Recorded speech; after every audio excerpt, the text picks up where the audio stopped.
lost. My chakra control went to hell. I spent so much time working on it, Naruto said, crying anime tears while everyone else sweat dropped at his antics. He had just awakened the most powerful dujutsu known to mankind. Of course there were bound to be some changes. Next day. It was already dark and we could see Naruto and Hinata jumping from rooftop to rooftop. Their objectives were the Uchiha and Hyuga libraries. The Uchiha compound was being guarded by Anbu 24/7 to prevent any theft of jutsus or other information. While the Hyuga clan had their own members guarding it, and with their Byakugan it would be hard to sneak in, but Naruto and Hinata had already done it before. Their mission was to find any information they could about the Sage of Six Paths and his Dujutsu, the Rinnegan. They hastily approached the Hyuga clan, remaining at a safe distance from their walls so they didn't get caught. A pair of white and another of silver-colored eyes were the only visible thing in the midst of the darkness that covered Konoha during the night. Naruto looked up at the sky to see it cloudless. He could see the endless number of stars shining away in the sky. He also noticed that with his Rinnegan he was able to see a spherical barrier surrounding the entirety of Konoha. He never knew that Konoha housed such sensing barrier around it, but he figured it was a very well-kept secret. Hinata used her Byakugan and analyzed the patterns of the four guards guarding the Hyuga clan's walls. It was a shame that Naruto didn't have his Mangekyo when they last entered this compound, otherwise he could just warp right into the library. Hinata noticed that the guards only used their Byakugans every 5 minutes for a routine check. Once the guards deactivated their eyes, both Naruto and Hinata jumped in front of a Hyuga guard. The last thing he saw was a pair of blood-red eyes. Naruto placed a genjutsu on the guard, making Naruto and Hinata invisible to him. If the other guards found this guard on the ground, it would raise the alarms and that would screw their attempt. Naruto made them invisible as they easily walked up the walls and sneaked into the compound. Naruto had gained most of his chakra control back during the previous day with a couple hundred shadow clones. Interestingly enough, his chakra control became even better than it was before, allowing him to even use genjutsu with ease and making it possible for him, a Jinchuriki, to use some healing techniques. They walked down the walls and Hinata still had her Byakugan activated. Naruto couldn't see through walls, so he left that to Hinata. Naruto used his Kamui and phased both through the walls until they reached the library. All of the scrolls were protected so that only the Byakugan could read them, another form of protection against anyone wishing to steal the secrets of the Hyuga clan. Naruto stood by the doors, watching for any stragglers that may pass by while Hinata and a couple of her clones skimmed through the scrolls, diaries and records. Hinata couldn't believe what she was reading. In the whole library she didn't find anything not Byakugan related, it was Byakugan this and Byakugan that. She didn't find a single reference to any type of elemental jutsu. Hinata shook her head in defeat at her clan's blindness. The last time she was here, they were only coming to the Gentle Fist scrolls, but now that she was reading these scrolls she couldn't believe. They actually thought that the Byakugan was the greatest dujutsu of all since everything in the library was directly tied to it. They were in for a change when she and Naruto deployed their plan that they have been cooking for years since Hinata's exile for her clan. This is a waste of time, Hinata whispered, placing the scrolls. Her former clan didn't even know the origins of the Byakugan. Anything? Naruto asked in a low voice, but Hinata shook her head. Nothing. Everything, as this whole library pertains to the Byakugan. There's nothing about any other dujutsus, Hinata explained, and Naruto placed a hand on her shoulder and both swirled away from the compound heading to the Uchiha compound next. Uchiha compound As the Hyuga clan's library had been a bust, Naruto and Hinata moved into the Uchiha compound. Both of them stopped a few yards away from the walls where they could sense 5 Anbu guards in the area. That one is a sensor, Naruto said, pointing to dragon-masked Anbu who was completely still. While both Hinata and Naruto had very high stealth abilities, since they had extremely good chakra control bordering on perfect, not even they could bypass a sensor.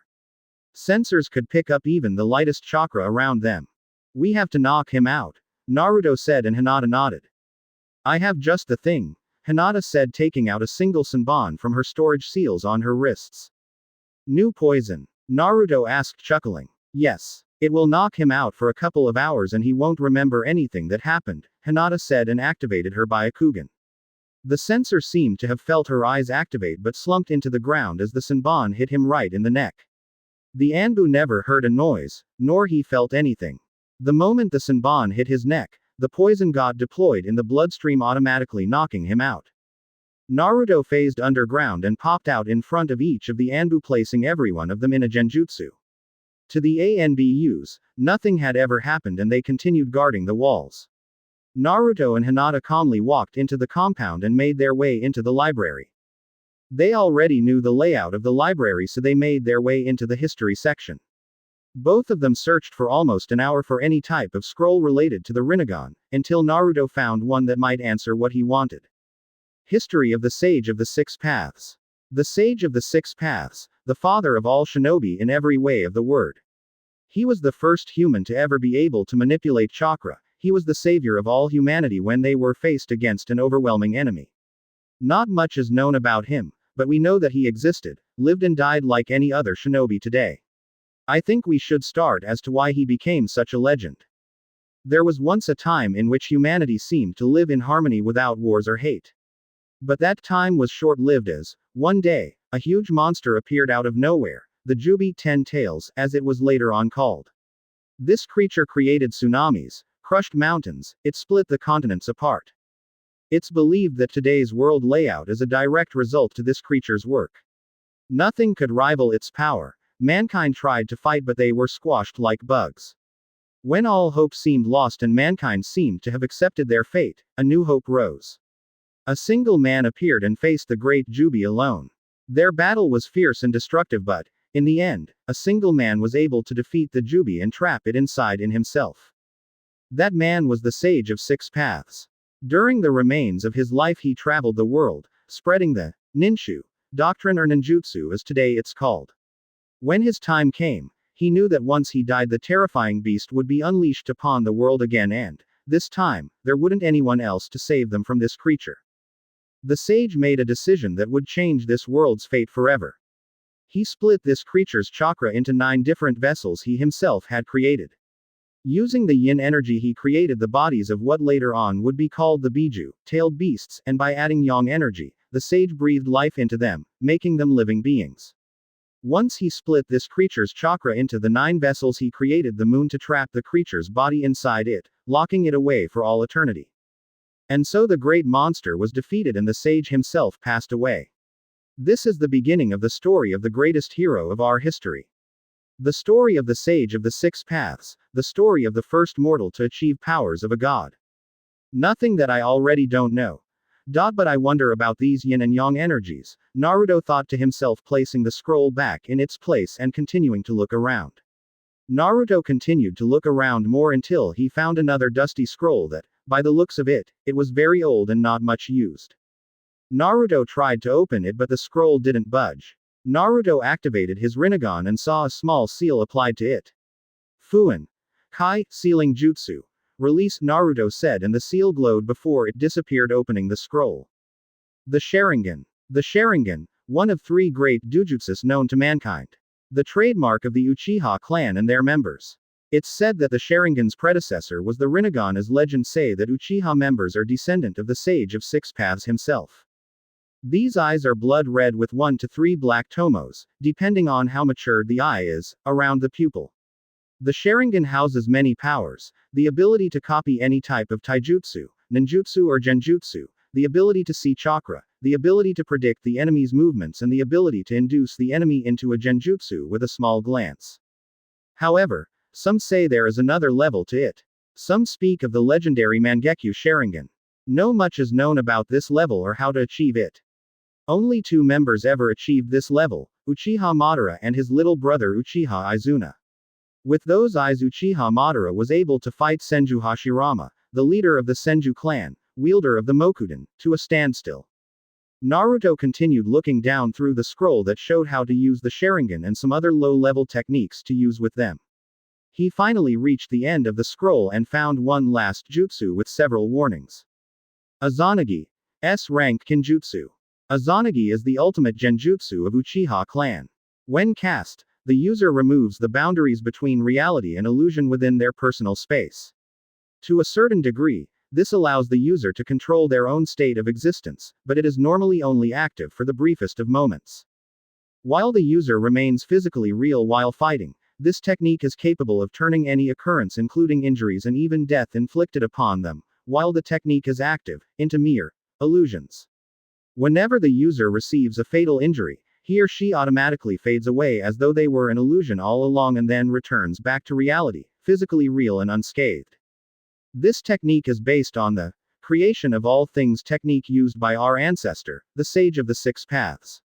The process involves the administration of imagination, the spiritual energy which forms the basis of yin energy to create shape and form from nothingness. Then, through the application of vitality, the physical energy which forms the basis of yang energy, the sage would breathe life into the prior form. Thus, a technique with the power to turn imagination into reality was born, known as Izanagi. While this technique is much weaker than the creation of all things, it can be used by those of Uchiha blood with their Sharingan. However, it comes with a heavy price. In exchange for the brief control of reality that it allows them, the Sharingan with which Izanagi is cast becomes blind. For this reason our clan is labeled it a Kinjutsu. Naruto read this with his eyes widened. He already knew that his eyes were strong, but to be able to create form from nothing and breathe life into it. I assume that's how you were born? Naruto asked his partner, who nodded. The sage really was something else. Being able to create and give life is meant for gods.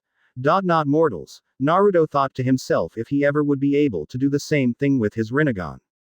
While the Uchihas would become blind due to not possessing the Rinnegan, theoretically Naruto would be able to use these techniques to the extreme without any type of backslash. I think we have everything, Hinata-chan, Naruto said, and she nodded, placing everything back in place. Hinata did one last scan around the compound as they were about to leave. Wait, Hinata called out as she seemed to find some type of storage underneath the Uchiha's main hall. There seems to some type of room beneath the main hall, Hinata called out, and Naruto raised an eyebrow. Let's check it out, Naruto said, and both walked out the library and into the main hall. They quickly reached the main hall. Where's the entrance? Naruto asked to Hinata, who had her Byakugan blazing and searching the surroundings, analyzing that room's layout. I can't seem to find it. The whole area is shrouded in chakra, Hinata explained. Can you place us directly on top of the room? Naruto asked, and Hinata nodded. They both walked into the main hall and stopped in the middle of the room. It's directly beneath us, Hinata said, pointing to the ground. How much further down? Naruto asked, and Hinata estimated the length. About 5 meters, Hinata answered, and Naruto nodded. Naruto hugged Hinata and used his Kamui to sink underground until they reached the room. It took them only a couple of seconds until they touched the ground inside the room. Everything in the room was dark that even Naruto and Hinata could barely see with their dojutsus. Kaden. Gukakyu no Jutsu, great fireball technique, Naruto said, and sent a very small fireball towards nearby torches. He used it a couple more times until the whole room was lit. They looked around and the room had nothing more than a table with many chairs around it. He looked towards the other corner. In the middle of another small room was a single stone. The stone was surrounded by 2 torches, one in each side, and it appeared to be old, very old. Naruto still had his normal Sharingan activated from using his Kamui and started reading the tablet. What are you doing? Hinata asked, confused. That tablet is blank, Hinata said, and Naruto raised an eyebrow. It seems that only the Sharingan can read it, Naruto replied as he could see the text perfectly and started reading. Congratulations on unlocking the Sharingan, my fellow descendant. The Sharingan, the Dojutsu of my eldest. With it, you are capable of many things. The base Sharingan has 3 levels. With 1 Tomo. Naruto read again what the Sharingan could do, until he reached the last section of the tablet. But there is more to the Sharingan. My eldest seems to have unlocked another stage to it. He called it Mangekyo Sharingan. With it, his power is far greater than the standard Sharingan. With these new eyes that he unlocked, he's able to SADRGDDSSDFSFWGQW GRTHDSFSDFSDF. Naruto got confused as he suddenly couldn't read anymore. That part of the tablet seemed to be some random letters all scribbled together. Try using your Mangekyo to read it, Kurama suggested, and Naruto didn't have anything to lose. Naruto activated his Mangekyo and the random letters seemed to rearrange themselves to form coherent phrases and words. He's able to access powerful ninjas, and other types of illusions far greater than the ones provided by the standard Sharingan. With his new eyes he's also able to see better and with far more detail than before. According to him, he unlocked these eyes when he was sparring with my youngest. What can I say? Their training battles always seem to escalate and I'm the one who has to fix everything. I wrote this tablet at my eldest request. He wants to leave something of him for his future descendants, but something that only his descendants can read. I also decided to leave, in this tablet, how it all began. It was Asdad WGRFS Dead EWRWFEG. This again, Naruto thought to himself, sighing. He decided to activate his Rinnegan to see if he could read it. Surprisingly enough, all the text in tablet became visible. It was a time of war.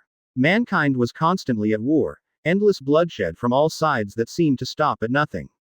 When someone thought that the war was over, it was still the beginning. My mother, Kagaya Otsutsuki, sought a way to end the war and all the pain and loss of life that came from it. In our home there was a tree. It was a tree of such magnificence and magnitude that some considered it to be a god. This god tree easily outshone mountains in terms on height, it would never lose any leaves or seem to grow old and wither. According to the scrolls, the god tree has always been there and our records go back thousands of years. According to the scrolls, Every millennium this tree would generate a small fruit. While the scrolls clearly said that it was forbidden to eat it, my mother was desperate with the war looming outside of her lands. She decided to consume this forbidden fruit of the god tree. With it, she became able to manipulate chakra and allowed her to single-handedly end the war that seemed to plague the lands. Years passed and the flame of war never once ignited again. Then I, Hagoromo Otsutsuki, was born. I inherited the same type of power my mother possessed, and along with it, I received my dujutsu, which I called Rinnegan. The years passed and I grew older. But, as time passed, the god tree's desire to reclaim its power also rose. The god tree decided to strike against my mother in order to reclaim its lost power. That was what people would later on call the Jubi. It was a gruesome battle, but in the end, I was able to seal him inside of me, temporarily defeating it. When I reached my last years, I knew that once I died, the Jubi would be set free, and I couldn't allow that to happen. I split the Jubi's chakra into 9 vessels: Shukaku, Matabi, Isobu, Son Goku, Kokuo, Seiken, Chome, Yuki, and finally Kurama. Once I was finished, I sealed the Jubi's shell in the moon, which I created with my creation of all things. If you are reading this, then you also bear the Rinnegan. Take it as final wish from me. If there is still war, then find a way to stop it. I may not have grown with war, but I felt its effects during my travels. War brings nothing but death, pain and suffering to both sides. It's a never-ending cycle of hatred. Good luck, my fellow descendant. Naruto stood silent for a few seconds, taking in everything he read. He now knew everything: how it began, why it began, and the sage's final wish. If there is peace, then I'll find it. I'm not gonna run away, and I never go back on my word. That is my ninja way. I promise you, old man, Naruto said, getting up with his Rinnegan blazing. Did you know all of this, Kurama? Naruto asked his partner, who was silent. I never knew. The old man never told us how it began, and he was always cryptic with his words, Kurama replied, and Naruto nodded. I have everything I need, Naruto said, placing a hand on Hinata's shoulder. Let's go home, Naruto said, and they both disappeared in a flash. Naruto now knew what he wanted to do, what he needed to do, his goal in his life. He would bring peace to his war-plagued world. He would break the chains of hatred and lead to the world to true peace like his predecessor had wanted. Time skip 6 months. 6 months had gone by and Naruto threw himself into training even harder than before. Both Hinata, Gaara and Jiraiya had asked him what had happened when he read that tablet. Naruto just replied that he knew everything and that he found his goal in life and he would leave it at that. While the Sharingan's powers seemed to be awakened during time of high stress, the Rinnegan was extremely different. The Rinnegan's powers seemed to come naturally to Naruto, like walking or breathing. That's the reason why Naruto could already use all of his 6 paths. When he discovered his animal path and summoned a large creature, Kurama fainted in his mind, thinking Naruto had summoned the Geto Mazo from the moon. Poor fox. After the whole event of the summoning, Kurama decided to warn Naruto so he didn't accidentally summon it. Kurama explained to him that some things are best left alone and not be tampered with.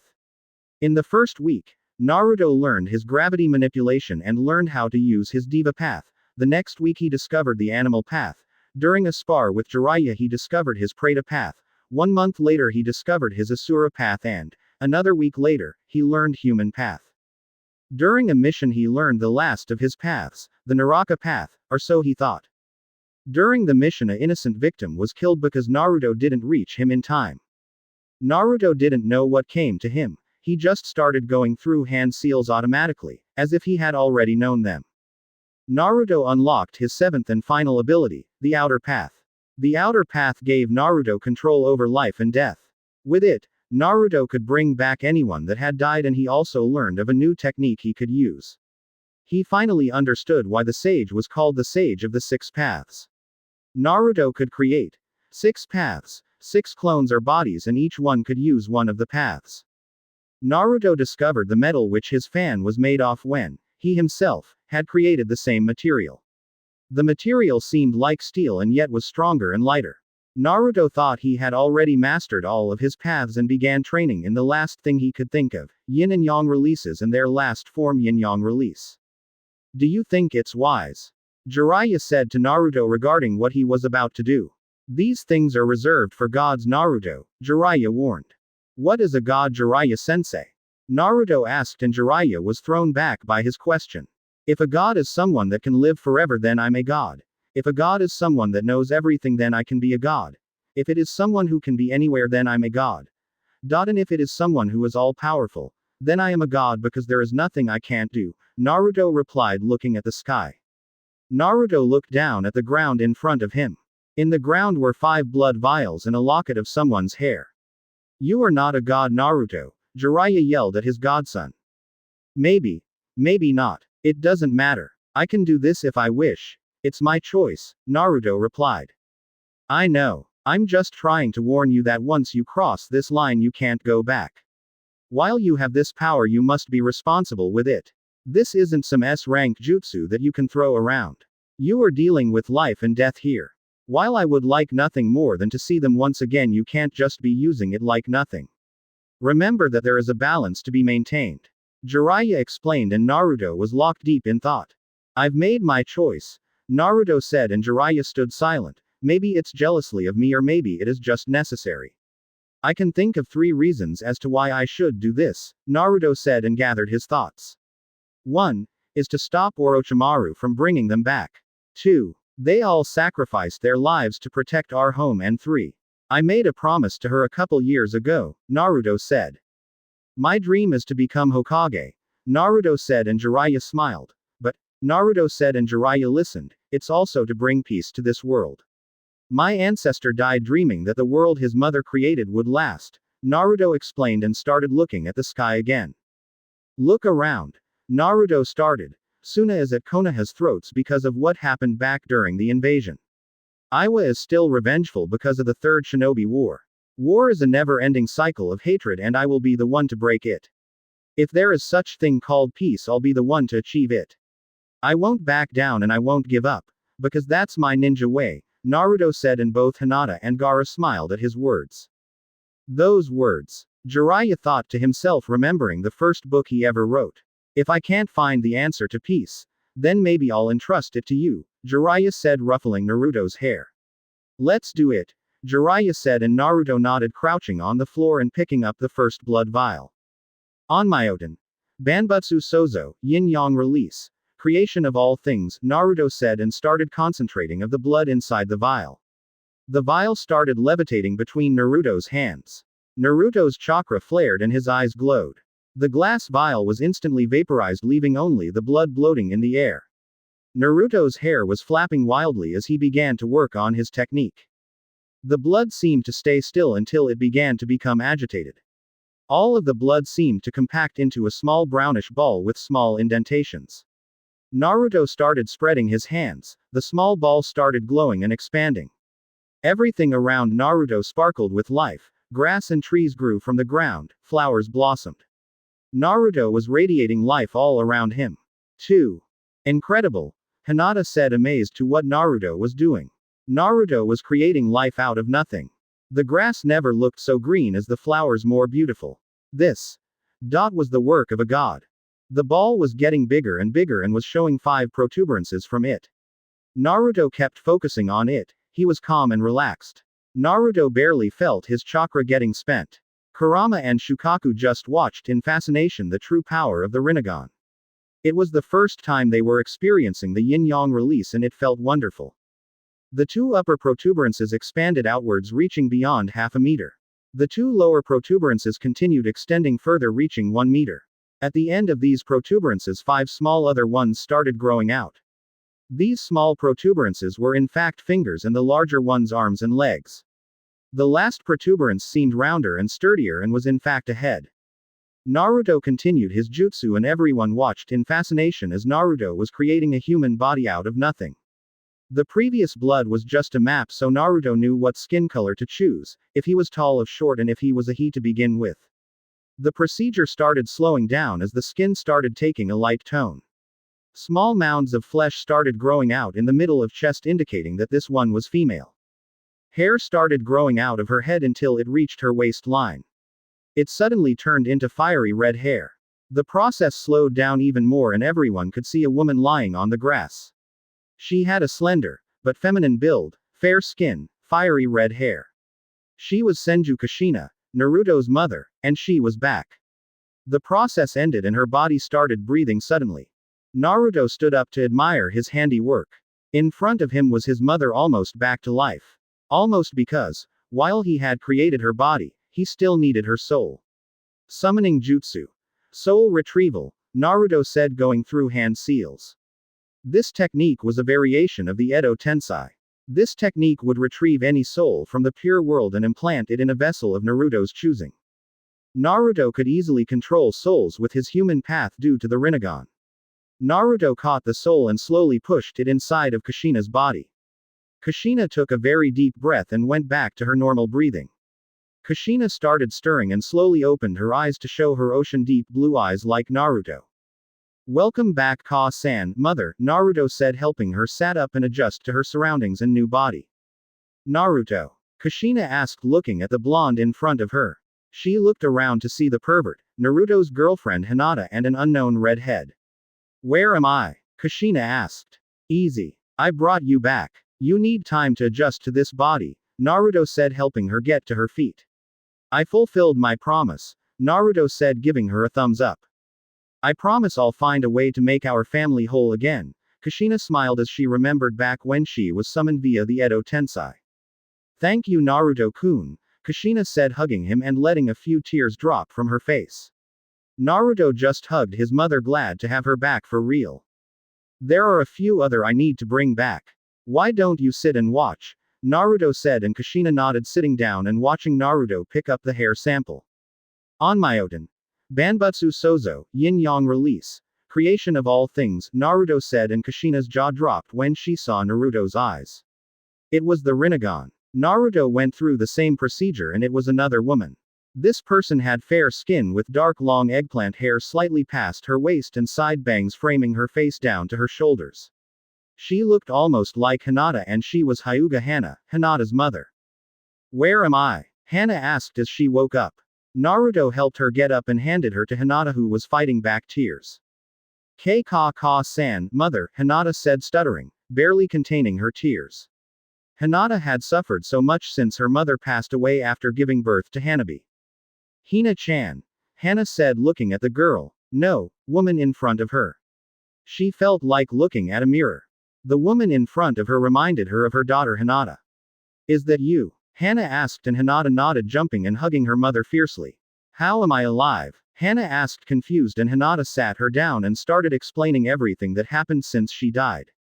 Naruto went through the same procedure and brought back the rest of his family, Senju Hashirama, Senju Tobirama and also Uzumaki Mito. Now was the time for last member of his family, his father Namikaze Minato.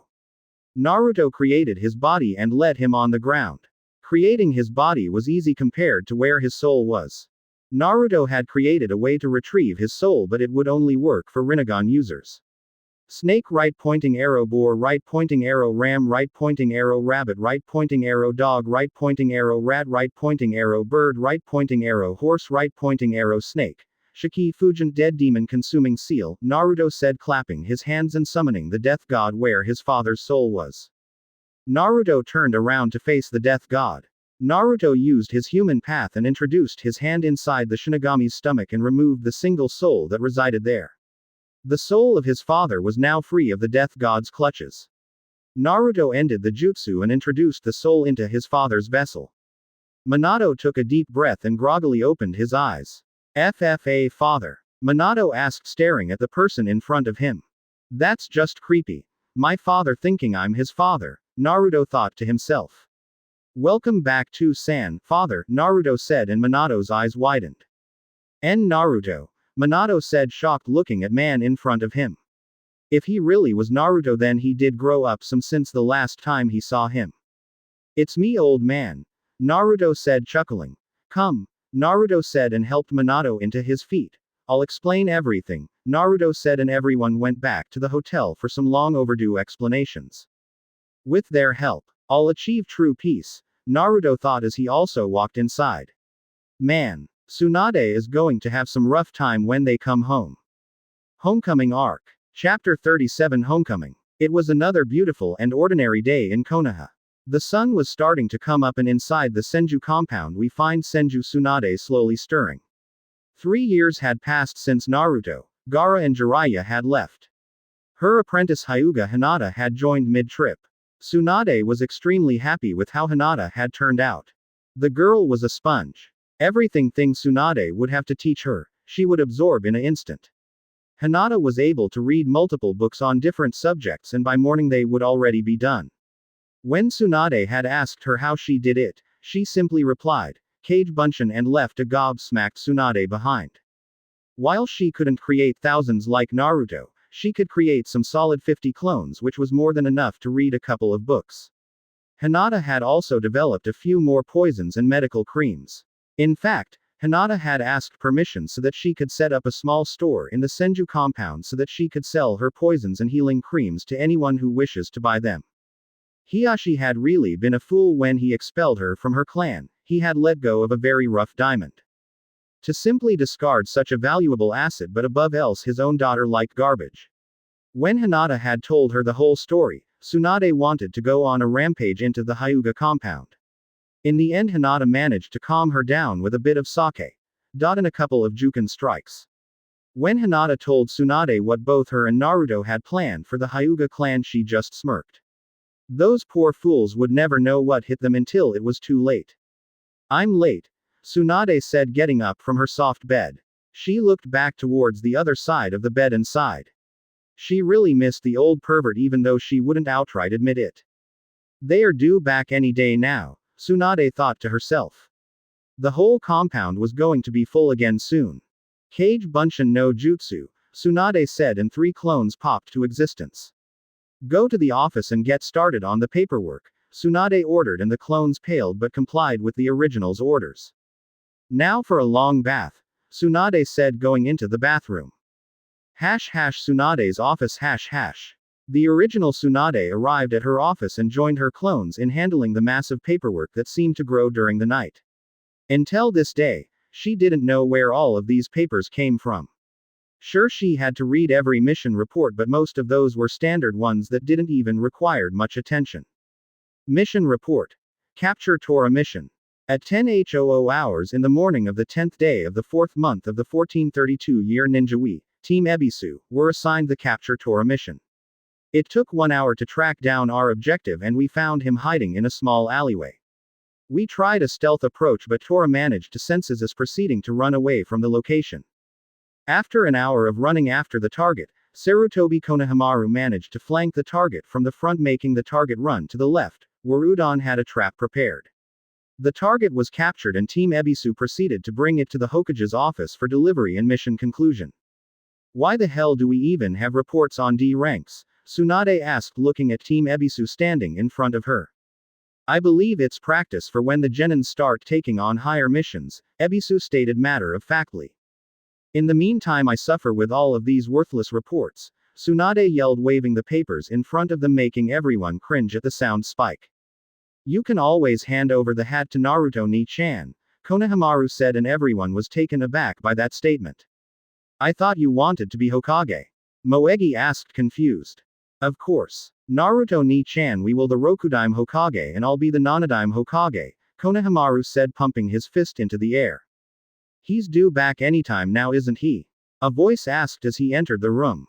"Grandpa," Konohamaru said, greeting his grandfather, Sarutobi Hiruzen, who walked into the room smoking in pipe. He didn't seem to have changed much in 3 years. He still had white hair and beard, and he was wearing civilian clothes. He was wearing a brown haori, and beneath it he had a gray kimono. To anyone else he would look like a normal person, weakened only by age, but it was far from the truth. While old, he still remained a very powerful shinobi. "How is everyone?" Hiruzen asked, getting a hug from his grandson. "Just fine, Hokage-sama," Ebisu replied, pushing his glasses. Ebisu was a elite Junin of Konoha. Although many would doubt his claim, no one really bothered with it. He was a Junin sensei, and they hardly got missions with higher ranking than AB rank. And answering your question, yes. Naru-chan, Jiraiya-kun and Gaara should be back anytime now, Tsunade said, smiling. "Jiraiya-kun, is it?" Hiruzen asked with a smirk. "Yes, it is. You've got a problem with that. Old man," Tsunade asked back with a smirk of her own. No. I'm just glad you finally accepted the poor man after all the beatings you gave them, Hiruzen said chuckling. He deserved everyone one of them, Tsunade said crossing her arms. I'm hurt princess, a voice echoed through the room. Everyone turned around to see the space swirling and Jiraiya standing in the middle of the room. I thought you loved me, Jiraiya said with a mock hurt, wiping away fake tears. Perv-kun, Tsunade said jumping into Jiraiya's arms and giving him a big sloppy kiss. Ebisu went flying into a nearby wall and passed out with blood loss when he saw Tsunade's breasts squeezing against Jiraiya's chest. The old man Hokage managed to remain his posture and simply watched with a small smile. He was glad his two students got together, even if it took them a couple decades. The space kept swirling and next came Gaara. Gaara had grown quite a bit and was now taller, almost matching Naruto but surpassing Hinata. He wore full-length dark trousers, with a pair of laces on each leg, respectively a few inches below the waist and the knees, a long-sleeved crimson coat with flaring hemlines on the front and the back, a gray holster vest held in place by a single strap over his left shoulder and by two buckled belts. Gaara had also stopped using his gourd to keep the sand and began using special seals Naruto made. These seals were different from the standard storage seals. While in the storage seals you channel chakra through it and everything pops out, these were different. Gaara needed to channel chakra constantly to keep the sand flowing outwards. When he wanted to stop he could just cut the chakra flow. The seal worked like a floodgate and with Gaara having a shukaku inside of him, chakra wasn't a problem. Gaara, Tsunade said and Gaara greeted everyone. The next person swirling into the room was none other than Hyuga Hinata. Hinata had grown into a very beautiful woman. She was around 5 feet 9 inches, with a slim figure worthy of a goddess. She had long and toned legs, smooth skin and a well-developed chest, around D-cup in size. Hinata had retained her straight, Heim-style haircut, but she let her hair grow to waist length. The short strands that frame her face remained, but were now shoulder length. She now wore a new attire comprised of a loose-fitting, long-sleeved, dark blue and white zip-up jacket with dark blue over-mesh armor with black pants and black, low-heeled sandals. On the back of her zip-up jacket she had the symbol for Yin and Yang. A.N. Check profile for picture. Tsunade-sensei. Hiruzen-sama, Hinata said greeting everyone politely. The swirling seemed to be coming to an end and we see a last figure standing in the middle of the Hokage's office. This person stood at 6 feet tall. He had bright spiky yellow hair that reached his waist, with shoulder-length bangs framing the sides of his face, covering most of his right eye. He was wearing his traditional orange pants and black sandals. He was also wearing a sleeveless black shirt with a chest plate over it. On his back, he carried a wide fan with 3 blood-red tomos on each side. It had a long handle with bandages wrapped around the base. The main part of the weapon was light brown with the edges being black. He was Senju Naruto and he was back from his trip along with Jiraiya, Gaara and Hinata. Yo! Naruto said grinning at everyone in the room. Everyone just stared at the man in front of them. They had a hard time believing that the kid Naruto grew into this man in front of them in just 3 years. Hiruzen could feel the aura Naruto was releasing and it pleased him to know that Naruto had grown stronger. Long time no see, Naruto said breaking everyone from their trance. Naruto ni-chan, Konohamaru said looking at Naruto. Hey brat, Naruto said ruffling Konohamaru's hair. Nice to see you again Naru-chan, Tsunade said smothering her grandson in a hug. He was running out of oxygen and was forced to use Kamui to get off. I bet you're stronger now Naruto ni-chan, Konohamaru stated pumping his fist into the air. You bet Konohamaru. I've learned a lot of new jutsus, Naruto said grinning. Oh, teach me some, Konohamaru said getting giddy. The last time he asked Naruto for a jutsu he got the Rinnegan. Naruto hummed touching his chin thinking what he could teach Konohamaru next. Show me your Rinnegan, Naruto said. Yosh, Konohamaru yelled placing his hands in a cross sign, shadow clone jutsu, and a single clone popped into existence. Naruto's eyes blazed bringing his Sharingan into life. Now that he grew up he looks even more like him, Sarutobi chuckled to himself, smoking on his trusted pipe. Good stability and pressure, Naruto said observing Konohamaru's Rinnegan spinning in his hand. Since that using the Shadow Clone and the Rasengan only took about 5% of your total chakra capacity, I guess I can teach you the next version, Naruto said and extended his right hand forward. Konohamaru jumped in the air with excitement and began focusing in what Naruto was going to do. Naruto's chakra started coming out and started swirling. It formed a normal Rasengan until it started expanding further and further until Naruto created an Udama Rasengan, Big Rasengan. That's just a Rasengan, Konohamaru said disappointed. Wrong. This is called a Big Rasengan and it's about 4 times stronger than the normal Rasengan. You need to increase the chakra output while maintaining stability and compression, Naruto explained and Konohamaru nodded. Any questions? Naruto asked. Why is it silver? Konohamaru asked, admiring the shining silver ball of destruction spiraling in Naruto's hand. Well, Naruto started not wanting to reveal the real reason why his chakra was silver. Something happened during my training trip that turned my chakra color into silver, Naruto said and Konohamaru shrugged his shoulders. Thank you. See you later Naruto ni-chan, Konohamaru said and Team Ebisu left the room leaving Tsunade, Hiruzen, Jiraiya, Gaara, Hinata and Naruto. I hope you got stronger, Tsunade said towards the 3 teens in front of her. Please, they are so strong that it isn't even funny, Jiraiya said crying anime tears. He had to work and train so hard back in his youth and now 17 years old can be strong as him. It just wasn't fair. How would you rank them? Tsunade asked. She already had a pretty decent idea regarding Hinata but the other 2 she would be drawing blanks. Both Hinata and Gaara are cage level shinobi. Hinata could defeat you but she would lose against me as she doesn't have the same raw power, Jiraiya explained. Though that girl can be deadly with her needles and poisons if it wasn't for my sage mode that can heal poisons, Jiraiya thought. Gaara is pretty much on the same level as me when I'm not using my Senin mode, Jiraiya explained and Tsunade nodded. And Naru-chan? Tsunade asked and Naruto smirked while Jiraiya scoffed. I don't even know, Jiraiya said looking at our favorite blonde. What do you mean? You don't know? Tsunade asked confused with her temper rising thinking the pervert was playing with her. Exactly that. What's the rank above cage level? Jiraiya asked and Hiruzen jaw dropped.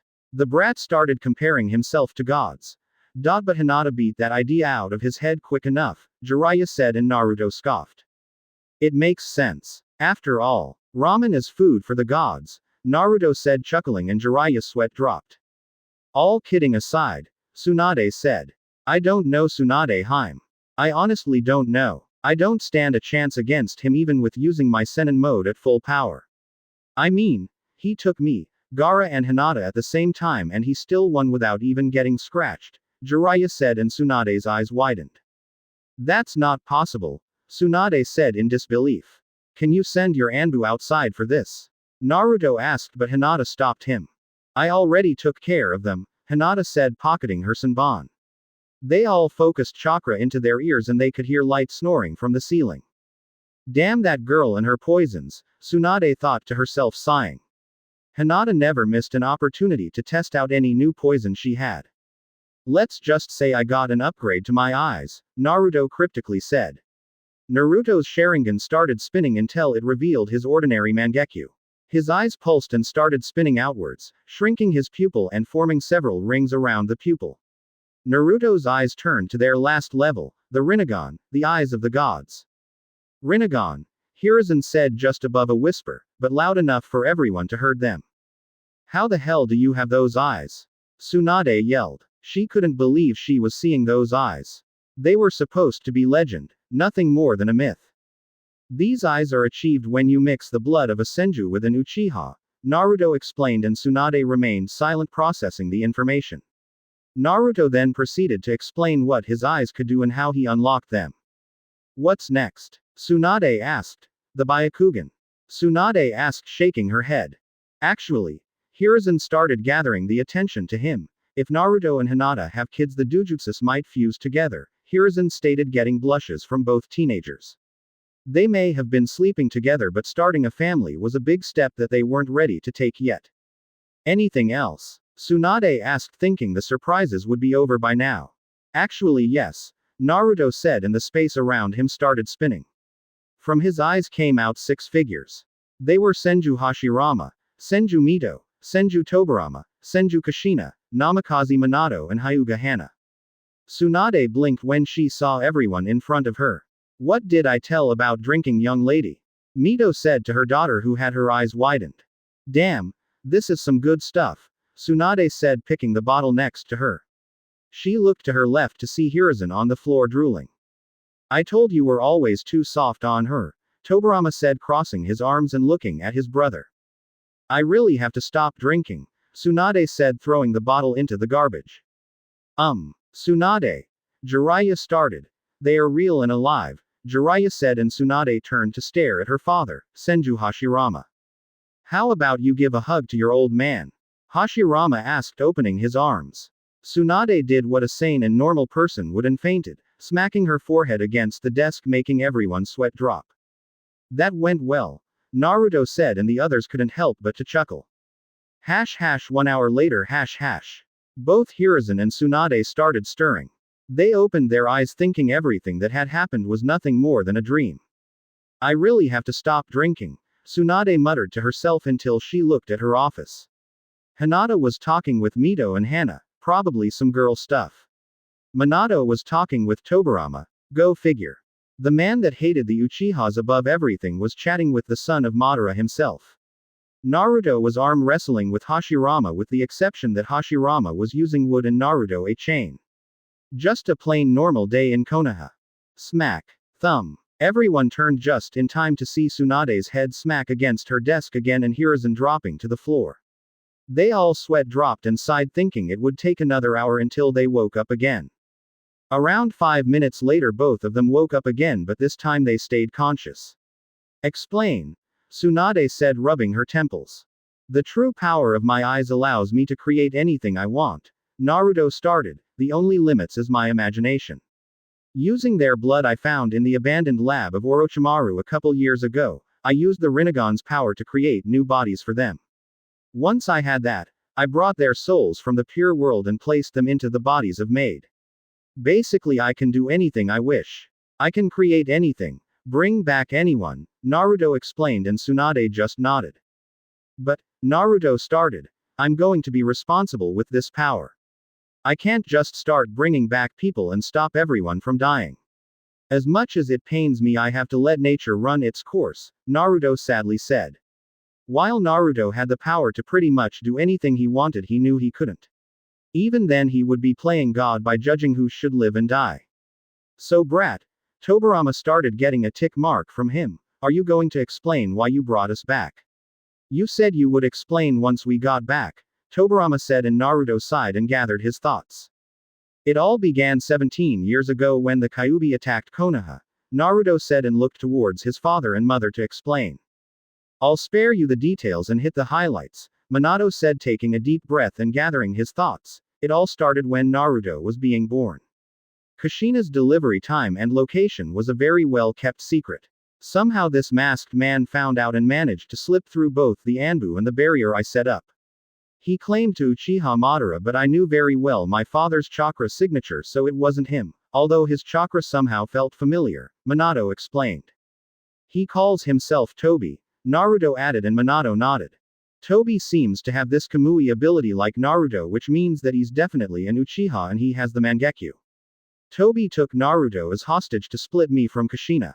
He then removed Kurama from her and proceeded to attack Konoha.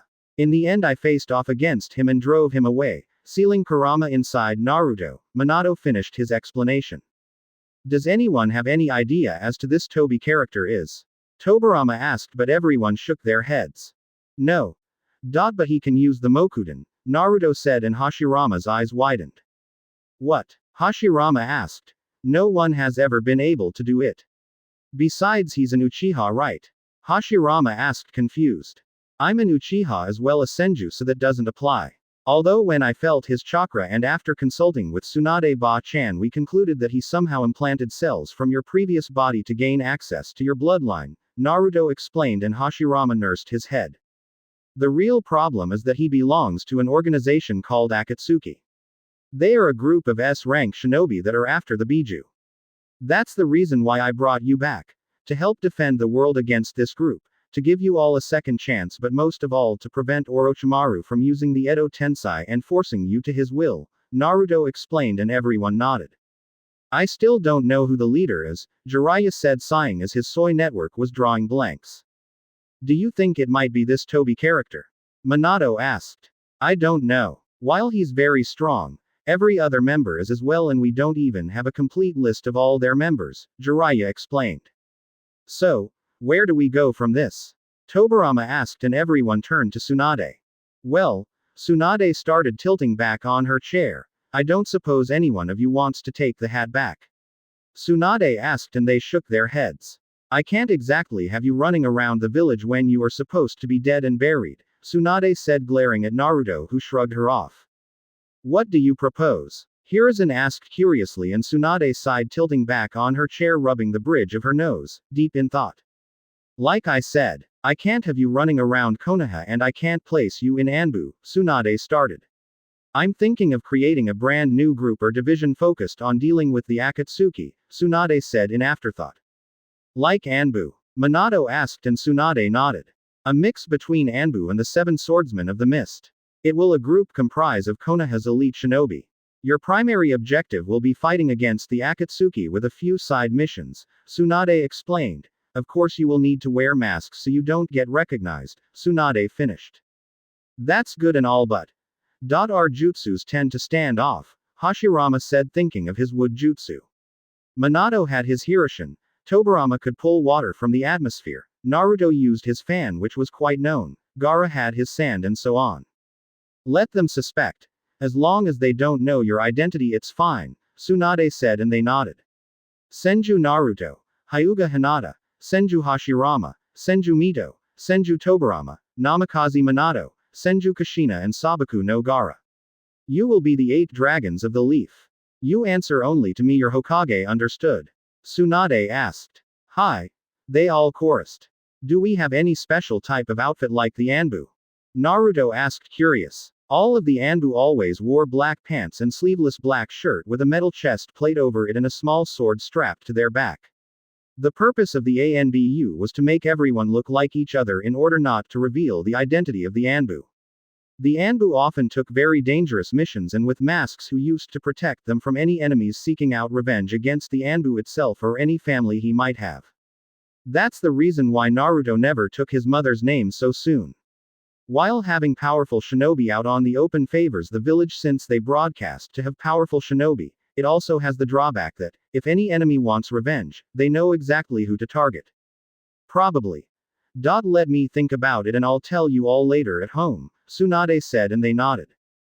Naruto, Hana said, getting his attention. Not that I'm not happy, but I'm not particularly strong. Why did you bring me back? Hana asked, confused. Besides the fact you make my princess happy, Naruto said, pulling Hinata close and getting a blush from Hinata and sounds from both Mito and Kushina. Even though Hinata-chan was expelled from her clan, she still wants to help the branch house, and I'm going to help her with her dream.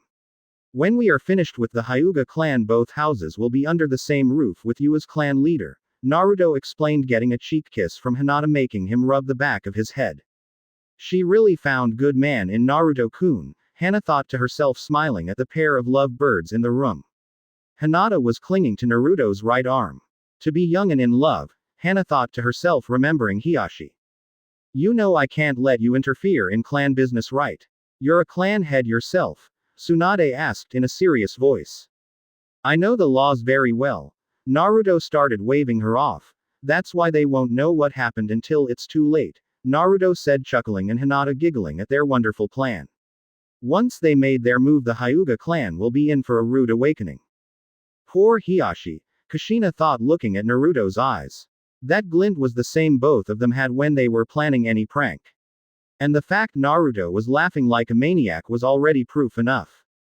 Kushina just hopped. Naruto didn't destroy the Hyuga compound, accidentally. That reminds me, Tsunade said, gathering their attention to them. The Uchiha compound now belongs to you, Naru-chan, as well, Tsunade said, getting wide eyes from him. What? Why? Naruto asked, confused. You and Minato are the last Uchihas in the village. Even though you never officially belong to it, the law states that as long an Uchiha is alive, all possessions from money, jutsus or property belong to them, Tsunade explained and Naruto sighed.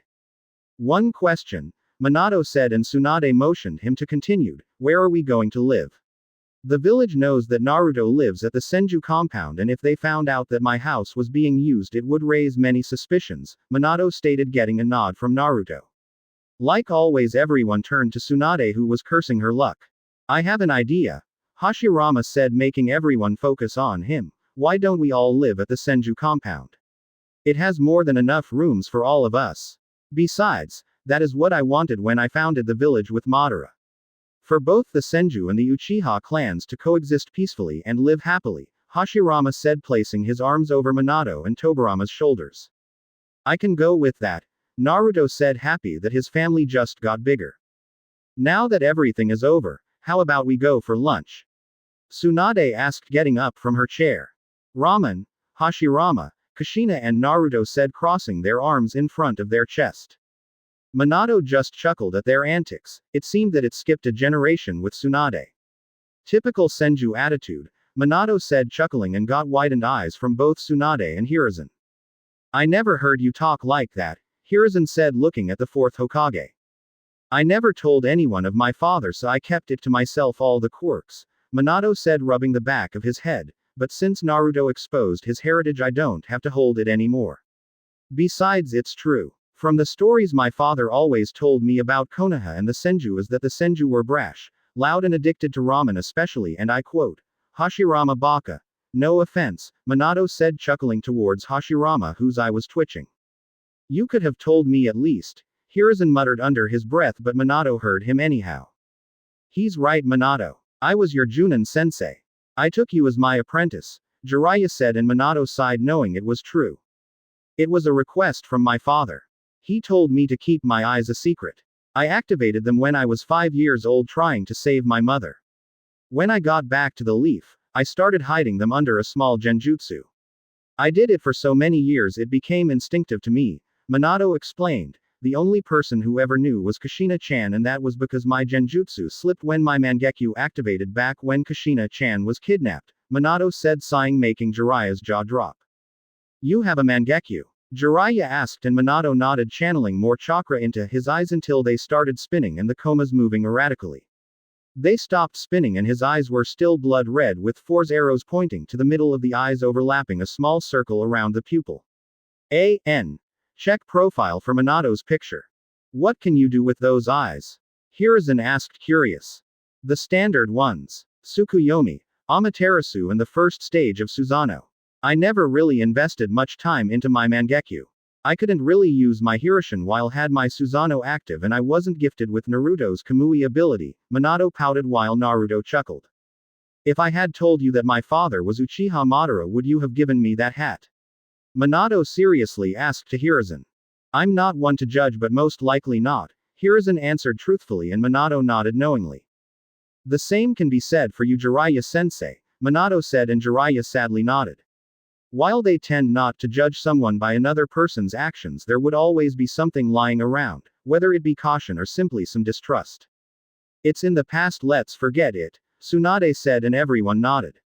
I know very well what my father, uncle, mother, daughter and Minato can do. However, I still want to see you three in action, Tsunade said pointing towards Gaara, Hinata and Naruto who raised their eyebrows. The three of us together could take on the whole village and win.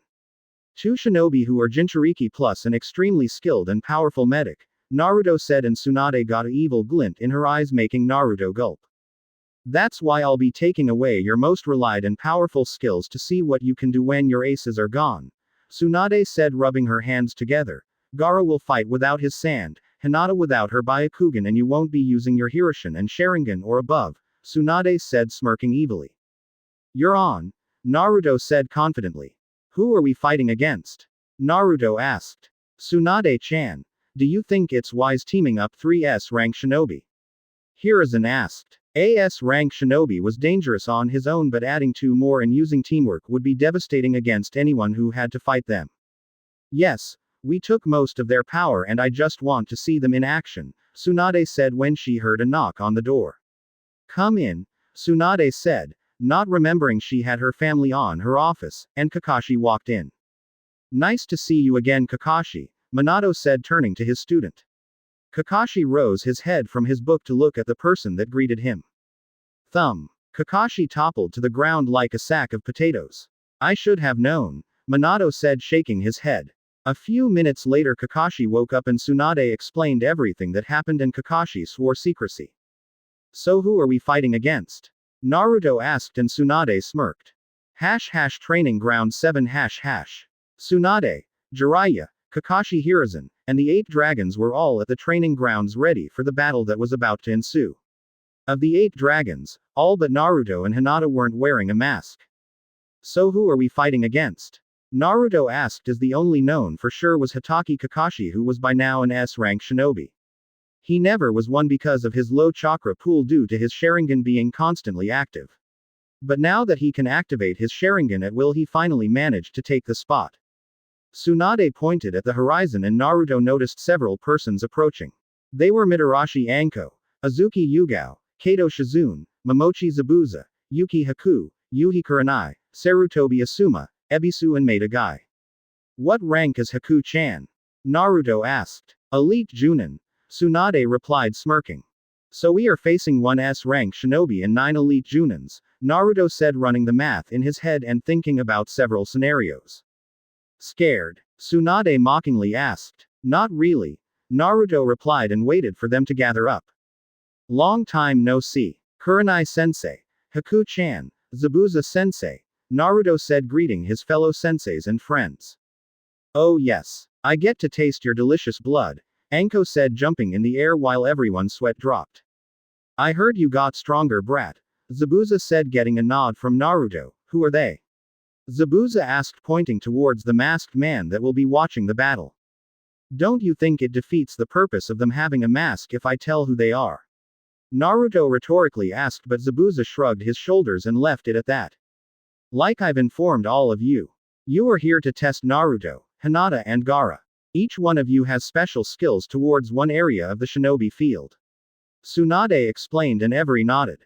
Do it, Tsunade said to the 8 dragons. Minato, Hashirama, Tobirama and Hiruzen all jumped away from the fighters, leaving a large area. Shisekyojin, formation of the 4 red suns, all 4 shinobi said, and large red barrier erupted from the field, trapping every contestant inside. Why a barrier? Ebisu asked, curious. So you don't destroy anything outside of the training field, Tsunade explained. But we don't have jutsus powerful enough for that, Yugao stated, confused. I was talking to Naruto, Tsunade said. Yugao paled when she looked at Naruto, who was grinning like a madman. The rules stand as I explained. No Sand for Gaara, no Byakugan for Hinata and no Hiruzen, Sharingan and above for Naruto. Hajime, Tsunade said from outside the barrier as she watched everyone blur towards each other. So, Hiruzen started. Who do you think will win? Hiruzen asked. 9 elite Junins and 1 S-rank against 3 S-rank shinobi. Judging by the ranks, they seems evened out, Tsunade said, looking towards the battle. Inside the barrier Each group was facing each other. Everyone was stopped in the same place, eyeing the opposition. Naruto's stance was relaxed, emotionless, his breathing was calm and even, his only movement was his hair being carried away by a small gust of wind, deep blue eyes staring at his opponents. Such aura, Yugao thought to herself, mentally gulping. He's not even releasing chakra and I'm shaking. Get yourself under control, you're an elite Junin for crying out loud, Ebisu thought to himself. Naruto wasn't releasing chakra or killer intent. He was just there looking at them, and yet he seemed like an unmovable object. It was like he knew he was going to win, but it wasn't arrogance, it was confidence. I'm already sweating and he didn't even move, Asuma thought to himself. They were 10 shinobi of elite Junin level and above, and a single brat of 17 was making them freeze in the spot. Delicious, Anko was thinking to herself. His blood should still top quality kukuku. Suddenly Naruto's right hand slowly moved and everyone tensed, getting ready for an attack. Naruto made a single hand seal and was enveloped in a cloud of smoke. In his place was now a naked girl with 2 blonde pigtails. She had an hourglass figure with DD cup breasts. She had smoke around her covering all the important parts, but not enough so that man couldn't extrapolate the rest. Ebi-kun, Naruto cooed in a sexy voice posing towards the elite Junin. Give me some sugar, Naruto said opening his arms towards him. Ebisu reaction was instantaneous, he plummeted into the ground with blood pouring from his nose. Looks like I get first blood, Naruto said laughing at the other's reactions, as he dispelled his hench. He picked up Ebisu and flashed towards Tsunade and dropped him next to her still unconscious from blood loss. The brat is a genius. He took out an elite Junin with a transformation, Anko to herself grinning. Want help? Kurama asked as he woke up from his slumber. Where's the fun in that? Naruto rhetorically asked. Naruto hands blurred towards the horse seal and everyone tensed for real this time. He took a deep breath and said, Kaden, Goka Mekyaku, Great Fire Annihilation. Naruto needed the chakra inside his lungs, converting it into fire and shaping it. Naruto unleashed a gigantic wall of flames covering most of the field where they were fighting. Holy! All of the Junin thought before half of them blurred through hand seals. Outside of the barrier That's Madara's jutsu, Hiruzen said gobsmacked. Well, he is my father, Minato stated. But, who taught it to him? Hiruzen asked. This jutsu was Madara's trademark jutsu as his fan, it couldn't be copied as Madara refined it to only needing a single hand seal for him to perform. I taught it to him. I saw Madara Baka doing it plenty of times so I told Naruto what I knew of it and he figured out the rest, Hashirama explained. You taught it to him? Hiruzen slowly asked. That's not the only thing I taught him, Hashirama said smirking while Hiruzen paled thinking what his teacher could have taught him. Naruto had plenty of powerful jutsus behind his belt and with Hashirama backing him up he could only hope no one died. Then again, if anyone died, Naruto could bring them back so, nothing to worry about. Inside the barrier Sweden. Tsujinheki, Water Wall Kakashi, Zabuza and Haku said before unleashing a torrent of water to combat the wall of flames that was scorching the ground and coming towards them. The water clashed with fire but it wasn't enough to put out the flames so they just surrounded themselves with water to prevent any damage. The rest of the grounds were scorched making them lifeless. 3 jutsus of a stronger nature against a single jutsu of a weaker one and yet we were overpowered, Kakashi thought to himself as the steam was spreading around the field. Fuden. Daitapa, great breakthrough, Asuma said taking a deep breath and exhaling a gust of wind that blew the steam away and provided much needed vision. The Junin looked towards their opponents to find everyone missing. Sudankyaku, heavenly foot of pain, Hinata said as she was coming down from the sky with her right leg raised. Everyone Junin scattered away as Hinata smashed her heel on the ground making it explode forming a gigantic crater. I wonder what we did to Tsunade-sama to award such fate, Kurenai thought while crying anime tears. Dokugiri poison mist, Shizune said pumping her lungs full with chakra and launching a mist of purple poison towards Naruto, Hinata and Gaara. Fuden. Mugen Sajin Daitapa, sandstorm devastation, Gaara said before taking a deep breath and releasing a strong gust of wind that blew the mist away, making it easily disperse and thus making it harmless. Konoha Goriki Senpu, severe leaf hurricane, Guy shouted as he appeared next to Naruto spinning. Naruto brought his right hand up and caught Guy's shin stopping his momentum. He stopped it. With a single hand. Guy thought to himself with his eyes widened.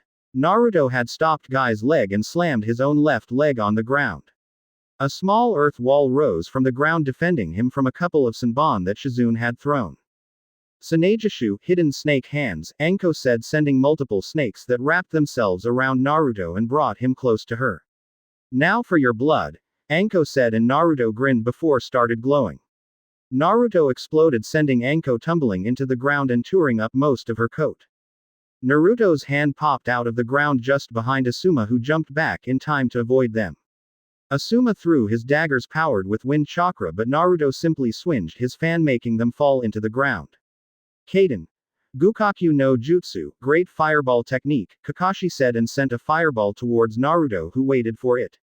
The moment it came close to him, Naruto swinged his fan and dispersed the fireball into nothingness. Ram right pointing arrow dog right pointing arrow rat right pointing arrow snake right pointing arrow dragon. Haijutsu. Mugen no aim, secret technique. Endless rain, 1, Hinata whispered crouching on the floor. Clouds started gathering in the sky covering what was once a beautiful and sunny day. A couple of seconds later, a few drops of water fell from the sky until it began to increase, turning it into heavy rain. Rain? Kakashi asked, surprised until he saw Hinata raising from the ground. This rain is laced with chakra, Kakashi thought to himself as to why the rain had chakra. It was generated from the clouds and not from chakra, so it shouldn't have any trace of chakra in it. It's eating away my chakra, Kakashi thought, shocked. Any drop of this rain that hit him would absorb a small bit of his chakra, which multiplied by thousands of water drops that were falling wouldn't be good. Water started gathering and spiraling around Hinata, forming a water tornado of sorts. Sweden. Sushoha, exploding water wave, Hinata said, and the water exploded from her position going towards the Junin. As she pulled water from the air, Haku gasped to herself. Outside of the barrier She pulled water from the air. Tsunade blurted out. I thought only Tobirama Ojisan could do it. Did you teach her or something? Tsunade asked to her uncle. Not quite. It can't be taught as only I can do it. I have high water affinity, that is why I can pull water from even the driest atmosphere. While Hinata has good water affinity, it still isn't to my level, so she found a way around it. She uses a jutsu to create clouds, thus making it rain. As it rains, the air becomes saturated with water, thus allowing Hinata to pull water from it, Tobirama explained. Amazing. She truly found a way to eliminate the weakness of water users without chakra expenditure, Hiruzen said, and Tobirama nodded.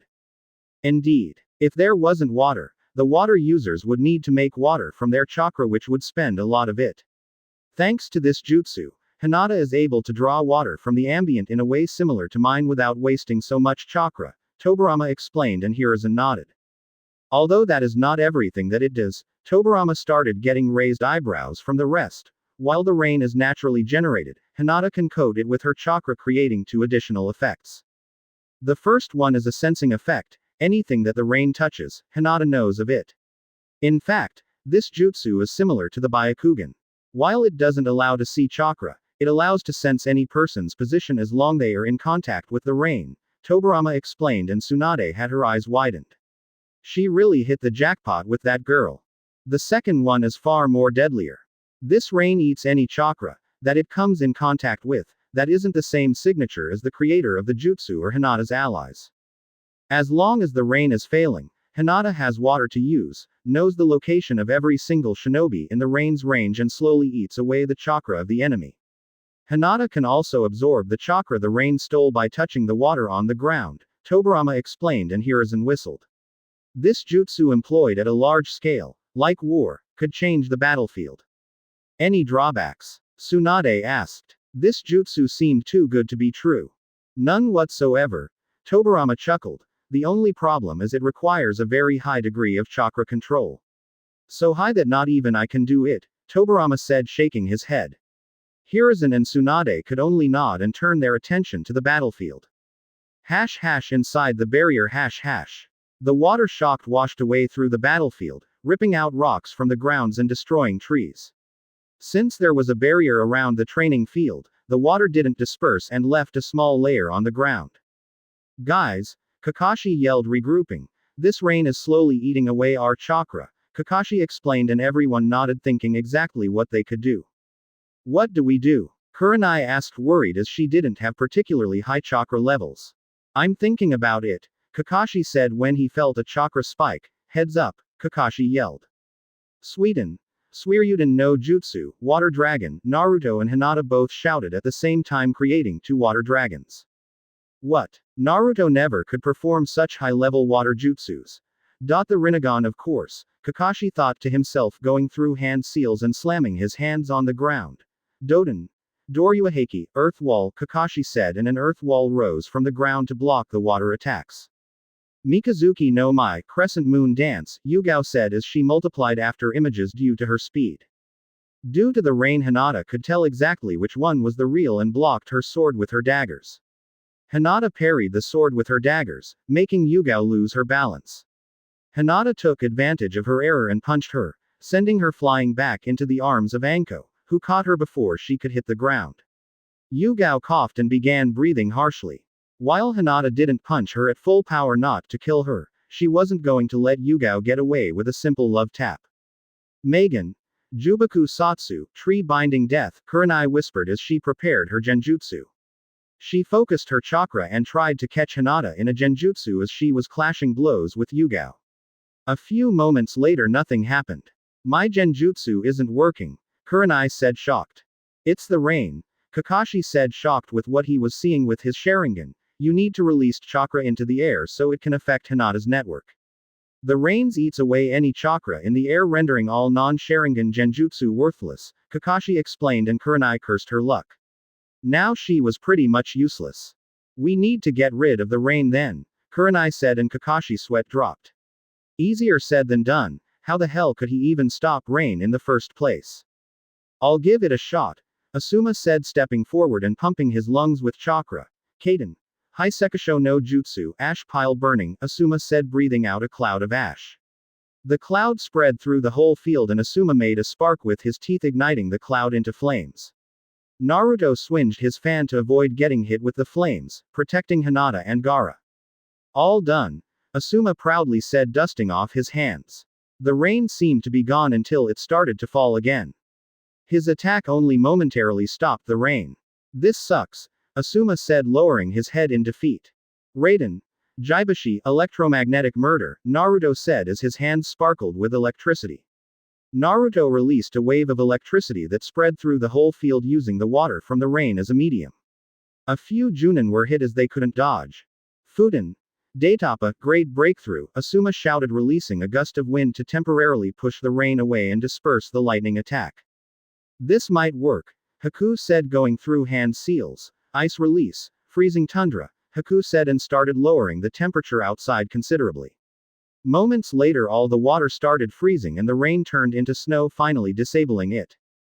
Great job Haku, Kakashi said commending Haku on a job well done. Haku by lowering the temperature managed to stop the rain. Damn, that's cold, Kakashi said shivering. Now he didn't know which was best, rain or some freezing nightmare. Yugao behind you, Kurenai yelled as Hinata appeared behind Yugao and striking her in the back. Yugao fell forward with a thumb sound. Naruto flashed outside delivering Yugao to Tsunade to heal. Makio Hyosho, demonic ice mirrors, Haku whispered as the whole ground turned into reflective ice.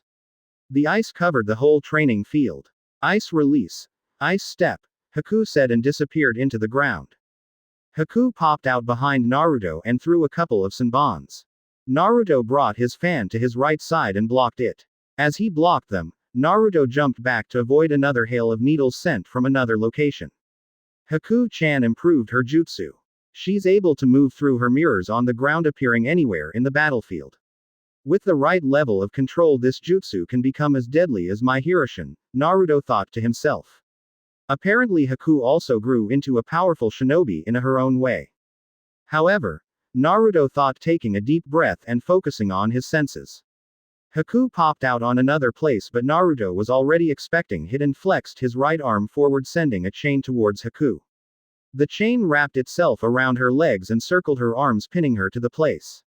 Your jutsu isn't instantaneous so I can feel where you pop out, Naruto said in thought. Every jutsu has a weakness. You just need to find it. And apparently my chains also have a weakness, Naruto thought shocked as he watched Haku release ice chakra into the chains. The chains started to crack as the ice was making them brittle. Luckily for Naruto, Hinata realized it in time and appeared next to Haku, giving her a Juken strike and knocking Haku out. Here comes the rain again, Kakashi muttered beneath his breath. With Haku out, the temperature started rising again and the snow turned into water once again. Kuchio's no jutsu, summoning technique, Enko said slamming her hand on the ground. A giant brown snake poofed into existence with Enko standing on top of his head. Konoha Kaigansho, leaf rock crush, Guy said and he appeared behind Naruto, with Zabuza in tow getting ready to behead to Naruto. Naruto's head detached from his shoulders at the same time Guys smashed his elbow into Naruto's back. Naruto exploded releasing a lightning chakra into both shinobi who jumped away slightly twitching. Naruto sent his chains towards the snake making them wrap themselves around the snake. Fuden. Shinkuaha, air blade, Gaara said pumping his lungs with chakra. He released multiple winds blades that slice the snake making it dispel in smoke. I'm done, Anko said, falling to the ground face first with chakra exhaustion. Summoning the snake was her last move. With the rain draining everyone's chakra away, she was the first to succumb to it. This isn't going well, Kurenai said, taking deep breaths. Anything they threw at them they could easily block it or deflect it, and they weren't even using their best weapons. And the rain also had done a number on her. Her chakra levels were getting low as well. Asuma, Kakashi said, and Asuma nodded, going through hand seals. Shuriken Kage Bunshin no Jutsu, Shuriken Shadow Clone, Asuma said, throwing a couple shurikens of multiplied into hundreds. Naruto, Hinata and Gaara stayed put and watched as most of the shuriken dispelled mid-air as the rain had eaten the chakra that powered the shadow shurikens. Reikiri, Kakashi yelled, popping out of the ground behind Naruto with his hand sparkling with lightning. Naruto didn't even move as Kakashi tried to thrust his hand into Naruto. Keyword being tried, as the Reikiri dispelled from the rain and was nothing but a small punch to Naruto. Naruto used Kakashi's shock to take advantage. Naruto caught Kakashi's wrist and flinged him over his shoulder, kicking him away. This rain jutsu really is something else, Zabuza said. Zabuza was said to a master of water ninjutsu, but even him had to accept the magnificence and simplicity of this jutsu. My turn, Naruto said before bending slight down and disappearing. Fast, Zabuza whispered as he brought his arm up to block a kick from Naruto, who appeared next to him. Naruto placed his hands on the ground for leverage and kicked with his other leg, making Zabuza burst into water. Naruto jumped back to dodge a punch from Guy as Zabuza rematerialized next to him. Fujin no Jutsu, Dust Storm, Gaara said, and released a cloud of dust covering everyone vision of Naruto and Hinata. Hinata used the rain to track the movements and appeared next to Zabuza. Hinata cocked her fist and Zabuza brought the flat side of his sword to block. While the sword blocked most of the force, Zabuza was still thrown backwards and crashed into the ground unconscious. Outside the barrier They are dropping like flies, Tsunade said, chuckling. I told you about putting 3S rank shinobi against elite Junins, Hiruzen replied, shaking his head at his successor's antics. It was to make sure they could hold their own without their best techniques, Tsunade said. Inside the barrier Kurigakure no Jutsu, Hinata said, and a heavy mist started appearing, covering all the battlefield. Hinata crouched and took out a few senbons as she felt the enemy's location. Fuden Daitapa, great breakthrough, Asuma said, blowing the mist away. Asuma kneeled as he felt his chakra getting low. Hinata appeared behind everyone as she used the water in the ground to move. She threw her poison senbons at Shizune and Kurenai, trying to take the medic and support fighters. Kakashi caught the movement with his Sharingan and flashed through hand seals. Shuriken Kage Bunshin no Jutsu, Shuriken Shadow Clone, Kakashi said, sending multiple shurikens to intercept the senbons as he moved into another position but was body blocked by Gaara. Fuden Fanned Wind, Naruto said, swinging his fan and blowing the shurikens away. Hinata's senbon hit both Kurenai and Shizune, who weren't expecting them. Poison. Damn it. IGG got high tea, Shizune thought as she closed her eyes and fell forward. Kurenai dispelled into pink flowers. Kurenai had managed to perform an escape genjutsu at the last moment possible, though her illusion was quickly dispelled from the rain showing where Kurenai was. Naruto blurred towards his sensei and knocked her out with a chop to the back of the head. Gaara disengaged from Kakashi and jumped back to regroup with Hinata and Naruto. There was only 3 members left on each side. This isn't looking good, Asuma said, taking deep breaths. Shadow Clone Jutsu, Naruto said, and a single clone popped into existence and crouched on the floor in lotus position, meditating.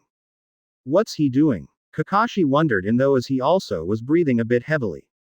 There was nothing they do to counter this rain as it was eating their chakra away. Dokugiri, Hinata said as she pumped her lungs with chakra and released a purple-looking mist towards the 3 remaining Junin. Fuden. Die. Asuma said, but coughed and fell to the ground without chakra and taking deep breaths. Kakashi appeared next to him and shunshined away to safety. Guy. Kakashi yelled and Guy nodded, punching his fists together. Kaimon, Kyuman, Seimon, Shoman, Toman, Keimon, Kyoomon Kai, Guy shouted, opening the first 7 gates. Asa Kujaku, Morning Peacock, Guy shouted, sending countless punches towards the incoming poison mist. The punches were so fast that the friction with the air caused fireballs. The fireballs collided with the mist and erased the poison completely. Asuma is out, Kakashi said, giving Asuma so that Naruto could take him out of the barrier. Looks like we are the last ones, Kakashi said, looking at Guy, who had a blue aura around him. Let's take this up a notch, Naruto said as his shadow clone dispelled. Naruto closed his eyes, gaining several red markings in his face. Naruto gained red pigment markings around and under his eyes, as well 2 concentric red circles in the middle of his forehead. His blue eyes were gone and replaced with deep blood red ones, reminiscing of the Sharingan. Outside of the barrier You taught him senjutsu? Hiruzen asked, paling at the thought. By using senjutsu, Naruto's jutsu were on a completely whole new level. I did, but it started from an accident. Naruto used his Rinnegan and tried to absorb my chakra while I was using senjutsu and nearly killed him. After that I taught him how to gather and control natural energy, and he's a complete master of it like me, Hashirama proudly said that his descendant was skilled like he was. Oh boy, Hiruzen muttered under his breath. Inside the barrier Say senjutsu. Kakashi stuttered as he saw Naruto's aura with his Sharingan skyrocket. Naruto blurred away from his position and engaged Guy, with his gates open, a fierce taijutsu brawl. Guy's opened gates seemed to be holding off Naruto using senjutsu rather well. They both were exchanging powerful punches and kicks that released shockwaves each time. Naruto threw a punch and Guy tilted his head back to allow it to pass with getting it. Big mistake as Guy is flung backwards by Naruto's senjutsu attack. Dynamic entry. Guy shouted as he regained his bearings from Naruto's senjutsu enhanced punch. Guy jumped high into the air and flexed his right leg forward, plummeting towards Naruto, who braced himself. Naruto sidestepped Guy and caught his leg, swinging him and throwing him backwards again.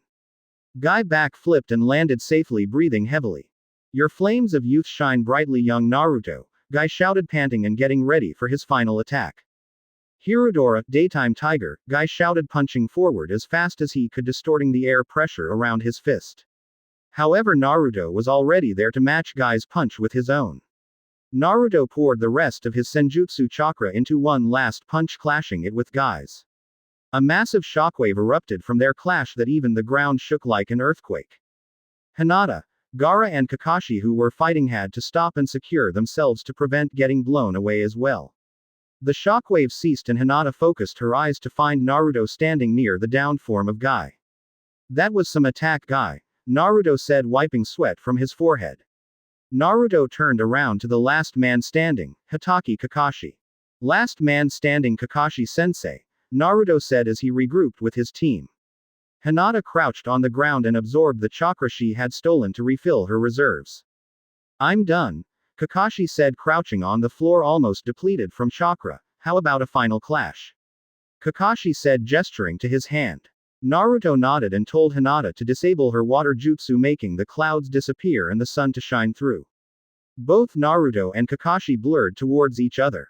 Reikiri, Fuden, Rasengan. Both of them shouted as their attacks clashed, and in a bright flash was all over. Naruto was still standing while Kakashi was taking a nap on the ground with his right arm smoking. The barrier was dropped and Tsunade picked up Kakashi, dropping him with the other unconscious Junins by the tree. So you completed the Rasengan as well, Tsunade said, and Naruto nodded. Yes, though that is the low-powered version, otherwise I would kill Kakashi-sensei, Naruto said, and Tsunade nodded slowly. Low-powered. Sure, Tsunade thought to herself, looking at the crater on their clash. So do we pass? Naruto asked, grinning, and Tsunade shook her head in disbelief.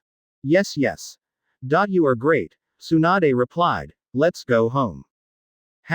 Later that day. Senju compound Ramen really is food for the gods, Naruto said, rubbing his belly, while Hashirama and Kushina couldn't disagree.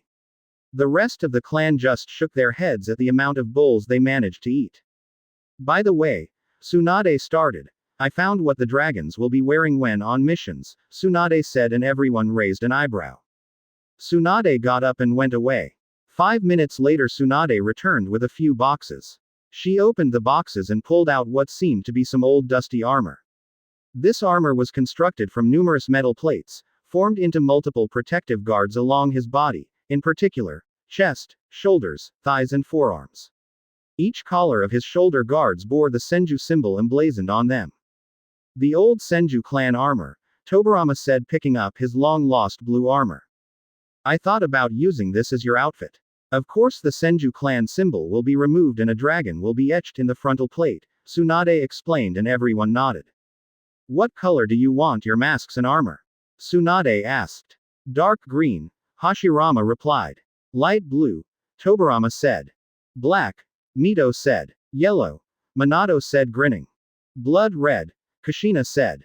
Purple, Hinata said. Brown, Gaara said. Orange, Tsunade asked towards Naruto, who shook his head, surprising everyone. Silver, Naruto replied. Check profile to see what Naruto looks like with it. The 8 dragons of the leaf are now official, Tsunade said. Legacy Part 2. Kiri Civil War Arc. Chapter 38, The Dragons Assemble. Senju Compound at dawn.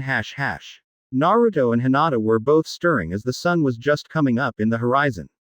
These few days were like vacation after 3 long years of training. It's not like they did nothing. They still did their morning workout routine, but the rest of the days were just spent relaxing and doing anything they might want. Morning, love, Naruto said, rolling on the bed to see the face on his girlfriend. Morning, Hinata replied, half asleep. Naruto was about to reply when he heard a deep sigh in his head. Something wrong? Naruto asked Kurama when he heard the sigh. I'm bored, Kurama replied, stretching his limbs. Amuse me, human, Kurama ordered, and Naruto's eyes twitched. Why don't you chase your tails? It should be 9 times funnier, Naruto rhetorically asked with a straight face. I am not amused, Kurama replied with his eyes twitching. I know exactly what to do, Naruto said with his eyes sparkling with mischief. Kuchio's no jutsu, summoning technique, Naruto said, going through hand seals and slamming his hand on the bed. Once the smoke had cleared, there was a chibi version of the Kyuubi. I'm still not amused, human, Kurama said, getting ready to devour Naruto. Not that he could in that body, since Naruto summoned him with low chakra amount. Kurama was at this point nothing bigger than a cat. Kawaii, Hinata screamed and proceeded to smother the chibi Kyuubi between her breasts. You can thank me later, you bastard, Naruto thought, looking at the suffocating Kyuubi. Kurama eventually managed to slip out from her grasp. I'm going for a walk, Kurama said, and Naruto nodded. Don't show yourself in the village. They hate foxes, and even though you are small, you still have 9 tails, Naruto explained, and Kurama nodded, walking out of the room. Naruto turned around so he could rest for a little bit before he got up. Squeal. You're adorable, Hana cooed, running after the chibi Kurama. KKKIIIIITTTTT. The seal. Put me in the seal. Hurry, Kurama yelled, running through the halls and away from the Hyuga. Are you not amused? Naruto yelled from his bedroom. I'll get you for this, Kurama yelled, and proceeded to run through the kitchen, picking up Kushina and Mito after the adorable plushie. How come he was never this cute when he was with us? Kushina asked with stars in her eyes. I know, right? Mito replied, and she and Kushina proceeded to try and catch the fur ball to pet it to death. I have to say that form is more appealing than his real one, Minato said, remembering what happened 17 years ago. Morning, Naruto said, coming into the kitchen half asleep. Kurama easily outmaneuvered the 3 running ladies after him and jumped into Naruto's head. All right. He had enough, Naruto said, ending the chase. Meanie, Kushina pouted, crossing her arms in front of her chest, making Minato chuckle. What are you doing today, Naruto? Minato asked, and Naruto got into a thinking pose while eating. Nothing, Naruto replied, and Minato's sweat dropped. Maybe some light training or pick up a mission, since I haven't done anything since I got back, Naruto explained, and Minato nodded. Are you not entertained? Naruto asked Kurama, who proceeded to yip in response. Squeal. Here we go again, Naruto muttered under his breath as he watched Kurama ran away again. I command you to stop. I'm the Kyuubi, the strongest of all the 9 Biju. I will not be manhandled. Roarrr. Kurama tried to roar, but nothing more than yipping sounds came out, making all the girls squeal and proceed to smother him again. Konoha's gate. It was a fresh new day in Konoha. Naruto, Hinata and the rest of their family had just gotten home a couple days ago. Some poor genins were tasked with fixing what was left of the training ground they had used for their battle. Thanks to the barrier, most of the training grounds were okay, but the middle area needed some real terraforming. Man, I'm bored, Katetsu said, tilting back on his chair, yawning and stretching his arms. Shouldn't you be a little more observant? Azumo asked, looking at his best friend's state. They still had a few hours in their shift as gate guards, but Katetsu already seemed to be slacking off. Relax, relax, Katetsu replied. Everything has been peaceful, so chill out a little, Katetsu explained. We never know when something might happen, so be a little more alert. Azumo was explaining but was cut off by his partner. We will drop to the ground with so much effort, Katetsu countered. I'm just saying. Big things have small beginnings, Azumo wisely said. Suddenly they both felt three presences approaching the gates. Naturally, and like responsible guards on duty, they jumped into action to identify the possible threat. There were three incoming people. The one on the left, he had short, tufty blue hair, and dark eyes. He also had pointed, shark-like teeth. He was wearing square, black-rimmed glasses connected to ear protectors, a blue pin-striped shirt and camouflage pattern pants. Also, he wore his forehead protector on the front of his holster, which he uses to carry haramakare. The sword itself is wrapped in bandages, leaving only the double hilt visible. He also has shuriken holsters strapped onto each of his legs. The person to the right was a middle-aged man with blue hair, which is styled in a moused-up manner. His left eye was blue and his right eye was covered by an eye patch. He wore a talisman in each ear with the kanji. He also wore the standard striped, gray suit, with a green haori that had white trimmings that stop halfway down, over them. The last person was walking in the middle of both men. She was a slender woman in her 30s. She had green eyes, and ankle-length, auburn hair styled into a herringbone pattern at the back, a top knot tied with a dark blue band, and with 4 bangs at the front. 2 bangs are short, with one covering her right eye, and 2 are long, crossing each other on her bust, just below her chin. She was wearing a long-sleeved, dark blue dress that falls just below the knees. It seems to be closed at the front with a zip, and is kept open on the front right side from the waist down. The dress only covers up to the upper part of her arms and the underside of her breasts. Underneath, she wore a mesh armor that covers slightly more of her upper body than her dress. She also wears shorts in the same color as her dress and, underneath those, mesh leggings reaching down over her knees. Around her waist, she wears a belt with a pouch attached to the back on the left, along with high-heeled sandals and shin guards reaching up over her knees, dark blue polish on her fingers and toes, and is usually shown with dark blue lipstick. What are shinobi of Kirigakure here? Katetsu thought, placing himself as an obstacle. State your business in Konoha, Katetsu said in a stoic and commanding voice. I assure you we mean no harm, Mei said, trying to defuse the situation before it could start. My name is Terumi Mei. To my left is Chojuro, Mei said, gesturing to her left side, and to my right is Ao, Mei said, gesturing to right, said, introducing Ao. We request an audience with your Godime Hokage, Senju Tsunade, Mei said with a friendly smile. If they had been on friendly terms or allied with Kiri, Katetsu and Azumo would most likely gawk at the beauty in front of them, but not now. Why? Katetsu simply asked. That is to be discussed in closed chambers with your Hokage, Mei stated, and Katetsu nodded, calling an ambush squad to escort the Kiri shinobi towards the Hokage tower. Hokage's office Tsunade-sama. Shizune said, knocking on the door and stepping in. There are some Kirigakure shinobi who wish an audience with you, Shizune said, and Tsunade raised an eyebrow. I see. Tsunade replied, thinking what to do and what measures to take. How many are they? Tsunade asked. 3, Shizune replied. Only one can enter my office, the other 2 stay outside, Tsunade said, and Shizune nodded and went to inform them. Anbu, stay alert. I don't any trouble, Tsunade ordered and sat down on her chair when she heard 4 silence acknowledges. Outside of office Tsunade-sama will see you now, but only one of you may enter the room, Shizune explained, and Mei nodded. Ow, Chojuro, stay here, Mei said, and started walking towards the door when Ao voiced his thoughts. But Mei-sama, I'm uncomfortable leaving you alone in there, Ao explained, but Mei seemed to get the wrong words. You will never be comfortable alone, Mei thought to herself. Ao, Mei said, turning to him with a glare, Shut up or I'll kill you, Mei said and now gulped quickly nodding. Hokage's office Thank you for seeing me on such short notice Hokage-sama, Mei said entering the office. I'm Terumi Mei, leader of the rebel forces in Kirigakure, Mei explained and Tsunade nodded motioning her to sit down. Not at all Mei-san, Tsunade said greeting her as well. So, what can I do for you? Tsunade asked getting to the point of the meeting. I'm cutting through all the pleasantries. I came here to ask Konoha's help in winning the civil war, Mei said. I see, Tsunade said tilting back in her chair and bringing her hands to her chin in thought. As you now the current leader of Kirigakure, Yugura the Jinchuriki of the Sanbi, launched a bloodline purge in the village. Our forces are about even but Yugura has full control over his Biju giving their side a huge boost in strength. We can't attack in numbers because Yugura can wipe them all out.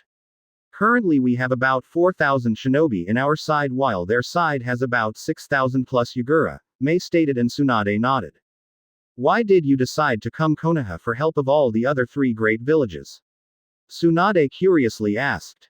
The reasons are very simple. Of all the 5 shinobi villages, Konoha and Kumo and the closest as I couldn't leave my forces for a long time without a leader. In fact, I came with 2 of our strongest shinobi since Yugura had already tried to assassinate me multiple times. Besides, Kumo was always independent and preferred isolation, Mei explained and Tsunade nodded. What's in it for us? Tsunade asked curious to what Mei would answer. At this particular point Kiri didn't have much to offer. Nothing, Mei honestly answered. There is nothing we can offer at this point. But we could come to an alliance once we had one. As I currently see, Konoha is without any support from any other village since the failed Suna Sound invasion 3 years ago, Mei explained. So you want me to lend some shinobi so that they can face some blood-crazed Jinchuriki where your own shinobi can't face. And the best thing I get is an alliance and that's if we win, Tsunade said laying everything at the table. I guess it was a waste of time coming here, Mei thought sadly sighing. I'm game, Tsunade said retaking her posture in her chair. I understa. Wait what? Mei asked confused as to what she just heard. I said I'll lend you some help to your side, Tsunade said and got eyes widened from Mei. Not to sound ungrateful but. Why? Mei asked confused. The moment I decided to come here, even I wasn't sure if you would lend us some help, Mei explained. First, Konoha loves bloodlines and I won't stand for their destruction since one day they might be used to strengthen my village. 2. Yugura is a Jinchuriki and I know someone who would interest in meeting the Sanbi. And 3 is because I want to help. Yugura was a fool for starting the bloodline purge, he's just massacring innocent people, Tsunade explained and Mei dumbly nodded. Although she was happy she got help, even one shinobi was better than nothing. Shizune, Tsunade called out and Shizune entered the office. Summon the Silver Dragon, Tsunade and Shizune nodded. Silver Dragon? Mei asked curious. I created a group similar to the 7 Swordsmen of the Mist. This group is called the 8 Dragons of the Leaf, and they are our elite fighting force. Most of them could give me a run for my money, Tsunade explained and Mei's jaw dropped. Tsunade was lending her S-rank shinobi. Why dragons though? Mei asked tapping her chin. We are in the fire country and dragons breath fire, Tsunade said offhandedly and Mei's sweat dropped. Mei was hopping for something more deep than just that. Although they aren't all swordsmen like Kiri's group. Instead of an over-specialized group they are our first response group to any threat. This group has taijutsu, ninjutsu, genjutsu specialists, medic and poison expert, infiltration, assassination and information gathering experts and also seal masters, Tsunade explained and Mei could only nod. What's that? Mei asked when she felt the sudden charca spike that emerged from outside the room. With Naruto. Minutes earlier Air. Naruto screamed in frustration, how the hell do you put this thing on? Naruto yelled to the heavens as he was trying to figure out how to place the damn Senju armor on. Calm down Naruto-kun, Hinata gently said easing his frustrations. Let me help you, Hinata said and Naruto reluctantly agreed. First you put the chest plate, Hinata said placing the chest plate over Naruto's torso and securing it. Then you plate the shoulder and neck armor, Hinata said strapping the shoulder and neck armor. And finally the waist and leg armor, Hinata said. Finally, Naruto said sighing, what would I do without you? Naruto asked, pulling Hinata closer. Crash and burn, Hinata replied, leaning in and kissing him before Naruto placed the mask over his face. Naruto picked his fan and placed it behind his back and was finally all geared up. See you later, Naruto said and swirled away. Both of them never noticed that both Minato and Kushina were watching the pair. We missed so much, Kushina said, sobbing while Minato just pulled her closer. Don't worry, Kushina-chan, we are here now, Minato softly said. He doesn't need us anymore. He's all grown up and even has a beautiful girl by his side. I wanted to be there when he took his first step, when he unlocked his chakra. I wanted to be there when he got scared from the monster inside the closet, Kushina sobbed. I wanted to, but it wasn't meant to be. We did the best we could with the choices we were given, Minato sadly replied. Don't worry, Hinata said, coming towards them. While you may never have those moments, there will come others. Besides, it was his choice to bring you back, Hinata said. After all, he never had a decent closet, Hinata tried to joke and Kushina just chuckled, wiping away a few tears. He's so lucky to have found you, Kushina said, hugging Hinata while Minato left so that they could be alone. Let me tell you some stuff from when we were growing up, Hinata said, and both sat down. One time we were Hokage's office Naruto came from his dimension just outside of the Hokage Tower. He stepped inside and made his way towards Tsunade's office. He easily arrived there and both Ao and Chojuro were stationed there as if guarding the room. Naruto approached the door and motioned to the handle to open it until Ao placed his arm in front of Naruto, blocking his path. You can't enter the Hokage's office, Ao simply said, and Naruto raised an eyebrow behind his mask. And why is that? Naruto asked stoically. There is meeting in progress. I can't allow you to enter the room, Ao replied. I was called and you have no authority here, Kiri Nin, Naruto simply said and tried to enter the room only to have Ao place a hand on his shoulder. You won't enter this room, Ao firmly said, and Chojuro gulped, grabbing the hilt of his sword. Naruto caught Chojuro's sudden movement and interpreted it as an attack. Naruto sighed and caught Ao's hand, twisting it and bringing his arm behind his back, pinning him to the ground. Chojuro tried to swing his still-sealed sword but made the mistake of looking at Naruto's eyes, through the mask holes, who had the Sharingan blazing. Chojuro was frozen in place. What is going on here? Tsunade roared, opening the door. They barred me entrance into your office, Hokage-sama. I'm just cleaning up, Naruto replied while Mei went towards Chojuro, who kneeled and fell to the floor. Stand down, Silver. They are Mei's bodyguards. Come inside so you can be briefed on your next appointment, Tsunade said, and Naruto nodded, releasing Ao from his arm lock and breaking Chojuro's genjutsu. My apologies, Hokage-sama, Mei said, but Tsunade waved her off. Come inside, everyone, Tsunade said, and everyone re-entered the office, all the while Ao was looking at Naruto, trying to figure him out. He's fast. And he disabled Chojuro with a simple glance, Ao thought to himself. Inside the Hokage's office Now that everyone has calmed down, let me explain your mission, Tsunade said towards Naruto. Mei was carefully studying the masked man in front of her. He certainly holds himself as someone very strong. Not to mention the fact that he disabled Chojuro and Ao at the same time. Mei thought to herself, looking at the silver dragon. He was wearing a black suit with silver-colored Senju-styled armor over it. On the chest plate was emblazoned a dragon. He had long spiky yellow hair and was wearing a white mask with dark silver random designs over it. On his back he had a fan. What's the mission, Hokage-sama? Naruto asked respectfully, trying to hide his identity as best as he could. Your mission is as it follows, Tsunade started. Assemble the dragons and help Mei-san into winning the civil war in Kirigakure. You are under her command until the end of the war, and you will follow any orders unless it conflicts with Konoha's or your own safety. Understood? Tsunade asked. Understood, Hokage-sama, Naruto replied. Mei-san will inform you as you travel towards Kiri, Tsunade explained, and Naruto nodded, turning to Mei. When are we leaving, Mei-san? Naruto asked. As soon as possible, Mei stated, getting up from her chair. Then I shall meet with you at the gate in 2 hours, Naruto said and swirled away. I can't thank you enough, Hokage-sama, Mei said, bowing. Not at all. Just make sure no one dies, Tsunade said, and Mei thanked her again before leaving her office and heading towards the gates where she would wait for her backup. Senju compound Dragons. Naruto's voice echoed through the compound. Gear up. We deploy in 2 hours, Naruto said. Finally a mission, Hashirama said, rushing towards his armor. Always the hot head. Tobirama replied. You are always bickering, you two, Mito said, picking up her large red scroll and attaching it to her back. Thank God, Kushina said, sighing. I know. I was getting bored as well, Minato stated, picking his 3-pronged kunais from the armory. Let's go, Gaara said, shifting into his brown armor. Are you ready, Hinata-chan? Naruto asked, helping her get into the armor. Yes, Hinata simply replied, sealing everything in her wrist's bracelets. 2 hours later, every dragon was at the Senju compound's entrance, all in battle gear.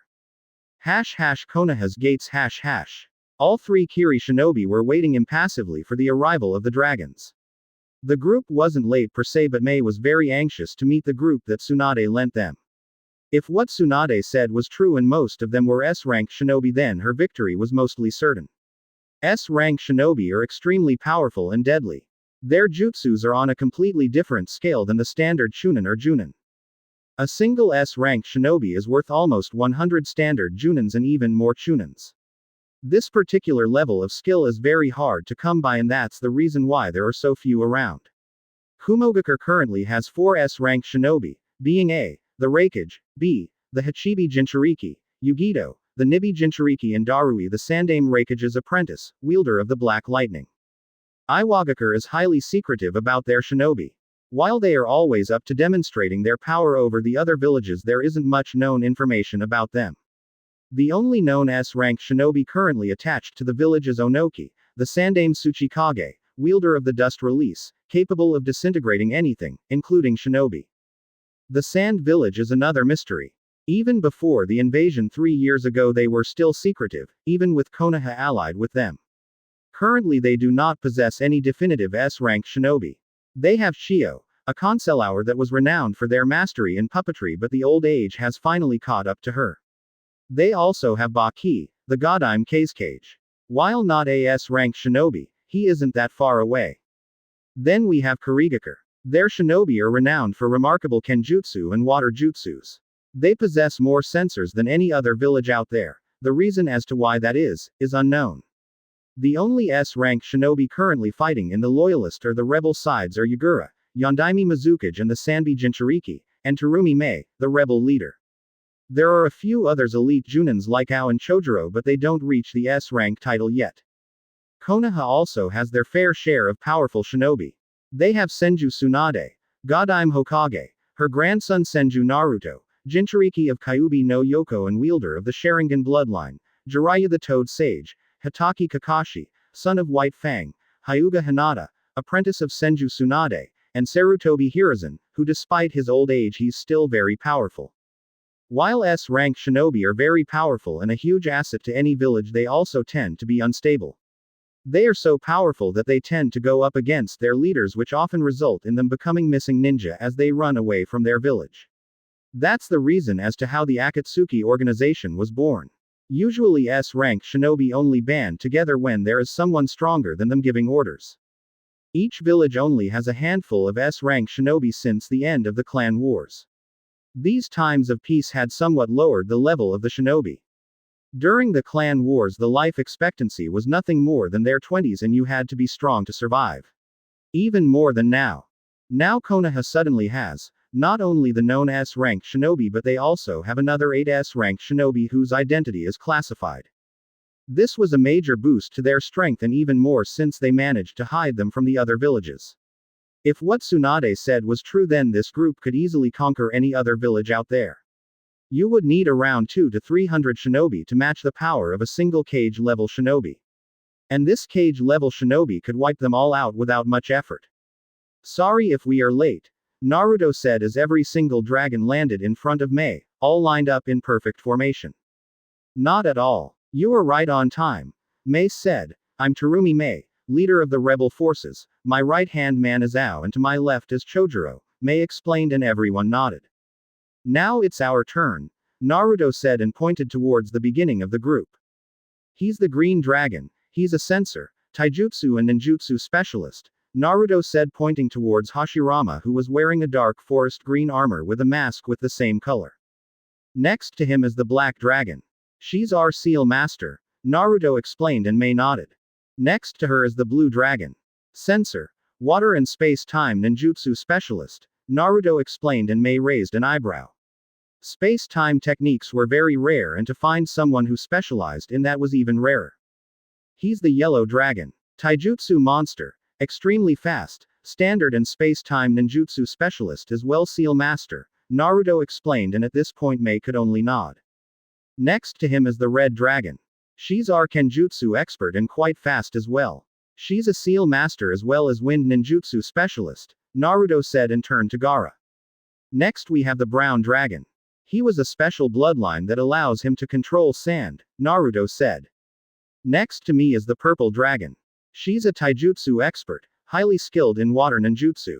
Medical and poison specialist, infiltration, assassination and information gathering specialist, Naruto explained, and Hinata blushed beneath her mask with so much praise her Naruto-kun gave her. And finally me, the leader of 8 dragons of the leaf. I'm an expert at everything, from taijutsu to ninjutsu, genjutsu, stealth, assassination, kenjutsu and so on, Naruto explained, and all 3 Kiri nin could only nod. Excellent. Mei started. Our objective is to win the civil war and end this bloodshed.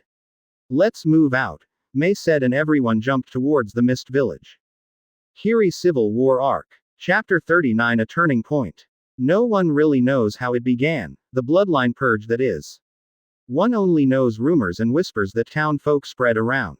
Some say that Hyuga himself suddenly woke up and decided to exterminate all living bloodline users because they posed a major threat to his leadership and regime.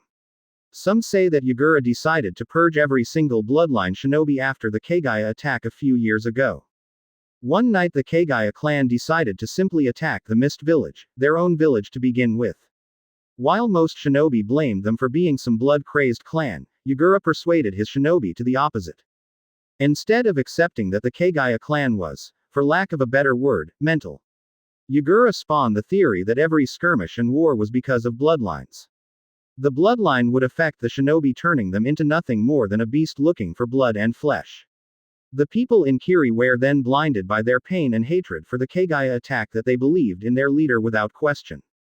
And thus began the bloodline purge. For years Hyuga and his loyalist army composed of thousands of non-bloodline users started hunting down and killing every single bloodline user they found. That's the reason as to why Kiri was cut off from the other great villages for so many years. They had some internal problems to deal with. The bloodline users were forced to band together and leave the village if they wanted to survive. Terumi Mei rose through the ranks and became the indisputable leader of the rebel side of the army. Mei commands around 4,000 shinobi who are fighting to regain back their home. But the worst part is that they are fighting people they once considered comrades, friends, lovers. After years of skirmish, battles, blood and many deaths, Mei decided to turn towards the great shinobi villages to ask for aid to their cause. Mei decided to ask Konoha, the strongest of the 5 great villages, for help. She was lucky that her prayers were answered and she was given 8 hardened and strong shinobi to fight for her cause. The dragons had just introduced themselves to the rebel leader, Terumi Mei. Everyone was geared up and ready for their travel and fight against Hyuga's tyrant regime. With a small wave of hand, every single shinobi blurred out of Konoha, heading towards the mist trees seemed like blurs as everyone was moving fast. Mei had already left for a few days and it wasn't good the leader to be absent for long periods of time. Mei was leading the group. She was being flanked on the left by one of her bodyguards, Chojuro, and to her right-hand man, Ao. Mei was extremely pleased with the help she got and couldn't wait for the war to be over. Chojuro was a bit fearful. He could feel that they were powerful shinobi and could only hope that they didn't turn on them. Ao was another story. He didn't trust them in any way whatsoever. The little digression he had the dragon leader, Silver, only seemed to increase it. Something didn't feel right with these dragons.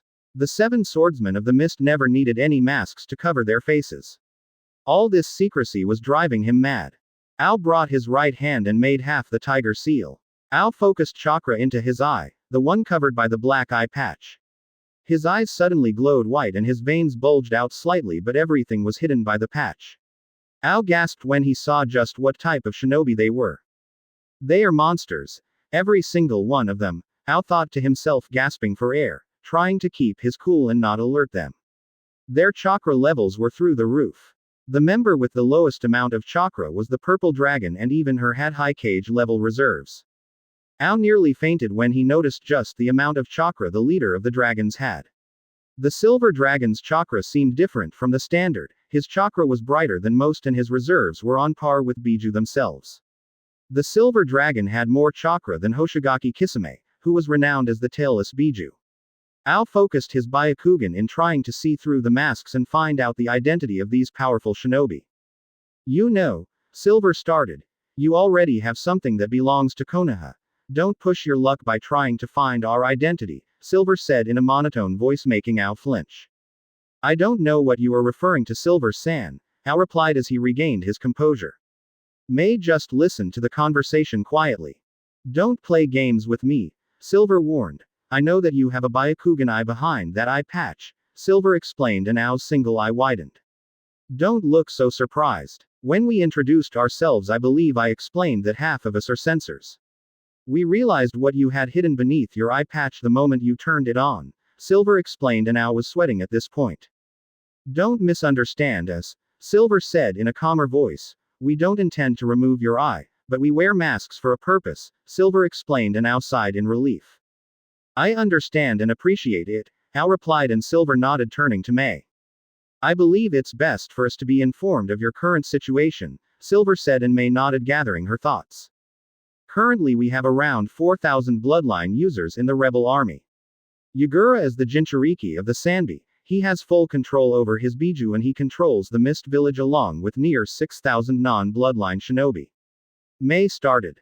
As you most likely know, Water Country is formed by multiple islands.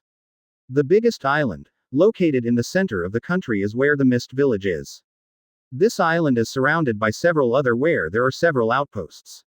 Our army is spread out between two islands which we managed to capture the strongholds, May explained.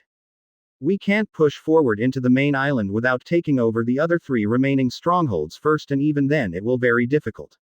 Yugura has full control over his Biju and can obliterate the army if we attack in numbers. However, there isn't anyone strong enough to face Yugura on his own, not even me, May finished sadly. The rebel said had fought for years but nothing seemed to change.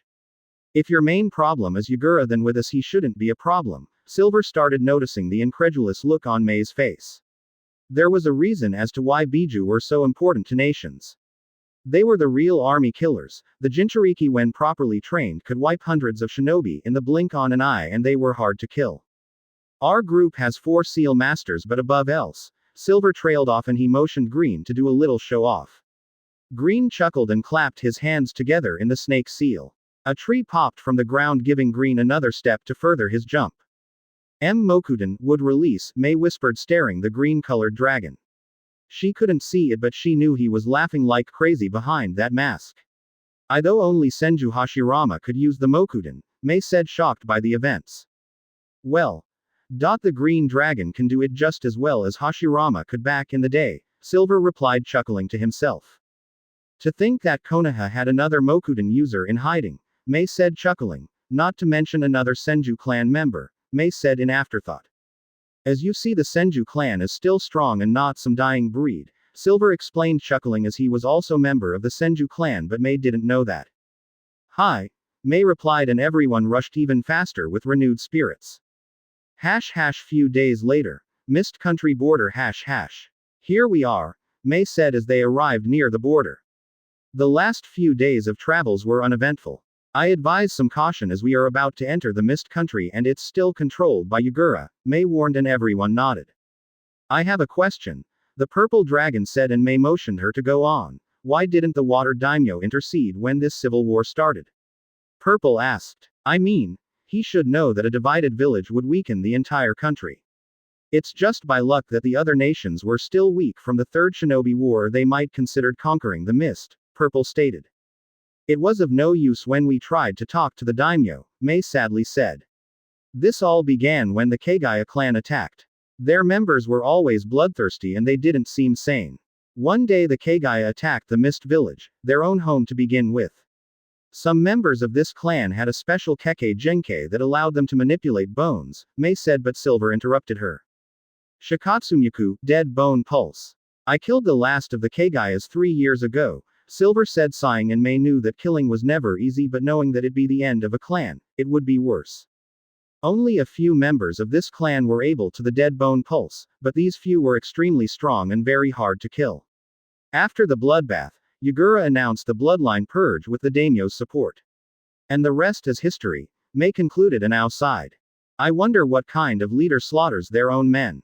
While I agree he should protect his own village at any cost, no one in their right mind would do something like this, Green said in afterthought. No one really knows why he chose to do it, Mei started. Yagura was always a good leader. He was kind and warm to his people, and, even though he was a Jinchuriki, his village still loved him and chose him as their leader, Mei explained. She as well couldn't understand how someone could change like this, but she guessed that pain can change a lot of things. Pain changes people, Silver said in a monotone voice.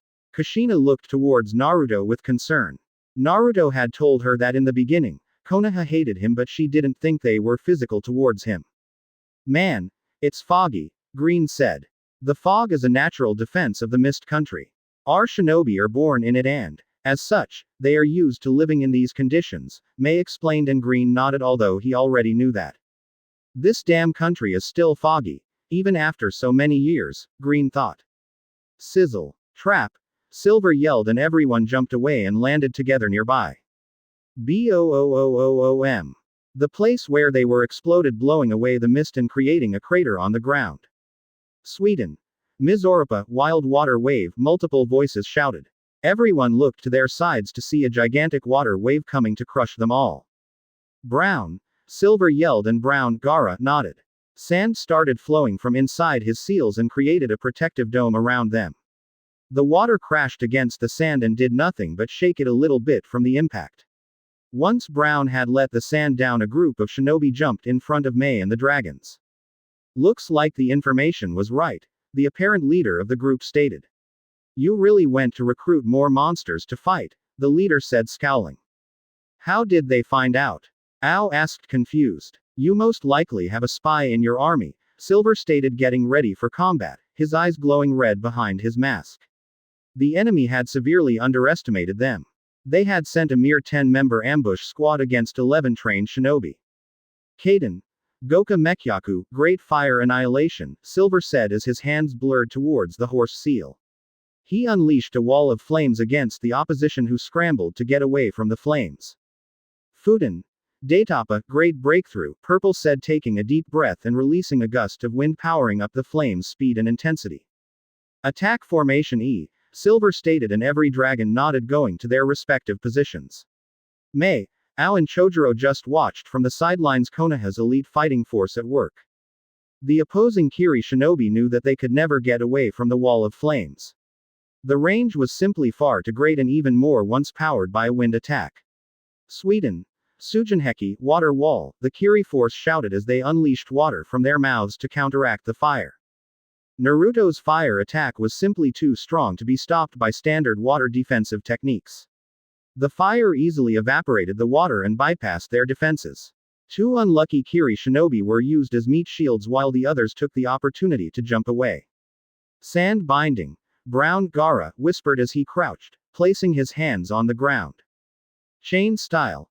Chain forest. Red Kushina whispered, crouching on the ground as well. Mokuten would release piercing stakes, Green shouted, and he clasped his hands together.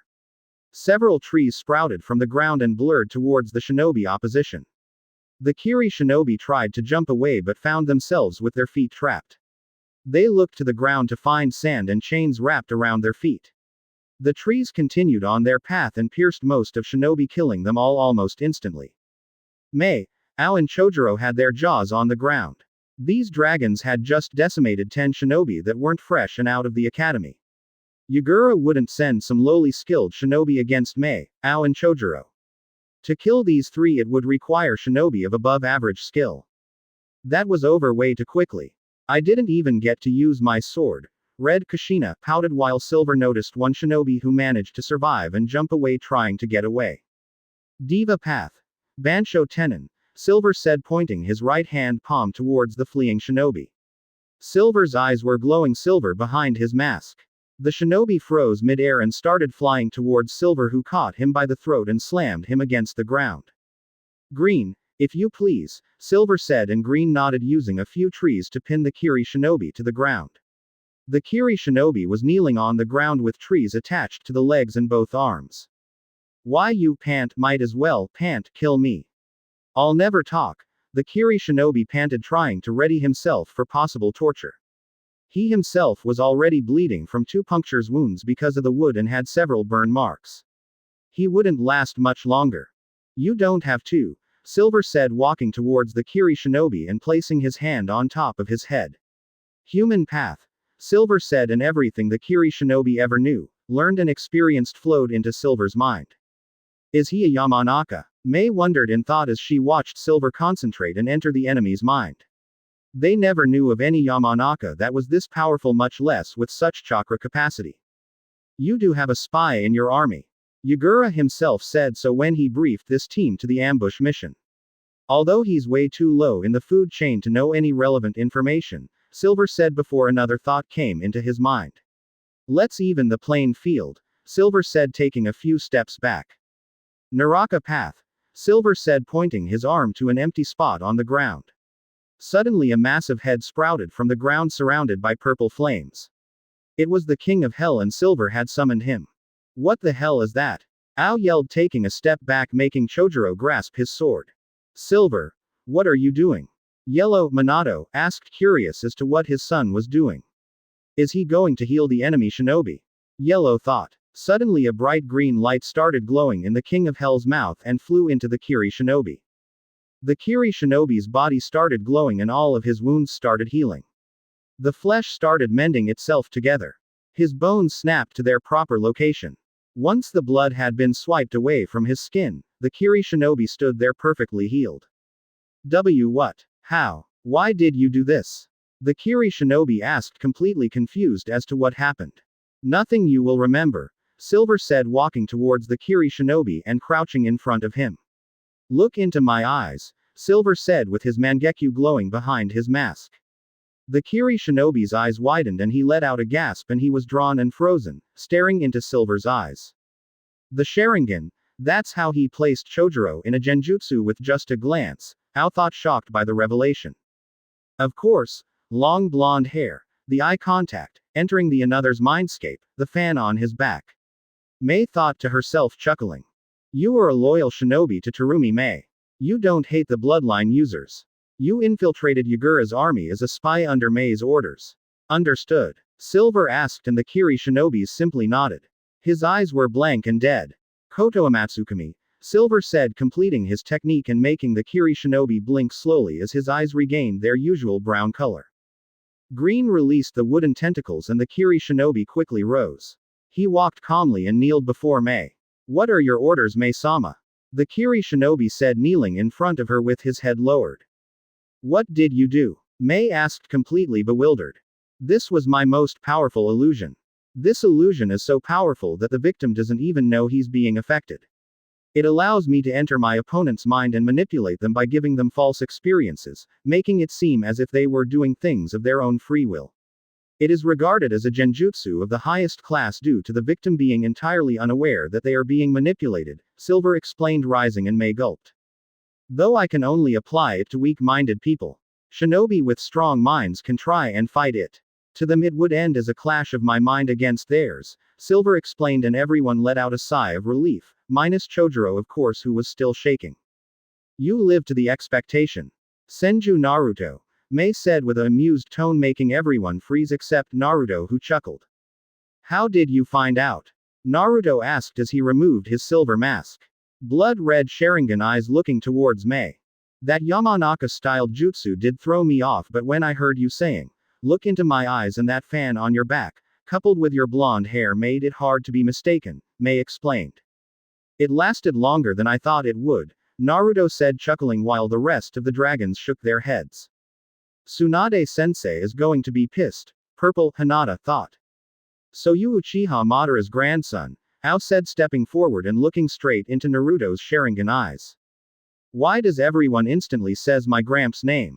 Naruto rhetorically asked. I mean, Senju Hashirama and my father Namikaze Minato were legends on their own right, Naruto stated. Yes.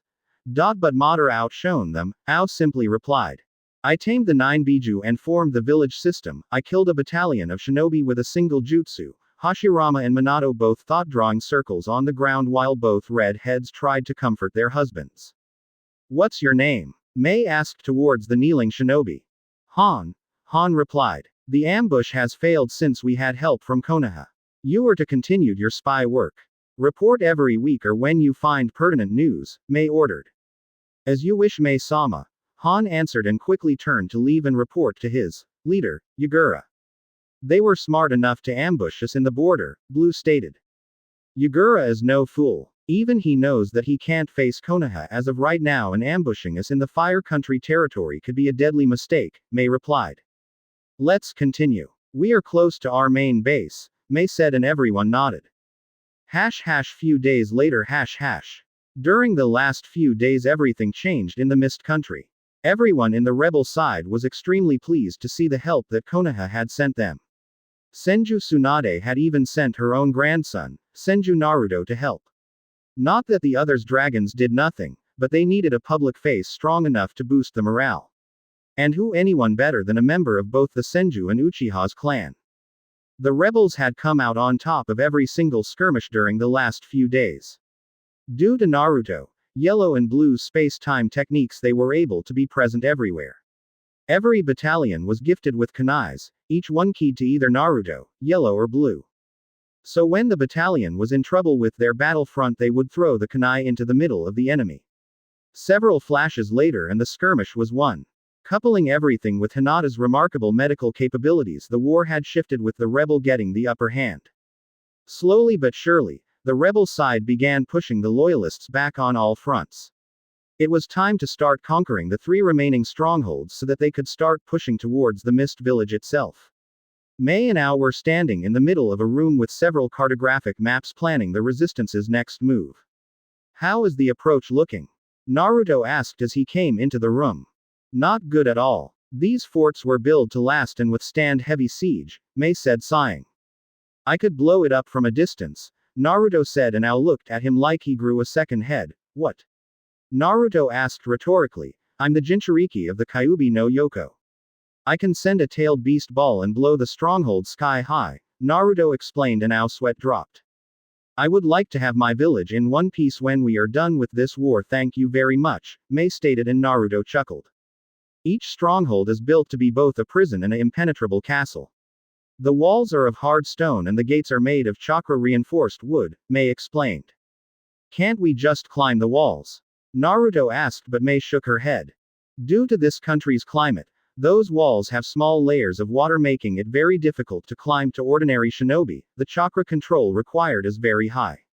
Besides, they have sentries on every tower 24 hours a day.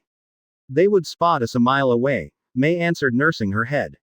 Storming these strongholds was always a pain in the butt. They managed to get the last 2 by overwhelming them with numbers. How about we go from underneath with a few Doton users? Naruto asked, but Mei shook her head once again. Then I'll go in alone and open the gates from the inside, Naruto said as he memorized the terrain from the map using his Sharingan. I don't need to climb walls to enter the fort, Naruto said, and Mei raised an eyebrow. My space-time techniques are on a whole new level. I can easily walk through walls and other barriers, Naruto explained, and to demonstrate he started sinking into the ground and reappeared behind Mei. Send Yellow and Purple to the other strongholds while I take the main one. They are the best at stealth and should be able to sneak in easily, Naruto explained, and Mei nodded. According to Han, Yagura is gathering the main army in the village. He seems to already be expecting for us to be able to conquer these strongholds before advancing, Mei said, and Naruto nodded. Let's gear up for the siege, Naruto said, and everyone left the room. Next day Is everything ready? Naruto asked Mei. Since she was the commander of the troops, it was her job to coordinate everything. The troops are ready to storm the stronghold once the gate is open. They are about 500 meters away from it, shrouded by the mist, Mei explained and Naruto nodded. Yellow. Purple, Naruto called out. Get ready.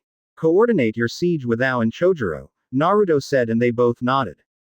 Naruto then turned to the rest of the dragons. Red, green and blue, you are with the Ao's troops into storming Yellow's stronghold. Black and brown, you are with Chojuro's troops, Naruto ordered and everyone nodded, walking away into their respective positions. Purple, Naruto called out and she walked towards him. I'm delivering you the closest I can to the castle, Naruto said and she nodded.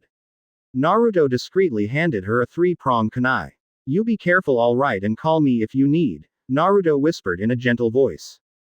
Don't worry so much, Naruto-kun, Purple replied, taking the kunai and putting it in her pockets. Of course I worry, Naruto said and grabbed Purple by the waist, flashing away. So she's Hyuga Hinata. Interesting, Mei concluded to herself once she caught a glimpse of the intimate moment between the purple dragon and Naruto. Just from that small glance she could see that they were very close and that Naruto held her safety above everything. Northern stronghold #. It was a very dark night. The many clouds that there were, covered the whole sky, blocking the stars and the small light coming from the moon. Night was the ally of the shinobi. The shinobi were trained assassins, sound was their enemy, the darkness their friend. The only thing visible were the torches on the stronghold and a pair of blood-red eyes glowing in the dark as they scanned the surroundings. Mei shivered as she looked towards Naruto. It was so dark that it was difficult to see in much detail anything coming from Naruto, but she could clearly see his eyes. Those blood-red eyes with three tomos shining and swirling in the night. Those eyes that seemed to belong to demons. Those eyes were scanning everything as if looking for prey. Those eyes belonged to hunters. Naruto, Mei were standing just outside of the stronghold with 1,000 shinobi behind them. They were about to siege the biggest and strongest of the 5 strongholds. This one was different from the other from the fact that it was not only bigger but housed more shinobi inside. Unlike the others where the shinobi just took shifts, this stronghold actually housed living quarters and had full-time shinobi working and guarding it. The other must have already began their attack. I'm moving into position, Naruto said and Mei nodded. Naruto swirled away and Mei turned to her troops and let them know to get ready. Naruto reappeared outside of the stronghold's walls. He leaned against the wall, being shrouded by the darkness and enveloped by the shadows of the night. One of benefits of the Sharingan was night vision. Naruto could see at night just as he could see during the day. The fact that his vision was black and white with only chakra having color didn't seem to bother him much. Naruto did a quick head count and counted 10 sentries. 4s were standing inside 4 tall towers overlooking the plains in front of them, while the remaining 6 guards were patrolling the walls. Naruto pondered what to do. Should he kill the sentries and then go for the gate, or simply bypass them all and open the gates without them even knowing? Naruto opted for the first. If he took the sentries and then opened the gates, the army would be able to approach the stronghold and enter it without being detected. Yagura's men wouldn't know what happened until the rebels were already inside the castle, and then it would be too late. Naruto quickly formed a mental plan. He swirled away and appeared in each tower just behind the enemies. Naruto covered the enemy's mouth with his hand. The enemy shinobi's eyes widened when he saw a black spear appear from Naruto's other hand going for his neck. He quickly killed them, stabbing them in the throat so that they couldn't scream and alert anyone. With the main sentries gone, he made his way to kill the wall guards. Using the sentry tower as a vantage point, Naruto quickly scanned the inside of the stronghold. He was lucky. The only guards seemed to be at the towers and outer walls. Inside everything was quiet as most shinobi were most likely still sleeping and some few getting ready for a shift change. Naruto threw a single 3-pronged kunai into the air and watched it sail through the air. As the kunai sailed, Naruto flashed towards the kunai and appeared in a yellow flash mid-air. The guards only saw a small glint as several shurikens came flying towards them, killing them swiftly. Naruto quickly disposed of the bodies by burying them using a small earth jutsu, because otherwise using a fire jutsu could alert the enemy. Once the enemies had been dealt, Naruto stealthily entered the inside houses of the stronghold. Naruto thanked the heavens by being a sensor, thus allowing him to find enemies more easily. After all, while the Sharingan was an excellent weapon, it didn't allow him to see through walls like the Byakugan could. Naruto walked through the corridors but used the ceiling. One of the things that Jiraiya had taught him is that people very rarely look up. Naruto quietly chuckled when he saw a patrol of 2 shinobi just walk by without even detecting him. Naruto saw some lights coming from one of the rooms of the hall. Naruto used his Kamui and phased through the walls. He ended up in the medical ward of the room. Keeping inside of the wall, he noticed that were a few guards in the room, which didn't make sense to him unless the medics were prisoners and working against their will.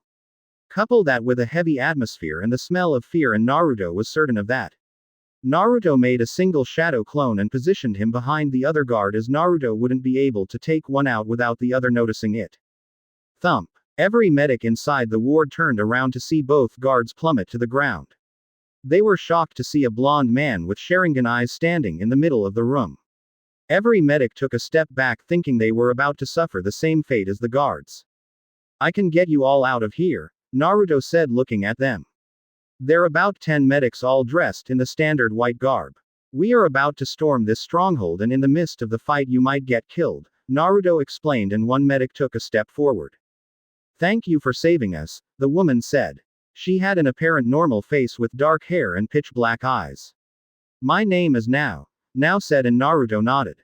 Naruto created a shadow clone and gathered all of the medics in one small group. In a single flash of yellow, everyone had left.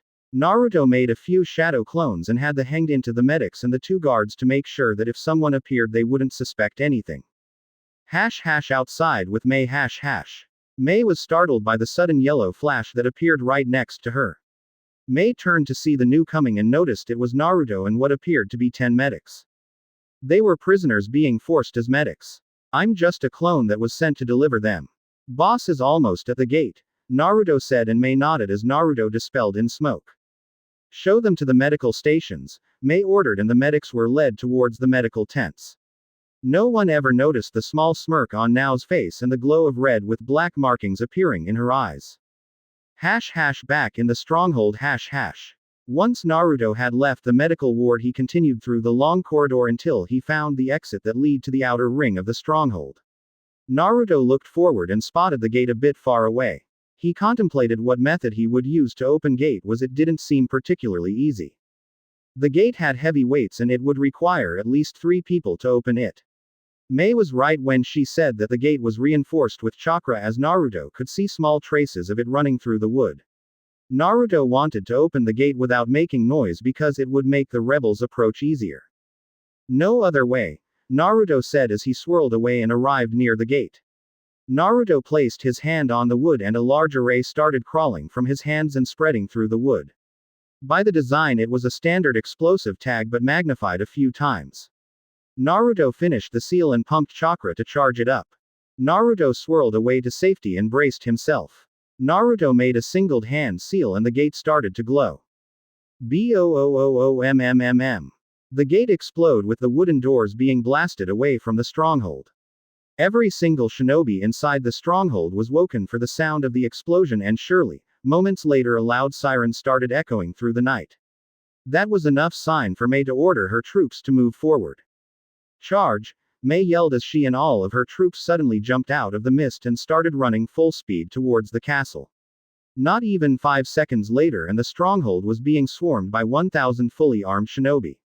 Loud explosion and the sound of metal clashing was heard through all of the stronghold. "May," Naruto said as he jumped from the walls and rendezvoused with May. "Take a few hundred shinobi.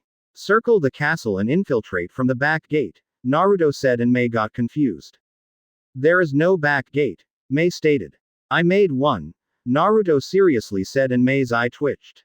"It's a small hole. You can fix it later," Naruto explained, and May sighed. "Platoon A to D, come with me," May ordered, and circled the castle and stormed it from behind, sandwiching the enemy behind 2 fronts. Well, Naruto heard and turned to meet on Kiri shinobi, who seemed to be unaffected by the pandemonium running through the base. "We meet at last. Senju Naruto," the shinobi said. "And you are?" Naruto asked, looking intently at the man. He wore the standard Kiri with the flak jacket, and pin-striped leg and arm guards. "Where are my manners? My name is Toshio and one of newer members of the 7 Swordsmen of the Mist," Toshio said as he took out a sword from behind his back. It was one big cleaver to make it simple. I see, Naruto said, channeling chakra to his wrist seals, and his old Chikudo popped into existence. I always thought that the Senju clan was overrated. After all, the strongest clan was decimated during the First and Second Shinobi War, while the weakest ones lasted. Tashio taunted, but the taunt was met with an emotionless and serious face. Show me what you are worth, Senju Naruto. Konoha no Raijin, son of the Kuroi Senko and grandson of Uchiha Madara, Tashio yelled, running towards Naruto with his cleaver held up high. Naruto quickly analyzed the enemy with his Sharingan and could see that he was nothing than a mere Junin with standard chakra reserves. I guess the swordsman title went over his head, Naruto thought to himself, and thanked the heavens for him having Hinata. Otherwise he would go all god on other people. Tashio brought down his giant cleaver, trying to split Naruto on half, but only caught Naruto's afterimage. Tashio only knew he missed when his sword hit the ground. Tashio turned around and used the flat side of his sword to block a horizontal slash from Naruto. Chidori Nagashi, Naruto said, and his sword and hands sparkled with electricity. By both swords being made with metal, Naruto's electric attack got transferred toward Tashio and made him spasm. He jumped up and back with his hands smoking. Tashio placed the sword on his back and started going through hand seals. One particular jutsu that Naruto knew all too well. Kurigakure no Jutsu, hidden mist jutsu, Tashio said, and the grounds where they were fighting became all covered in mist. This is the end, brat, Tashio said as he disappeared inside the mist. Naruto just shook his head and stayed relaxed in the same place. Why bother moving at all when you can't see half an inch ahead of him? Naruto quickly knew that Tashio was an amateur at the art of silent killing. Naruto could hear him breathing for the love of God. Naruto was getting bored by the fight and decided to end it when Tashio made his move. Die! Tashio yelled as he appeared behind Naruto with his cleaver, getting ready to cut Naruto in half. And cut he did, or so he thought as he watched the blade pass through Naruto and exit at the other end. What are you? Tashio yelled. Naruto turned around and locked eyes with him. Tashio stared at his Mangekyo blazing, and he never knew that it was the last thing he would ever see. Your end? Though I won't kill you. You seem pretty high up in the food chain, so you might know some valuable information, Naruto said as his Mangekyo glowed. Tashio was completely absorbed into Naruto's eyes in matter of seconds. Let's get this over with, Naruto said, and blurred towards the corridors and halls, killing everyone that got in his way. Kaden. Goka Mekyaku, Great Fire Annihilation. Raiden. Raryuden, Lightning Dragon. Suiden. Suiryuden no Jutsu, Water Dragon. Naruto unleashed jutsu after jutsu, decimating everything in front of him. No one could stop his onslaught of jutsu. From gigantic walls of flames to water and lightning dragons. The siege on the stronghold was brief and swift. In a mere hour the stronghold had been conquered. Without red, green, blue and yellow ##. The attack on the other stronghold had also been swift and efficient. Yellow, Minato, had successfully infiltrated the stronghold and proceeded to slam a big Rasengan against the wooden gates. Once the gates were down, Yellow's forces swarmed the castle and quickly captured it with the use of the Hiroshin and some high-level water jutsus. ## with Chojuro, black, brown and purple ##. While purple, Hinata, didn't any fancy space-time techniques, she didn't require them to be an extremely effective shinobi. Just with her Byakugan and her extremely accurate aim, coupling that with deadly poisons, she was a force to be reckoned with. Though Purple was supposed to infiltrate the castle, she took a different approach. Purple simply approached the gates from the outside, without no one even noticing her, and simply punched the gates. The wooden gates that were supposed to withstand heavy siege were simply blown from their hinges and crashed into the back of the stronghold. That's one scary woman, Chojuro shakily said, while Black Mito laughed. Mito did taught Tsunade the basics of super strength, though Tsunade managed to refine it to a whole new level. With Brown's sand and Black's shields, the life losses were slim to none. Purple lead the attack and they decimated the enemy in a matter of hours. ## next day ##. May, Ao, Chojuro and most of the dragons were gathered at the main stronghold, the one Naruto and May conquered. The castle had a cheerful ambient. This was the most they ever achieved in almost 2 years of fighting. We did one hell of a progress today, May said, and her troops cheered. Just a few more days and everything would be over.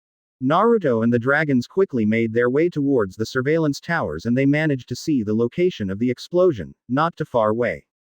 That's the medical stations, Mei stated while Naruto realized that Hinata was there doing what she could to heal the injured. Hinata! Naruto yelled and started running since he couldn't sense her marker anymore.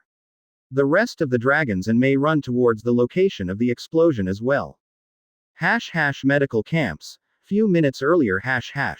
Purple was working at the main tent healing the injured. The loss of life during the siege was minimal, but there was always injured shinobi. Hinata was a very good healer and extremely skilled in the mystical palm. Apparently, the better your chakra control was, the more efficient was the technique. The bones are in their proper place. Give it a few days and you will back to new, Purple said, and the shinobi thanked her. Hinata quickly finished the remaining patients and went for checkup routine on all of them before she decided to leave. Takumi-san, Purple said as she entered the room of the head doctor. I'm Liev, Purple was saying, but stopped when she saw Takumi's body on the ground in a pool on his own blood. Purple quickly rushed him only to find out he was assassinated if his slit throat was anything to go by. Hinata activated her Byakugan just in time to see a hail of kunais and shurikens being thrown at her. Kaden, Purple said, and started spinning in a blue dome of chakra and blocking every single projectile that was thrown at her. Would you look at that? Now rhetorically asked as she jumped down from her hiding spot, landing in front of Purple smirking. I get to kill a Hyuga, now said grinning. Now. Wire doi, Hinata was about to ask what was going on when she looked to Nao's eyes. They were blood red with 3 black tomos. Sharingan. How is that possible? Purple whispered with her mind running a mile per second. You can't be an Uchiha. It is not possible.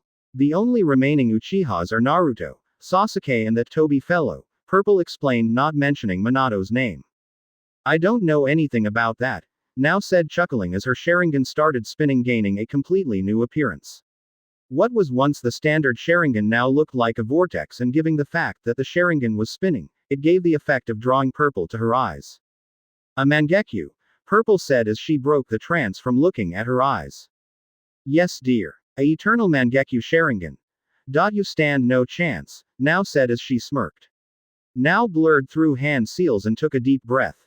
Kaden.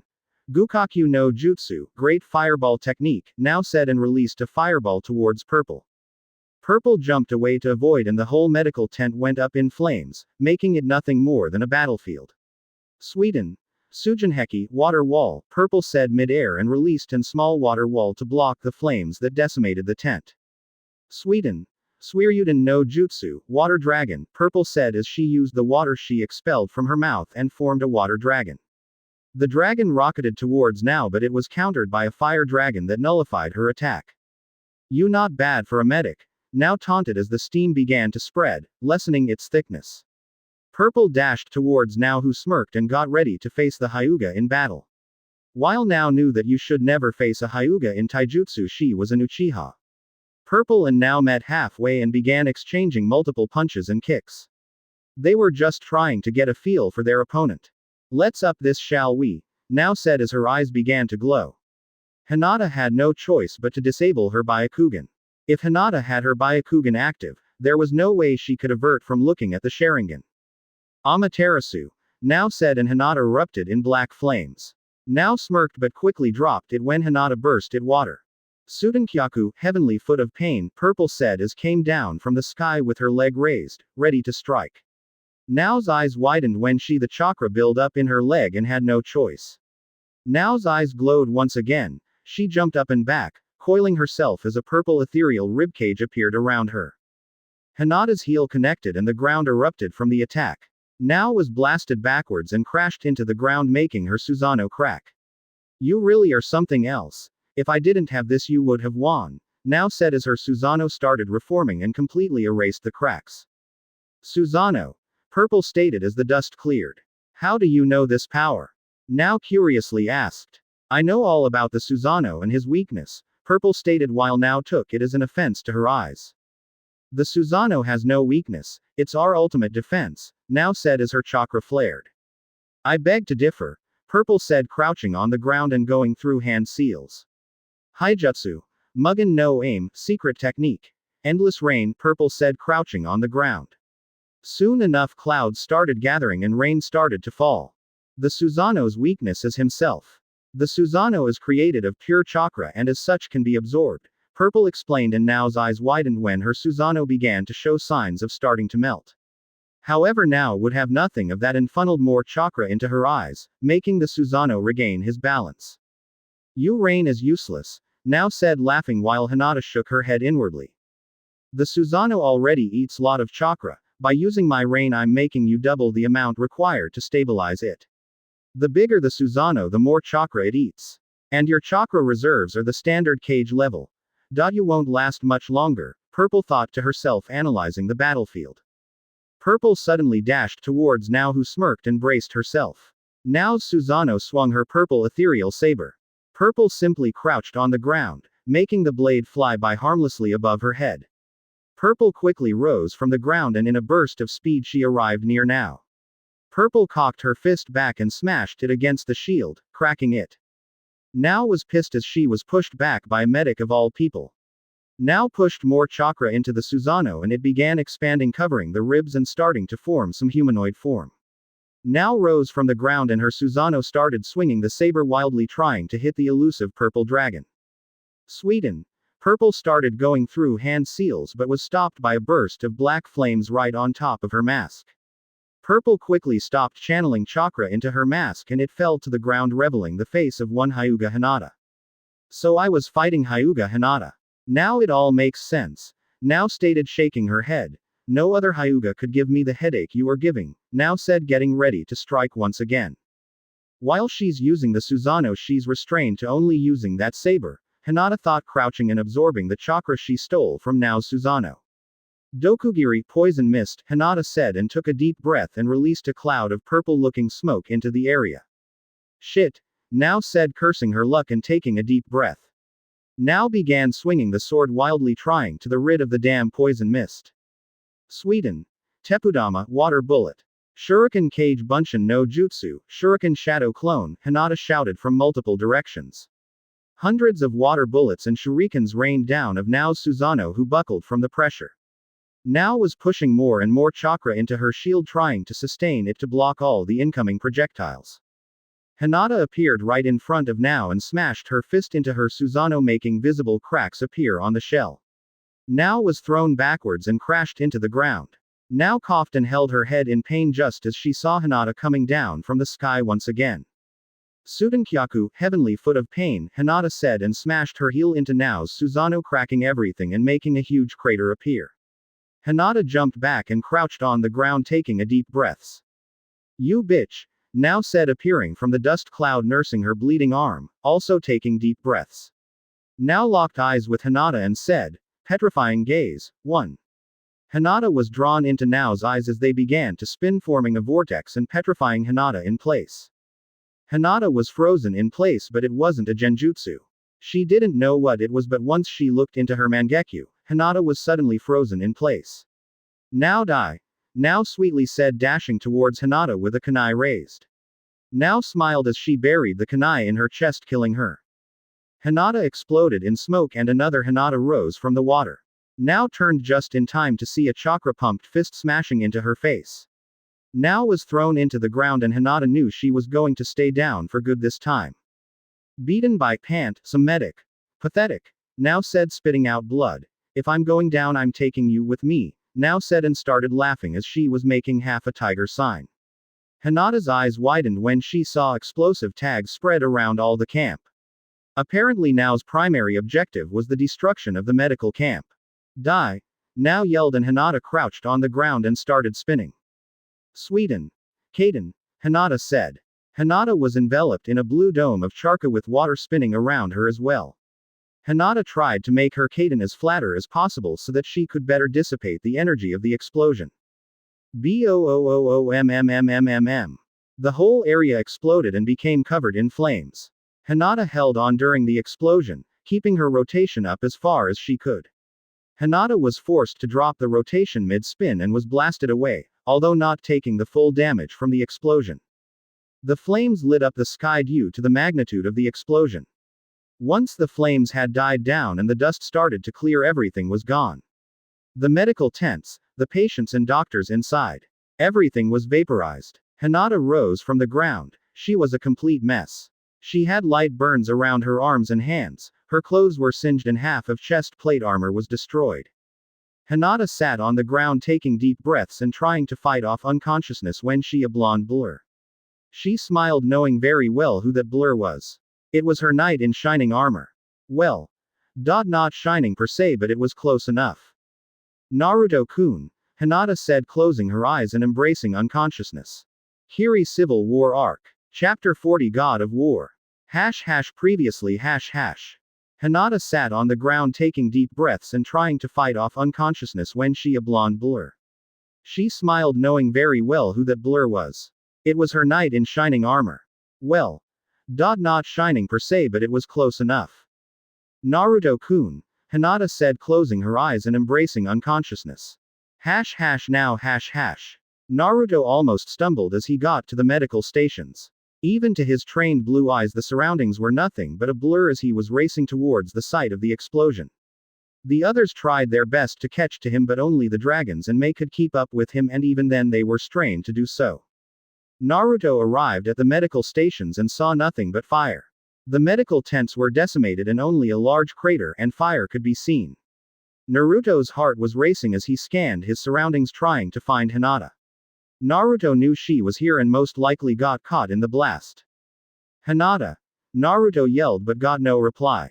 He looked around trying to find any sign of life. Kit! Kurama called out from inside his mind. I can sense her. A few meters to the east. She's not alone, Kurama said, and Naruto disappeared again. Naruto arrived at the location Kurama had said and found Hinata leaning against a rock. She was unconscious, that Naruto could see from far away. In a flash, Naruto was by her side and just in time to block an array of shurikens that were coming for her. Naruto blocked all of the shuriken and looked towards they came from, only to notice a shinobi shunshin away. It was only a glimpse, but Naruto could see that she was female and she was that medic. Now, he had saved from when he infiltrated the strongholds. Naruto took Hinata in his arms and gently laid her on the ground. Naruto bent down, placing his head on her chest to sigh in relief when he heard a strong heartbeat. His eyes were flashing red with black slits as he unintentionally pulled Kurama's power. He was pissed all right. In a flash of hand seals and a poof of smoke, Kagura was on the human realm. You summoned Naruto? Kagura asked but didn't wait for a reply when he saw the devastation around her and Naruto's mate on the ground. Kagura's tails immediately started glowing and scanning Hinata's body. She's lucky to have survived this blast, Kagura said, but Naruto didn't reply. He just looked at Hinata. She has a few broken ribs, internal bleeding and a concussion, most likely from the explosion and getting blasted towards this rock, Kagura explained, and Naruto nodded, his eyes flashing silver. Naraka path, Naruto said, and the King of Hell appeared just a few inches away from him. The King of Hell's mouth glowed green as he sent a small beam of energy into Hinata's body. It only took a few seconds, Hinata's breathing stabilized and her scorched skin disappeared to her normal flawless skin. Naruto smiled as he noticed that she looked better and peaceful in her sleep. Then he remembered what happened here. His anger was rising as he quickly knew that happened here. Yagura had sent some of his shinobi to take out the medical camps. It was a low move, but this was war, where any opportunity is to be taken. Yagura had destroyed the medical tents. Tents filled with sick and weak people, filled with doctors and nurses who had nothing to do with this war and only wanted to help save the few they could. People who had dedicated their lives into helping other people didn't deserve such fate. The place where the love of his life was working. He hurt his mate and he was going to pay for everything he had done. Naruto was thinking on these lines as he was finishing restoring Hinata's body when the rest of the dragons, Mei, Chojuro and Ao arrived. Mei looked sadly at the devastation and shook her head at the lengths Yagura would go to win this war. He would target a hospital filled with sick people only to get an edge on this pathetic and pointless war. Those who prey on the weak and helpless have no place in this world, Naruto said, and Mei took a step back when she heard the tone and felt the malice behind his voice. She looked at him and noticed the purple dragon unconscious on the ground. The mask was gone and was replaced with the beautiful face of Hyuga Hinata. Even Mei had to admit she was a goddess in human form. Mei smiled at the fondness and love that Naruto had of her but quickly forgot that when she felt his anger. That can't be good, Red Kushina thought looking at her son with worry. That deep and cold voice made her shiver as if a ghost had just walked by. Those ants dared to try and kill my Hinata, Naruto said darkly, and all of the dragons were looking at him with weary faces. Naruto was always a easygoing guy, friendly and highly protective of everyone he cared about. Naruto tended to avoid confrontations when he could.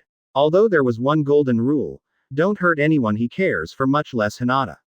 The dragons knew they had no chance of defeating Naruto, much less when he was pissed and fighting for real. I'll slaughter them, Naruto roared in absolute rage with his chakra levels rapidly escalating. Mei looked alarmed and scared as she never saw Naruto in such state. She never saw him pissed and angry, and, judging by the levels of his chakra output, he was beyond pissed. She was sweating and Naruto wasn't even mad at her. Naruto, calm down, Yellow Minato said, trying to calm his son down. Minato flinched and took a step back when Naruto turned and faced him, locking eyes with him. His Mangekyo Sharingan was glowing and the aura he was releasing was so powerful and strong that the ground was cracking from the pressure. They dared to hurt my mate, Naruto said, chuckling to himself. Ao was gulping and taking a few steps away from that monster. Chojuro was shaking like a wild leaf. I will show them my power. The power of Senju Naruto. I'm going to show them what happens when you anger a god, Naruto said in dark voice, and in a flash of yellow he was gone. It took them all a few minutes to recover from what happened. What the hell happened to him? Mei asked, gulping as her breathing returned to normal. She was drop dead scared of Naruto right about now. She never knew he could be so cold and intimidating. Everyone has darkness, and that is what happens when you hurt Hinata, Red Kushina said as she bended over and picked up Hinata in her arms. Kushina was no medic, but even she could see that Hinata was back to perfect health. He got so angry. I've never seen something like that, Mei said, shivering. Naruto is highly protective of his girlfriend, Yellow stated. Don't you think that's a bit excessive? He managed to heal her back to full health, Mei explained, confused. Naruto's reaction was excessive. I understand why you would say something like that, and before I explain, let me ask you something, Red Kushina began. What do you know of Senju Naruto? What do you think he is? Red asked Mei, who got into a thinking position. Senju Naruto, S-rank shinobi of Konoha, grandson of the Godime Hokage, Senju Tsunade, and the head of the Senju clan, Mei explained, and Kushina nodded, seeing that was the information contained in the bingo book. How do you think his life was growing up in the Leaf was? Red asked, and Mei was startled by such question but answered nonetheless. Like any other heir to a clan, I suppose. He was most likely treated like a king or royalty, even more for him being the heir of the Senju clan, one of the founding clans of Konoha and said to be the strongest of all, Mei explained, and Kushina gave a hollowed chuckle.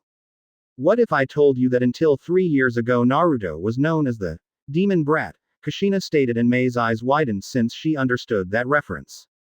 Naruto's parents died a few minutes just after he was born. The Yondaime gave his life to seal the Kyuubi in him, making him a Jinchuriki. His life growing up was a nightmare and a hell.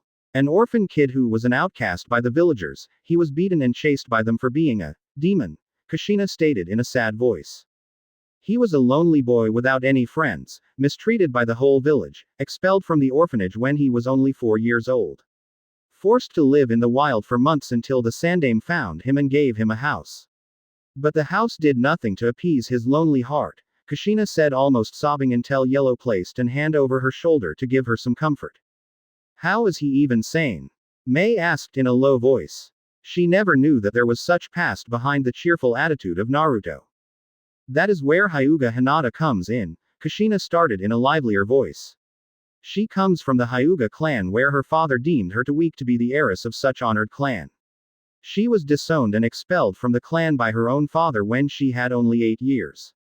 She, like Naruto, was thrown away like garbage and forced to live on the streets, Kushina said.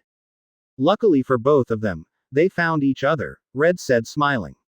They lived on the same roof ever since then, They lived and trained to prove to others and each other that they aren't weak or demons. Eventually love grew between them. Hinata was as the anchor for Naruto.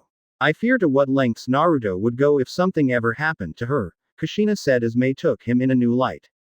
So do you understand why Naruto's reaction was this extreme? From the moment he was born he had nothing. He finally gained something and he would die to protect it, Kushina explained and Mei nodded knowingly. I've never experienced anything like that so I can only imagine, Mei stated until she remembered what Naruto had said. We have to stop him, he's going after Yagura isn't he? Mei asked and every dragon nodded. He's going to kill himself. According to Han, Yagura mobilized the remaining of his army the village. There still are around 2,000 shinobi and Yagura himself, Mei said in a panic getting ready to leave. In the last few days she grew friendly with Naruto. No, Blue said in his monotone voice, placing a hand on her shoulder. It's better we stay out of the way unless we want to get caught in the crossfire, Blue said but Mei wouldn't budge. Are you insane? Mei said. No one can face 2,000 shinobi alone and win, much less an army with their leader having full control over his biju, Mei retorted. You no idea the extension of his power, Blue said shocking Mei by his blind faith on his leader. By tomorrow, Kirigakure will be ours, Blue said and left Mei stunned in place. So we are just going to stand here and watch? Mei asked in a low voice. Unless you want to sacrifice your men then. Yes, Blue said. We are moving close to the village once Naruto begins his attack, Blue explained and Yellow nodded flashing everyone to nearby the gates of Kirigakure. My God. Mei stuttered looking at the village. Mizukage's tower. Underground facility You fool. A voice echoed through the whole room. The room itself was very large and had many supporting pillars to keep it from collapsing. From the stone color anyone could clearly tell that this room was deep underground. At the end of the room were two large metal doors that would most likely lead to another area. Back to the two people that were arguing. The person that yelled was standing and pacing around the room pissed by his subordinate. He was wearing a high-collared black cloak with red clouds emblazed in it. He had black spiky hair and was wearing an orange mask with a swirling pattern. He was Tobi or Uchiha Fugaku for those few that knew him. The other person was kneeling in front of him, bowing her head in shame.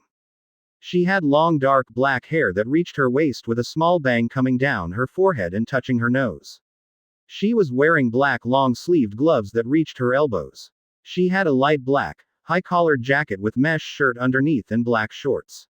She was now Uchiha and was kneeling after a failed mission. Check profile for now's image. It was surprisingly hard to find a decent female Uchiha. You were told not to reveal yourself and yet you did, Tobi yelled making now cringe from the sound. And for what? Tobi rhetorically asked. So you could show the world that there is one more Uchiha alive and nearly getting killed in the process, Tobi roared. Flashback. Die. Now yelled and Hinata crouched on the ground and started spinning.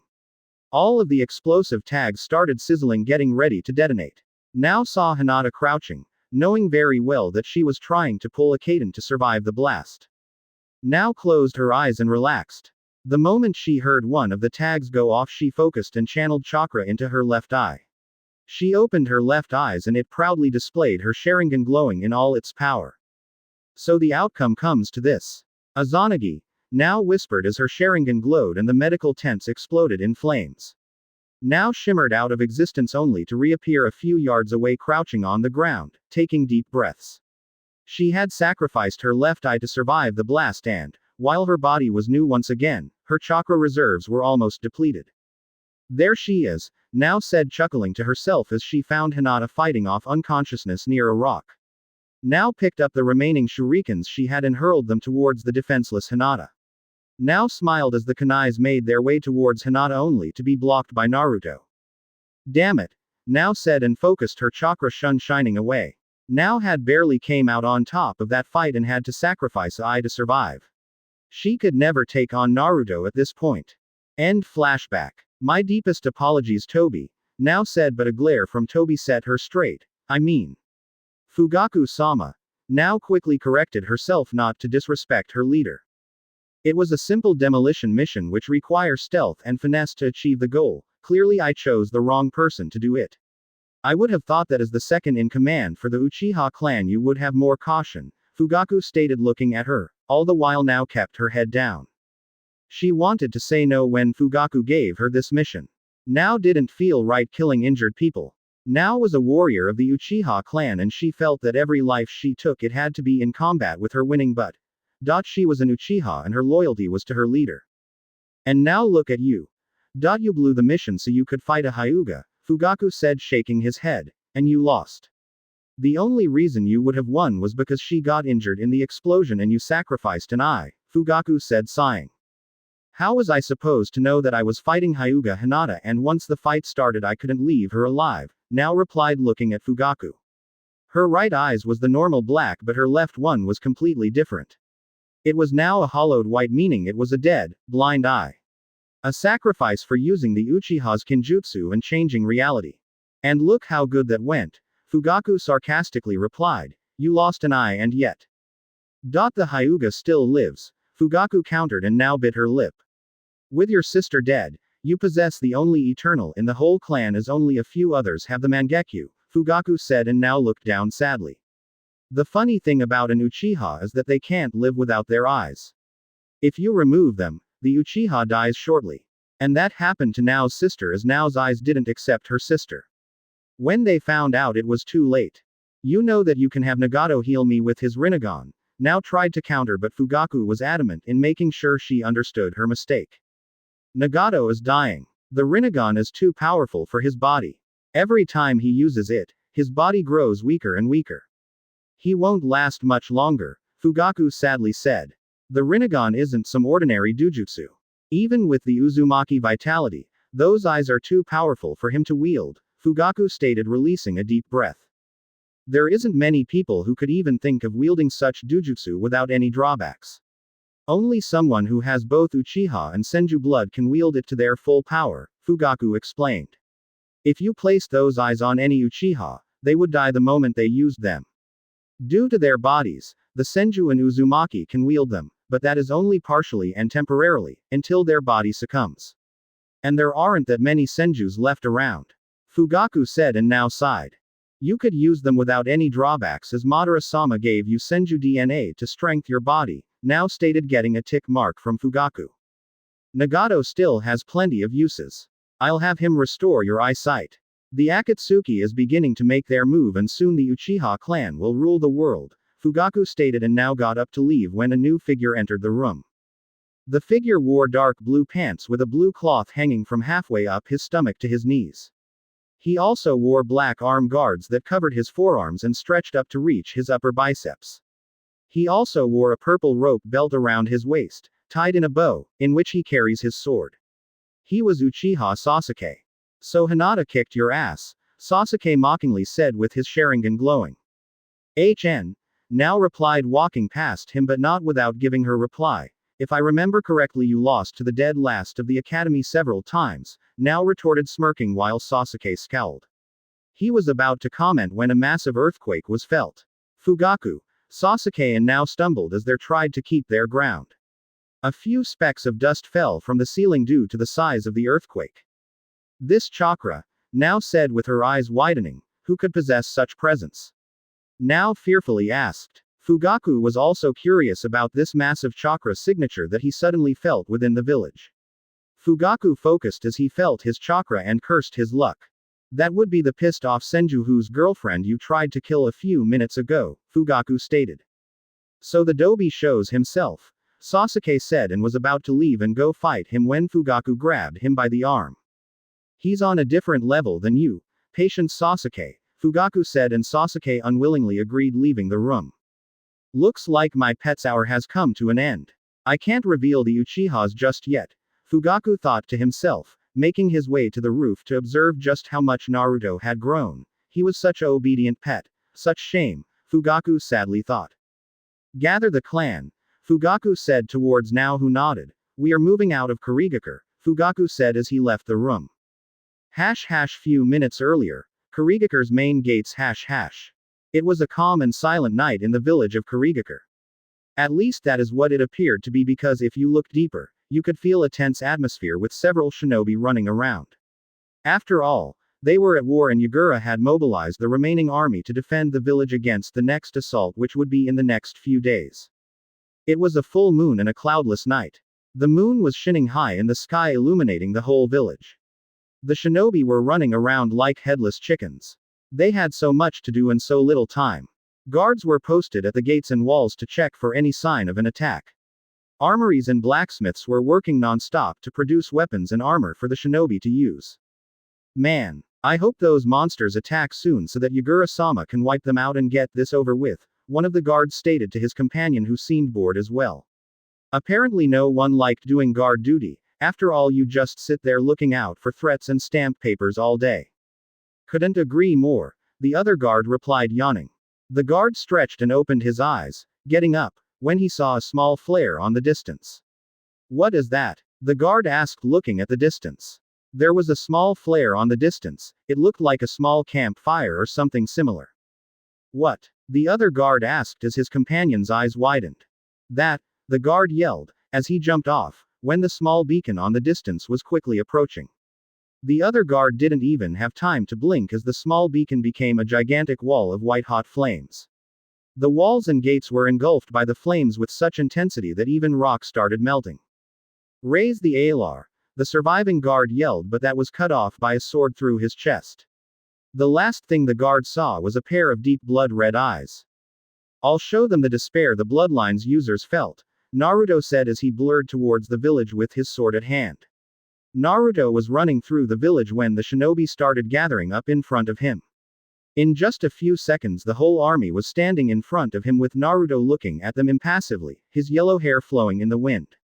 Truly amazing, Yugura said as he watched the battle from the top of the Mizukage's tower. 2,000 shinobi stand in front of you and you don't even blink, Yugura said, astonished. When I'm done with them, Naruto said, pointing his sword towards the army. I'm coming for your head, Yugura, Naruto stated, and the army started laughing. Do you really think you can get past us? One of the shinobi said while other laughed. I'm not getting past you. When I'm done slaughtering every one of you, I'll be going for Yugura, Naruto stated, and the shinobi quickly shut up. Let me show you the power of a god, Naruto stated, and began unleashing his silver chakra that seemed to complement the moon in the sky. His hair began to flap wildly and the ground began to crack as his aura skyrocketed. The shinobi army decided that enough was enough and rushed Naruto. Suddenly the whole village felt his chakra and anger and buckled to his power. A few shinobi stumbled as they ran once they felt his true power. They were gasping for air and dropping to their knees as Naruto unleashed his chakra. Kaden. Goka Mekyaku, Great Fire Annihilation, Naruto said, forming the horse hand seal and pumping his lungs with chakra. A colossal wall of flames erupted from his mouth and rocketed towards the shinobi army, scorching the ground and destroying everything in its path. The shinobi army's eyes widened at the sheer magnitude of the jutsu. Water users quickly rushed to the front lines to try and mount some kind of defense. Sweden. Sujinheki, water wall, dozens of shinobi shouted, releasing water from their mouths to stop the onslaught of the flames. The water collided with a fire and it was enough to stop it in its tracks. Once the clash was over, a big steam cloud washed over the battlefield from the jutsu clash. Naruto smiled as his sword sparkled with electricity and he rushed head on against an army of 2,000.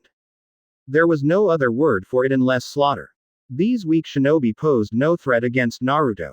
Naruto ducked under one punch and kicked another shinobi, blasting him away from the power of the strike. Left and right, shinobi were getting tossed aside like rag dolls. There was no stopping him. They could barely track Naruto, and once they got close to him it would be over. The fact that it was night coupled with the steam cloud made it worse for the shinobi, who were dropping like flies. Futen. Daitapa, great breakthrough, a shinobi shouted and sent a gust of wind that sent Naruto flying back, but he quickly flipped mid-air and landed gracefully on the ground. Naruto's eyes glowed as he made a single tiger hand seal. Enten. Goka Mekyaku, Inferno style. Great Fire Annihilation, Naruto said, and instead of the usual white-hot flames, pitch-black ones came from his mouth. But, unlike the other ones, there was no stopping this attack. Blocking this attack wasn't an option, as the army soon discovered when the black wave clashed with a water shield and easily evaporated it. Black flames spread through the battlefield, decimating a chunk of the army as the other scrambled. The army watched in fear as the black flames descended upon them. They ran out of the way, but a small contact and it was all over. They screamed and rolled on the ground, trying to put out the black flames. Once the unlucky ones have been dealt with, the army retook their positions, all the while watching the black flames burning on the side. Now they understood who they angered and who they were facing. The heated air went to the sky and started forming clouds, and rain started to fall. Soon enough thunders could be heard, illuminating the whole sky with their power. Due to the clouds and being night, darkness covered the whole village. The only light they had was that of a few fires created from the destruction and lightning bolts in the sky. 300 down. Naruto started as his eyes glowed once again. 1700 to go, Naruto said as he was surrounded by a silver aura.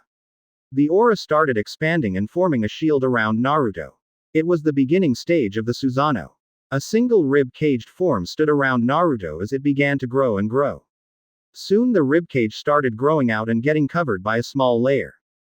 What monster is he? A fearful shinobi asked as he looked towards the monster figure that surrounded Naruto. He was some kind of silver ethereal humanoid with black teeth. The humanoid's hands glowed and a weapon appeared in each of his hands. The Susanoo's hands glowed and chakra expanded outwards, forming some kind of sword. At the end of the sword it was a long curved blade. Those were scythes, the weapon that Naruto's Susanoo decided to show. Some say that the Susanoo's weapons are the ones the user is truly meant to wield during his lifetime, but Naruto had a suspicion it had something to do with the deal he made with the Shinigami. After all, if Naruto wanted, any enemy slain by those swords would be sealed in the death god's stomach for all eternity. Flashback. Training trip. Snake right pointing arrow, boar right pointing arrow, ram right pointing arrow, rabbit right pointing arrow, dog right pointing arrow, rat right pointing arrow, bird right pointing arrow, horse right pointing arrow, snake right pointing arrow, clap hands. Shiki Fujin, Reaper Death Seal, Naruto said as the air suddenly became colder. Jiraiya, Hinata and Gaara shivered when they felt the Shinigami's presence shimmer behind Naruto.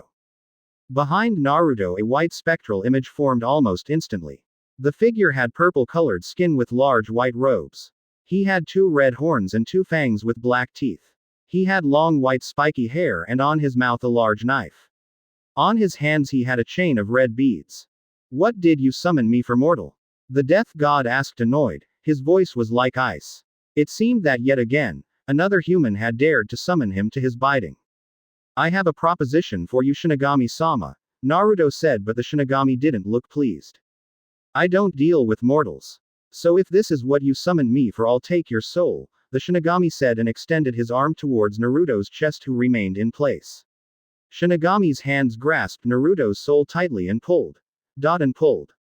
Shinigami's eyes widened when he couldn't remove his soul. I'm no ordinary mortal, Naruto said with his Rinnegan blazing, staring the death god in the face.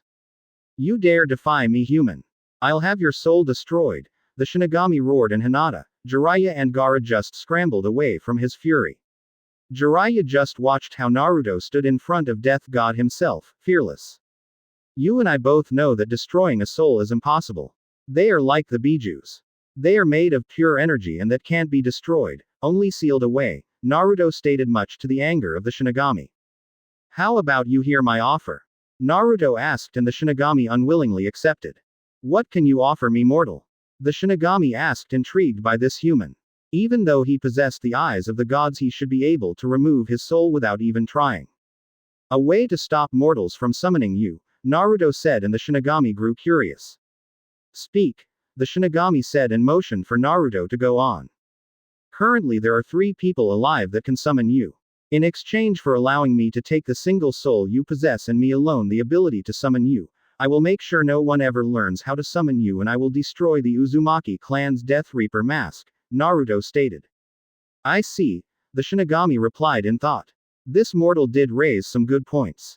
In a simple exchange of giving him the single soul he possessed, he could refrain from humans ever summoning him again, with the exception of this mortal.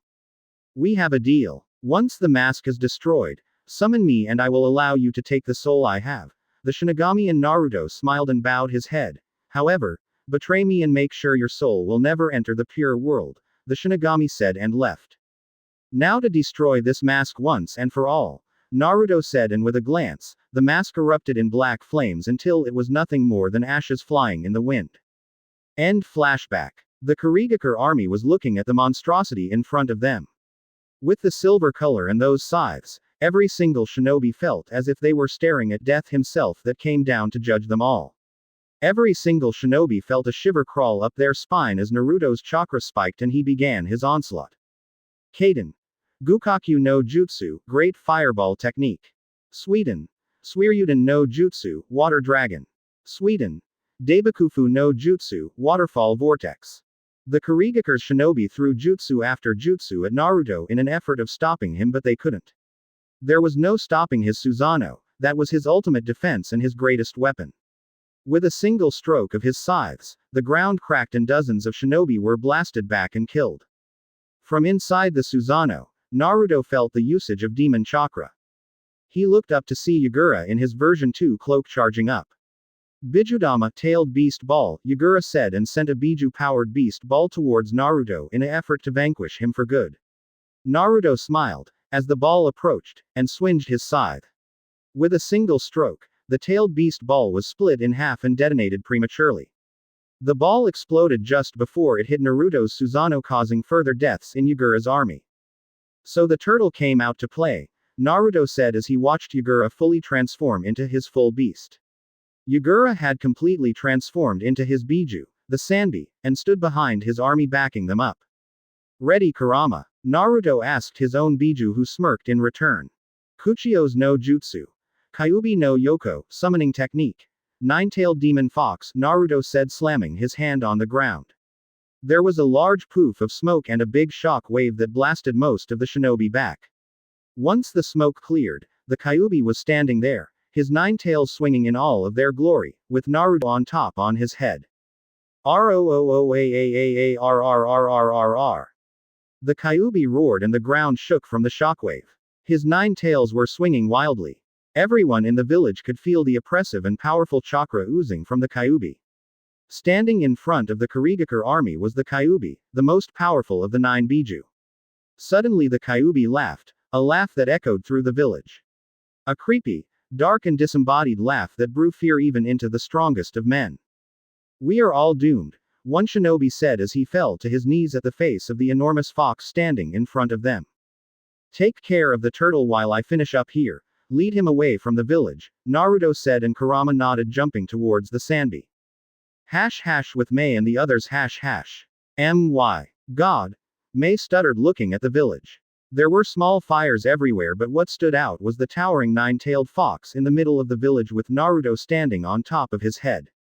If those two face off, there won't be a village left when they are done, Mei said as she looked towards the fox getting ready to jump at the turtle. Don't worry, Yellow said to appease her worries, Naruto would never destroy your village. If you watch closely you would see that the destruction is minimal, Yellow explained, but Mei frowned. What about those 2 Bijus? Mei asked. Look carefully, Yellow said, chuckling. Mei watched as the fox suddenly pounced on the turtle. Kurama picked the turtle by his tails and threw her away from the village. You see, Yellow said, and Mei sighed in relief that she would have a village when this was over. How can he be so powerful? It's insane. He's beyond cage level, Mei stated as she watched as a single man took down 2,000 shinobi and defeated a Biju. I don't know. He just is, Yellow answered truthfully. With Toby That is a problem, Toby said, looking at the Kyuubi. If he can summon the Kyuubi to the outside and still be able to fight, then the standard duo team of the Akatsuki won't be enough to take him down, Toby mused in thought. And he has great control over his Susanoo, Toby stated, looking at the ethereal warrior. Back to Naruto Naruto watched as Kurama battled with the turtle. Even he had to admit that the Sanbi had one hard shell. The Sanbi took a Bijudama and came out slightly smoking. Naruto smirked as Kurama taunted the damn turtle every single time he could. I guess he didn't get off in a while, Naruto thought. You bet. It feels good to stretch my legs for real, Kurama replied through their mental link. Naruto chuckled and turned to end his job. There still were about 1,000 shinobi remaining. Naruto focused chakra into his eyes and another pair of arms grew on his Susanoo. Both Naruto and the 4 Susanoo's arms made 3 hand seals simultaneously. Ram plus snake plus bird. Tengai Shinsei, shattered heaven, Naruto said as the sky began to darken even more. A shroud of darkness covered the whole village and many shinobi looked up only to see a large meteorite block their view of the moon and sky. What the hell is this? One shinobi asked, dropping the sword and looking at the rock coming down from the sky. Is this really ninjutsu? Another asked as they all began to retreat away, trying to get clear of the blast radius.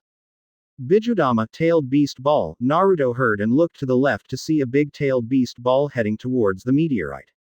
The meteorite exploded into thousands of smaller stones that rained down on the village. You are a fool, Yagura, Naruto said before flashing through hand seals. Meteorite shower, Naruto said as he unleashed multiple fireballs that crashed into the falling stones. The stones became covered in flames as they lit the sky in what could only be described an inferno. These big balls of flames were crashing everywhere.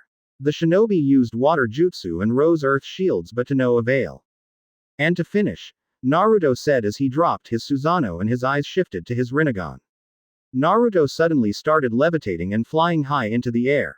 Naruto dodged a few meteorites that had yet to crash and rose high up air almost touching the clouds. The sky sparkled as the thunders seemed to intensify but Naruto seemed unaffected even though he was in the midst of it. Naruto's body sparkled with electricity and the thunders merged together to form a new big blue dragon. Naruto's whole body was covered in blue lightning as the dragon exited the clouds and circled Naruto. With a single movement of hand, the dragon stopped and Naruto dropped down on his head, still high in sky. Raiden. Raijin no Ken, fist of the thunder god, one, Naruto said and dragon roared. Naruto rode the dragon into the ground and, in flash of white and blue, it exploded with such force that the whole village shook. The ground was covered in blue dome of chakra sparkling. Even the Kyuubi and the Sandi braced themselves so they didn't get blasted away with the shockwave. Once the smoke had cleared and the blue chakra disappeared, the only thing remaining in the middle of the crater was Naruto, completely fine and without a hair out of place. Naruto looked around and saw that the army was devastated. There were 2, maybe 300 survivors here and there. That is what you get for attacking in numbers. Usually numbers mean victory but not when the enemy can use large-scale jutsus and wipe them out in a fraction of a second. Namikaze Minato had done the same during the Third World War and now, Senju Naruto, had just started his own legend by decimating an army of 2,000. PP please, the shinobi said backing away and stumbling to the ground, falling on his butt. No more, we surrender, the shinobi said while the others did the same and bowed to Naruto in sign of defeat.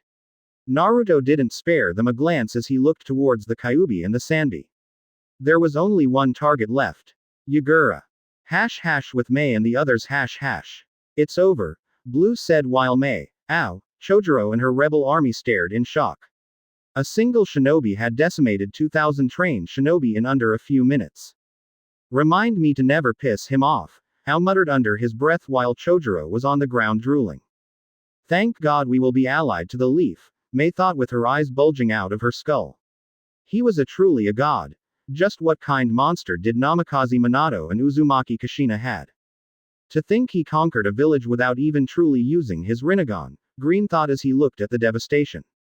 There weren't many bodies left as the Amaterasu flames, coupled with the last Raiden jutsu disintegrated everything. Send word to the army. We are occupying the village, Yellow said and Mei nodded ordering her army to take control of the village. Naruto had been careful to only use those devastating jutsus on the main clearing of village, leaving the buildings mostly intact. Naruto could feel life force inside and those were probably civilians and, while he was pissed, he wouldn't target civilians who had nothing to do with this. # with Toby #. Toby watched the outcome of the battle with a single bead of sweat rolling down his head.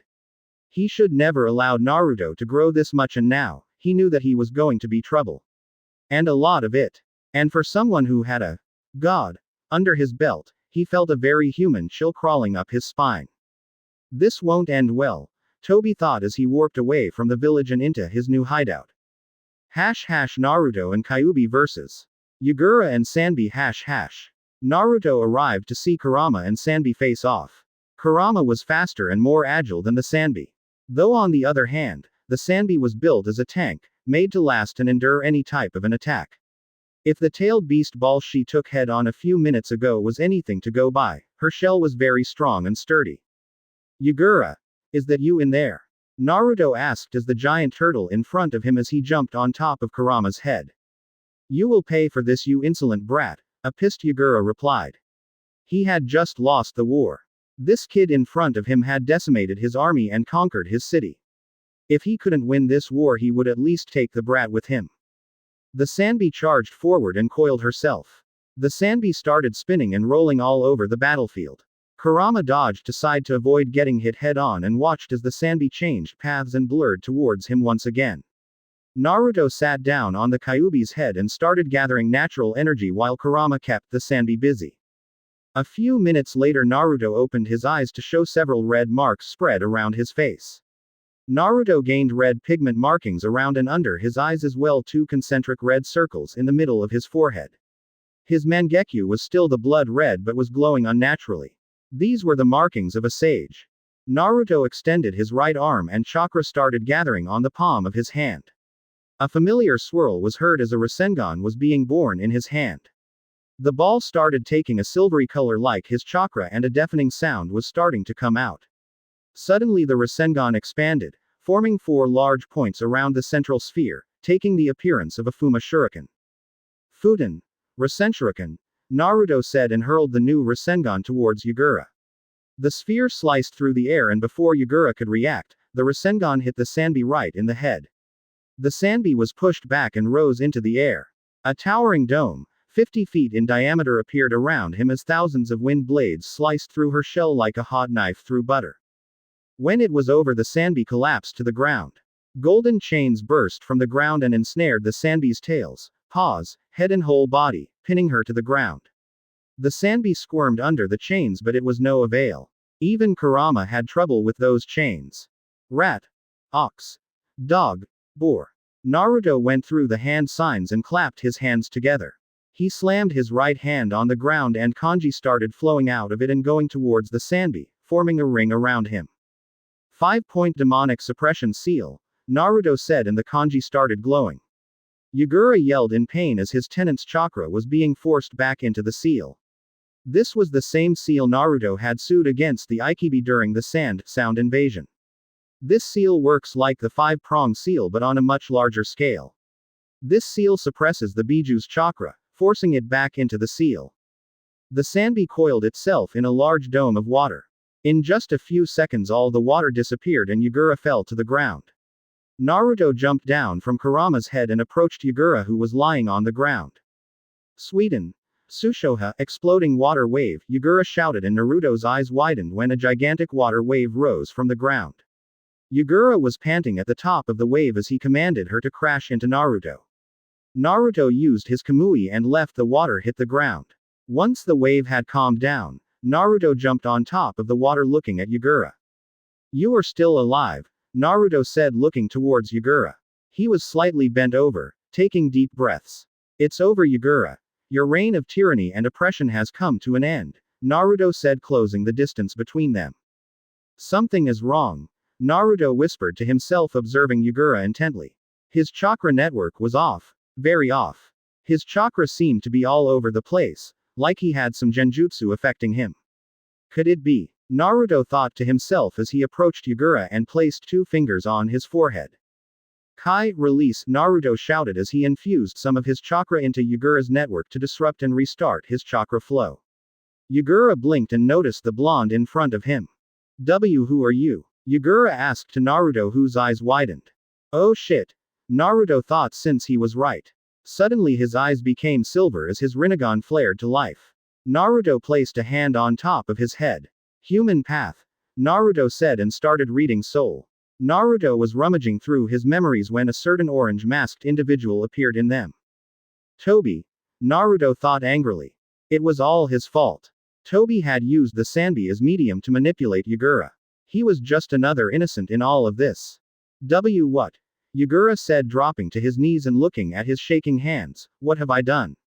Yugura asked himself, and Naruto knew that look all too well. Regret. And a lot of it. Naruto turned to Kurama when the ground suddenly shook. Naruto quickly turned back to Yagura to had a small smile on his face and a hand on his stomach. Time seemed to slow down as Yagura spoke. Thank you for setting me free. Take care of Kiri for me, Yagura said just before his body exploded and bright light rose to the skies. The light expanded and started reforming in the air. 3 trails suddenly sprouted from the energy. The energy started condensing, gaining a light blue tone and several spikes. The Sanbi was reforming. He took his own life by fully releasing the Sanbi, Naruto sadly thought. Tobi had wrecked yet another village and countless lives. And all for what? Can you blame him? Kurama rhetorically asked. When he became aware of everything he had done, he couldn't live with it, Kurama said, and Naruto nodded, looking at the Sanbi nearly finished reforming. I'll make sure he's remembered for who he truly was, Naruto thought to himself as the Sanbi landed on the ground. Naruto looked up as the Sanbi looked down. Suddenly and out of nowhere one of the Sanbis came down and crushed Naruto into the ground. I didn't think you would associate with humans, Kurama, the Sanbi said towards his brother. That wasn't very nice, Isobu, Naruto said as he started levitating until he was at eye level with the Sanbi. Those eyes, Isobu said in shock. This human had the Rinnegan, his father's eyes. You see, he's not an ordinary human, Kurama replied, chuckling. Why did you try to kill me, Isobu? Naruto asked, curious. After all, Naruto was the cause of his release. I know all of you humans. You a bunch of power-hungry fools, and I didn't intend to be sealed again, Isobu replied, and Naruto nodded. What if I told that I never intended to seal you? Naruto rhetorically asked towards a surprised Sanbi. In fact, I have a proposition for you, Naruto said. Really? Isobu asked with caution as humans weren't to be trusted. What do you have in mind? Isobu asked, curious. Yagura's last wish was for me to take care of Kiri. I can't do that since I have Konoha to look out for. I want you to protect this village, but this time, instead of you being a weapon sealed inside some human, I want you to be a guardian. Naruto said towards the surprised Sanbi, who looked interested and surprised by this human. This is your natural habit, Naruto said, gesturing to all the water around the islands. I just want you to be free and while at it, defend this village. I promise that no one from this village will ever try and seal you again, Naruto explained and waited for Isobu's answer. You amuse me, human. I shall accept your proposition.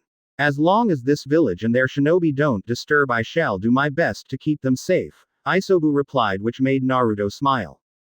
That is all I ask, Isobu, Naruto replied and turned to Kurama. You can stay and catch up. Tell him about the Akatsuki and such. I'll see you later, Naruto said and swirled away. Truly an interesting human, Isobu said, amused, and turned to Kurama. Do you think he's the one? Isobu asked. I have no doubt, Kurama replied with a smirk. Chapter 41, The Fifth Mizukage. # 1 week after Yagura's death #. The land of water was happy. The news of Yagura's death at the hands of Senju Naruto spread through the whole country like a wildfire. News that a single shinobi conquered the Mist Village and defeated their leader was the talk of the whole country. A single man had laid siege to the Mist Village and took down 2,000 shinobi and their leader, Yagura, Jinchuriki of the Sanbi, the three-tailed turtle. Stories of how Naruto rose into the sky and controlled the thunders, how he made large meteorites rain down from sky, how he created waves of black fire and summoned the Kyuubi himself to help. Senju Naruto, Shinobi no Kami, god of the shinobi, as he was being called now, his legend had just started. Years of this war had left the water country weak and isolated from the other nations. A few bloodline users that never took part on the war were finally making their way back to the village since they had no other place to live. The Mist Village was weak, but they would recover in time. The daimyo was also replaced with a more competent one. Flashback. # Water Daimyo's estate #. It was the following day after Naruto had conquered the Mist Village. After the Bloodline army had settled in and everything was taken care of, there was only one thing left to end this pathetic war. A coup d'état against the Water Daimyo who funded this war. The dragons and Mei were standing outside of the daimyo's estate. It was night and everyone was on edge. If this worked, then the war would truly be over. In with the new, out with the old. The Water Daimyo had gone along with this war and even supported and funded Yagura. His unfair reign had to come to an end. How do you want to do this? Naruto asked Mei, who brought her hand to her chin. Mei turned to look at Naruto to see his blood-red eyes glowing in the dark. She still couldn't believe that Naruto was this powerful. Poor Chojuro fainted when Naruto had regrouped with them after defeating Yagura. Naruto had conquered the Mist Village and in the end he wasn't even tired, he didn't have a hair out of place or a scratch in his amour. I'm done playing games with him, Mei stated in a serious voice. We are taking the front door, Mei said and jumped out of the shadows. The moment she touched the ground, Mei blurred and the two guards guarding the main gate dropped to the floor unconscious. Works for me, Naruto said and, with a slight wave of hand, ordered the dragons to advance. Yoten. Yokai no Jutsu, lava release. Melting apparition technique, Mei said and released a wave of lava from her mouth. The lava covered the gate and started melting it. A few seconds, the once rock-hardened gate was nothing more than melted something on the ground. The alarm echoed through the whole estate as several shinobi dropped from the main tower to defend their leader. Several samurais also stepped outside from the ground houses and surrounded the individuals. The samurais took out the swords and grasped them strongly when they recognized just what they were up against.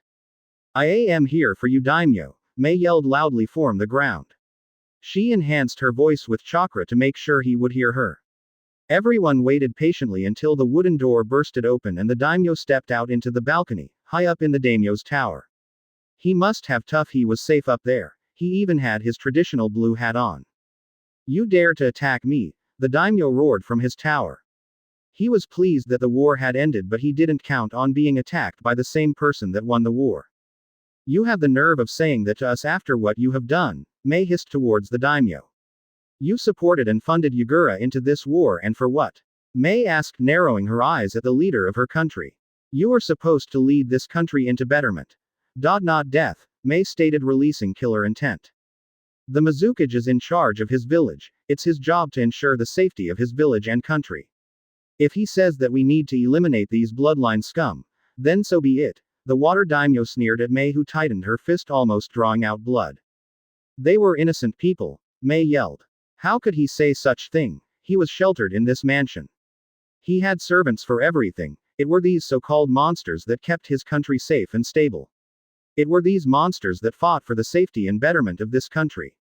You ungrateful bastard, Mei roared and turned to the shinobi standing in front of her. Stand down, Mei ordered towards the shinobi.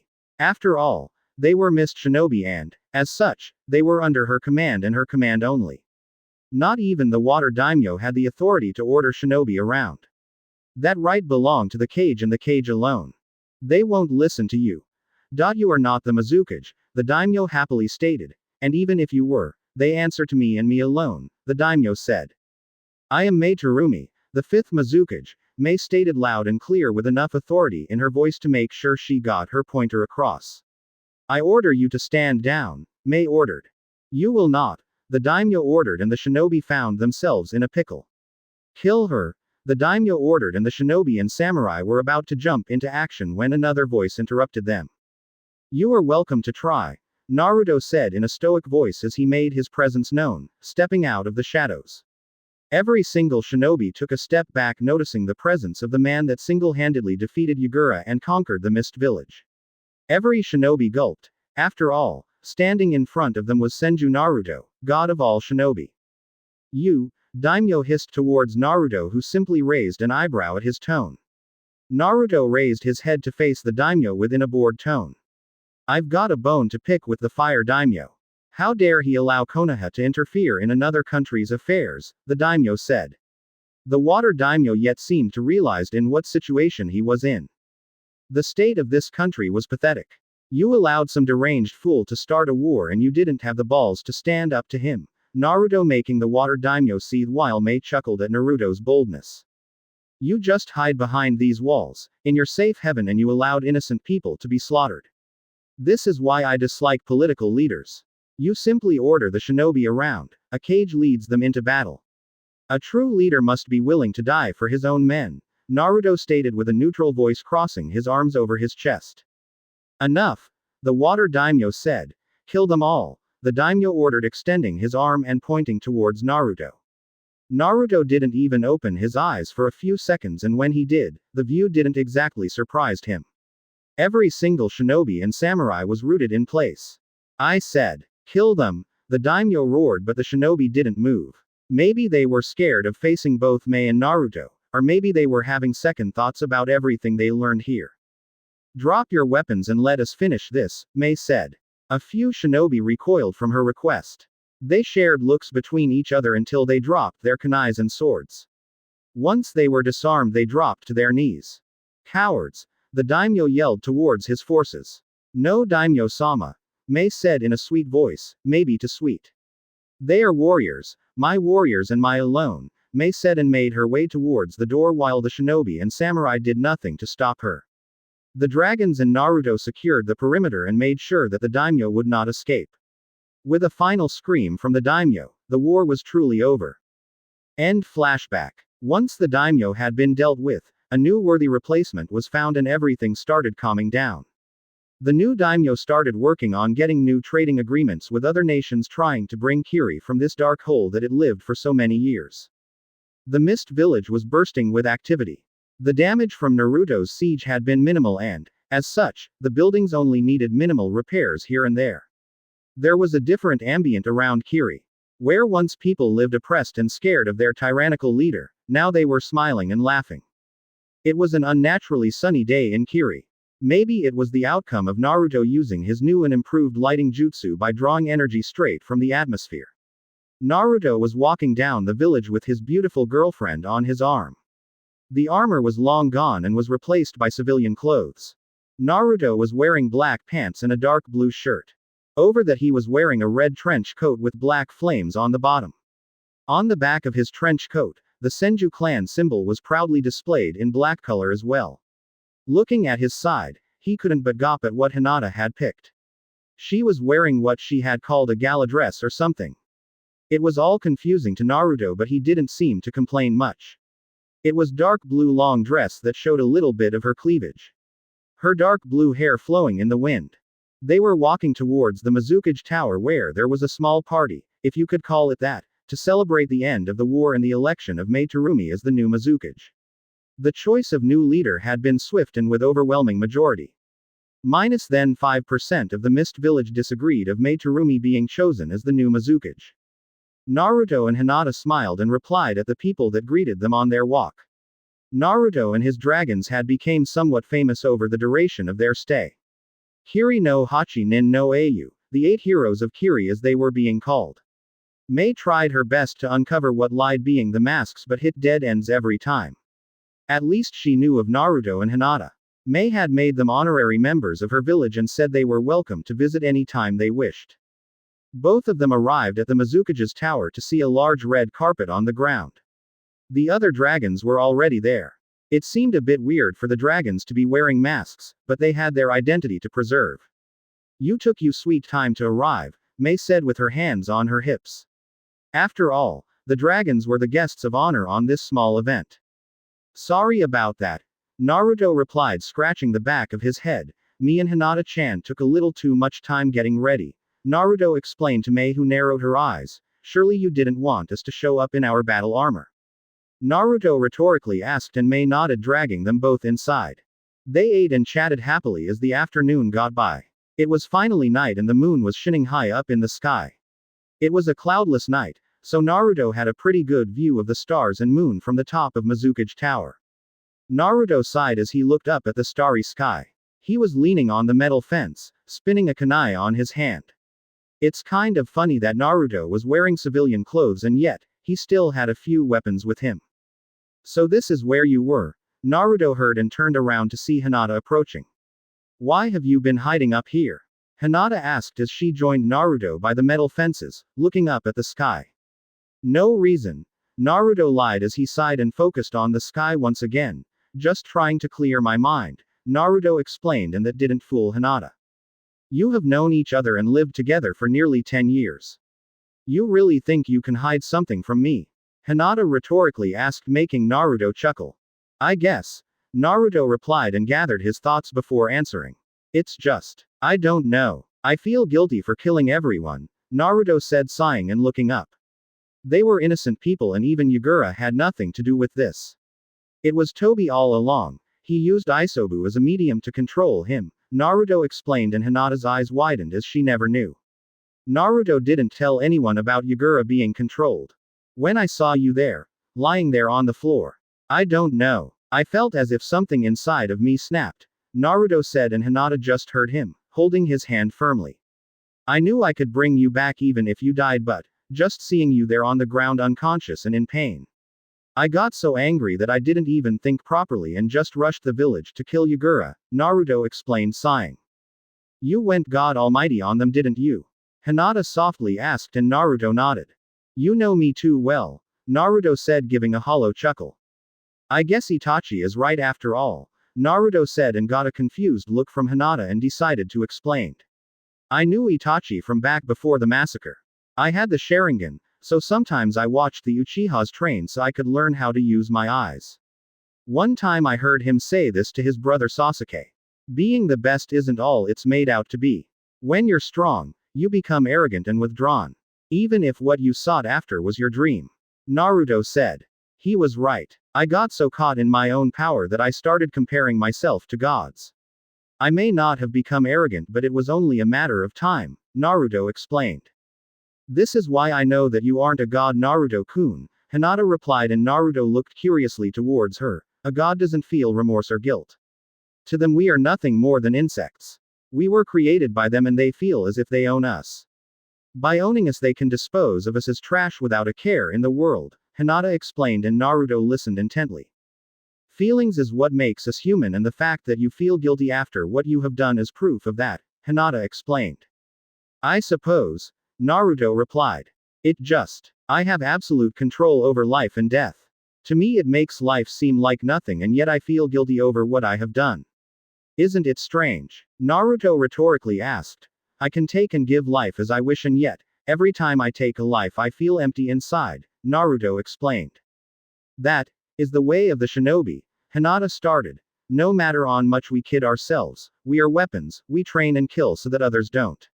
We kill so that our loved ones can live peacefully. We kill so that the people of Konoha can live in peace, Hinata said, and Naruto looked at her. Hinata had really grown up from her old shy personality. Where she once pulled her strength from Naruto, now she has her own. Everything you have done has been for the betterment of Kiri. It was best to end this war quickly than to further the bloodshed. It is the duty of the shinobi to carry this burden. Hinata finished and locked eyes with Naruto, losing herself in his blue eyes. And you don't have to feel empty or withdrawn. You have me, Hinata stated, and pulled Naruto for a soft kiss, under the gaze of the bright moon on the sky. Naruto forgot all about his problems and focused solely on his girlfriend. He wrapped his arms around her waist and pulled her closer, deepening the feeling of bliss and love. Hinata wrapped her hands around his neck, pulling him closer as well. They were lost in their own world that they didn't notice the presence of the dragons, that witnessed the whole thing from the beginning. Red Kushina and Black Mito fanned over the couple kissing under the moonlight. Naruto and Hinata split when they heard that sound. Thanks a lot for ruining the moment, Hinata cutely pouted, making everyone chuckle. Come on, let's go back. Mei's speech is about to begin, Yellow said, and Naruto and Hinata followed them, still holding hands. Nothing would split them apart, not even death. Mizukage's tower #. Excellent, Ao said as he watched the dragons step in through the large double doors. Now that our guests of honor are here we can begin, Ao said, and the crowd quieted down and listened to what Ao had to say. Today is day of celebration. Today marks the official end of the Bloodline War and the rise of our new Mizukage. Several days ago, Yagura was defeated after waging war against his own people for several years, Ao said, and a few people lowered their heads. But that is the past. We are here and we will rebuild. So, without further ado I present you, Mei Terumi, the fifth Mizukage, Ao said, and the crowd erupted in cheers. From the side door a woman walked out. Mei was wearing her traditional blue dress but was also wearing her cage hat. A dark blue hat with the kanji for water imprinted in the front of the hat. The hat itself was proof that she was the new leader of this country, the new Mizukage. Everyone fell silent as the new Mizukage made her way towards the podium. Mei took a deep breath and started. Kurigakure. We are finally united. This country has been split for far too long. Under the rule of Yagura, the water country had been slowly withering away and this war didn't help. But, Let's forget the past and work into building the future. I promise I will do my best to lead this country and village to a brighter tomorrow, for I am Mei Terumi, God I'm Mizukage, Mei stated, and the crowd cheered.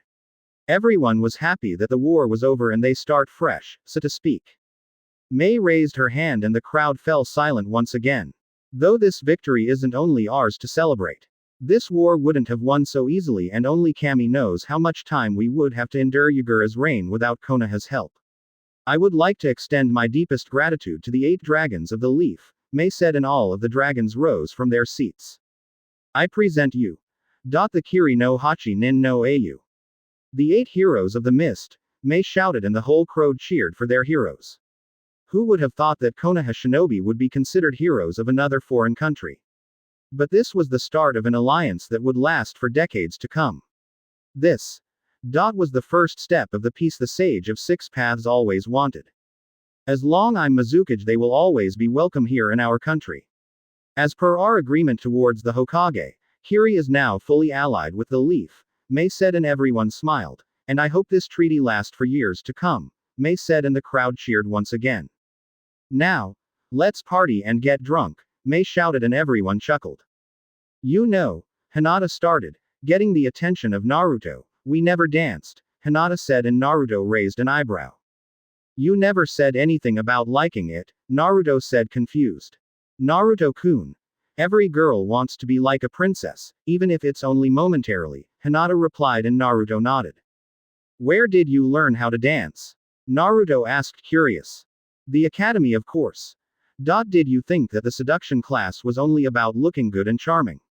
Hinata rhetorically asked, but Naruto shrugged his shoulders. Besides, I did learn the basics when I lived in the Hyuga clan, Hinata explained.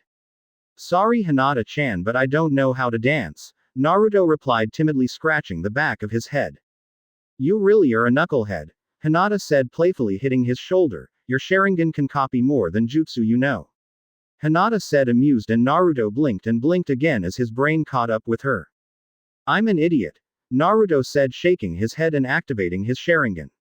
Maybe, Hinata replied, giggling, but you are my idiot, Hinata said, pecking him on the lips. Lead on, princess, Naruto said, and placed his arm around Hinata's waist while Hinata placed her own arm on his shoulder. Naruto easily caught up with the steps and both danced perfectly and in sync. They danced for what seemed to be hours, never looking away from each other. They were lost in each other's arms. Eventually the music came to an end and they split for a small break and went towards the rest of the dragons. We have to do something, Naruto heard Green Hashirama say as they arrived near them. What's up? Naruto asked, and Green pointed towards Blue Tobirama, who's sitting down in a table silently watching everyone. I don't follow, Naruto said, confused, looking at his great uncle. We have to do something about him. Even back in the day he was always sulking and brooding around in the corners. If it wasn't for my sensing abilities I could swear he was an Uchiha, Green said, and Naruto's sweat dropped. What do you propose? Black Mito asked, curious as to what her husband had planned. A woman, Hashirama said, nodding his head, confident on his choice. You want to set up him with a hooker? Yellow Minato asked, tilting his head to the side, confused. Red Kushina smacked in the head and dropped him to the floor. Why are all men idiots? Red rhetorically asked. You can make space-time jutsu that allows instant teleportation, but understand woman ga, Kushina almost shouted. Even after you rescued me, I had to pin you to the wall and shove my tongue on your throat for you to realize I liked you, Kushina said, and Minato pouted while everyone chuckled. I know just the person for him, Naruto said with his eyes twinkling with mischief.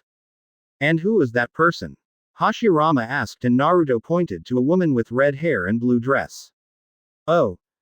She is perfect for him, Hinata said, thinking about the new couple. Sure. Until she gets pissed off and melts his balls, Minato sarcastically replied. Will you give it a rest? Kushina replied, smacking Minato again. Now. How should we do this?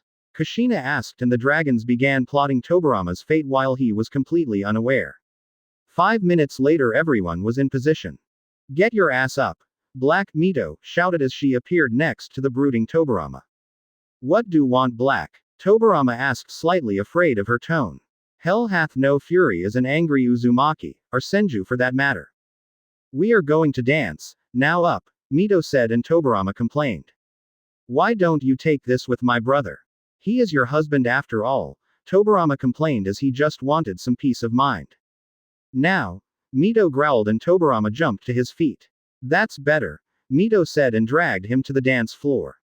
Tobirama and Mito were dancing, much against Tobirama's will, but he thought this would be the safest way. Here, Hinata said as she approached him. Have a drink, Hinata offered and Tobirama was about to refuse until he saw the murderous look on Mito's eyes. Even through the mask he could feel her gaze drawing a hole in his skull should he refuse. Tobirama shook his head and gulped down the sake. I wonder when is this nightmare going to end, Tobirama thought to himself as someone poked him in his back. Heads up, Naruto said and Tobirama got confused until he felt Naruto's foot on his back. Tobirama flew through the room. Naruto used his gravity manipulation to make sure Tobirama didn't collide with anyone and found his way into the arms of the right person. It only took a second for Tobirama to collide with someone's back. Oh my, Mei stated looking amused at Blue. You know, you don't have to crash into me to ask me for a dance. I'm not that hard to approach, Mei said and offered him her hand for a dance. Tobirama looked conflicted and thought best to accept otherwise his balls might be in danger. I'm going to kill that brat, Blue angrily thought as he took her hand and led her to the dance floor. Success! Naruto shouted and every dragon cheered. Hash hash a megakure hash hash. In a dark cave, a lone figure could be seen walking towards another who was by the door. The one by the door had spiky orange hair with multiple piercings on his nose, chin and ears. He was wearing a long black cloak with red clouds. He was Pain, the leader of the Akatsuki. Pain, the other person called out as he approached. He had the same cloak with black spiky hair and had an orange mask. It's time, Toby said and Pain nodded flashing through hand seals. In some unknown cave, 10 spectral figures could be seen standing in the dark. Every single one of them had the standard black cloak with red clouds. They were standing in a perfect circle. Before we begin I would like to introduce our newest member. Toby, Pain said as Toby waved to everybody. Toby is a good boy, Toby cheerfully stated being his orange mask. I guess these meetings won't be so dull now, Kisame said laughing while Itachi remained his stoic person. As of now we are back to 10 members. Deidara, Sasori, Kakuzu, Hidan, Itachi, Kisame, Zetsu, Toby, Conan and me, Pain started. It's time we being our plans and started hunting down the Jinchurikis. As of now both the Ikibi, Nibi, Hachibi and the Kyubi are out of our grasp, Pain said until he was interrupted. Why don't we simply bomb the villages and then take them, Deidara said molding clay in his hands. You are a fool Deidara. Kakuzu started. The Hachibi is full control over his Biju and he never leaves Kumogakure. Coupled that with his brother A, the Yondaime Reikage, and it would be impossible for us to take them, Kakuzu said and Pain nodded knowing that it was true. The same thing could be said of Konoha. According to my spies the Kyubi brat is grown strong, Pain said. How strong? Itachi asked curious about the growth of Naruto. Strong enough to take 2,000 shinobi and Yagura himself when he conquered the Mist Village alone, Pain said and Itachi's eyes widened. You mean to tell me that the Kyubi brats stormed the Mist Village and defeated Yagura and his army? Kisame asked not believing what he had heard. Yes, Pain simply replied. He's going to be a pain in the ass to capture, Kisame replied laughing. The fact that the Kyubi brat is now being called the Shinobi no Kami, god of the shinobi, and that he has a flea on sight order in the bingo book is proof of his strength. Besides that he also has full control over his Biju. Not only that, but he is always in the presence of at least his girlfriend Hyuga Hinata who is also considered a S-rank shinobi and not to be taken lightly, Pain explained. I'll say, that damn girl defeated my second in command forcing her into using a Zanagi, Toby thought to himself. Things weren't looking good. As of now, those 4 are out of our reach. In the meantime, Hidan, Kakuzu, head for Taki and capture Fu, the Jinchuriki of the Nanabi. Itachi, Kisame, head for the Earth Country and scout for both the Yonbi and Gobi. Deidara, Sasori go to the Water Country and scout for Utakata, the Jinchuriki of the Rokubi, Pain ordered and once he received acknowledges from everybody, he left. Back in aim after the meeting was over. You know that only you can stand up to the Kyuubi brat, right? Toby asked towards Pain. I don't think he is as powerful as you say. But if necessary, I'll be the one to capture him, Pain replied and walked off. Your time is coming to an end. Nagato. Toby thought darkly and warped away. May's bedroom. Dawn. Everything was dark and quiet in this bedroom. As the sun came up in the sky, a few beams managed to sneak through the blinds and awake May from her slumber. May groggily woke up and brought her hand to her face to block the light. Oh, my head, May said, nursing her head and rising to a sitting position. Once she sat down on her bed, the sheets fell down to reveal her naked figure. May looked down and found it weird as she never slept naked, but then again, she couldn't remember much from last night. May tried to rise but found herself stuck as the sheets wouldn't budge. She looked to her right to find someone else lying there asleep and, judging by his lack of clothes, he was also naked. Oh God, May said to herself, covering up and shaking the man awake. Tobirama groggily opened his eyes and looked up to see the shocked face of May staring at him. Oh God, May yelled when she saw Tobirama's face and his blue mask on the floor. Sheet. I'm going to kill that brat, Tobirama thought to himself and wondered how he was going to walk away from this one with his balls intact. Chapter 42 Akatsuki Strikes. Konoha Gates. It was a standard day for the eternal guards of Konoha's gates. There was a small breeze in the air and the sun was shining high in the sky. Poor Izumo and Katetsu were in their regular job. Katetsu was sleeping like always while Izumo was tilting back in his chair looking up at the clear sky. Kukukuku. Izumo heard and shifted his eyes from the sky and into the gates only to come face to face with the snake Sanin himself. Oh my, look at what we have here, Kukukuku, Orochimaru said, chuckling darkly and licking his lips with his freakish long tongue. Oh Orochimaru. Izumo stuttered and proceeded to faint, smacking his head on the wooden desk. A small crack appeared as his forehead made contact with the wooden desk. Too easy, Orochimaru said, poofing into smoke to reveal Naruto in his battle armor. That wasn't even funny. Naruto pouted while Red Kushina grinned at him and Hinata just shook her head. All right team, Naruto called out, gathering the attention on the dragons. Go home while I report with Hinata-chan. I have a few things to talk about with Ba-chan, Naruto said, and everyone blurred out of his sight. It was testament to their power as it only took a split second before every dragon was out of Naruto's field of vision. Then again, what would you expect from an S-rank shinobi? Let's go, Hinata-chan, Naruto said, and both of them jumped high in the sky, taking the rooftops towards the Hokage Tower. Hokage Tower. Yo Ba-chan, Naruto said, making a hello gesture with his right arm as he entered Tsunade's office. As Naruto entered the office, it came into view just how much paperwork there was. 3 Tsunades were working hard on the paperwork while, what Naruto guessed was the original, laid back on her chair with a cup of tea. Working hard, I see, Naruto said, amused with the glare he was receiving from the clones. He gave a small chuckle when he heard the clones murmur something about a rebellion against their tyrannical leader. A woman has to do what a woman has to do, I guess, Tsunade happily said, taking a sip of her drink. Shut up and back to work, Tsunade yelled when she noticed the clones glaring at her. They flinched and got back to work, growling at their maker. So, welcome back, Tsunade said, welcoming Naruto and Hinata. They have been gone a couple of weeks. She was pleased as to how good things were going. She had been hearing good news from the mist. It's good to be back.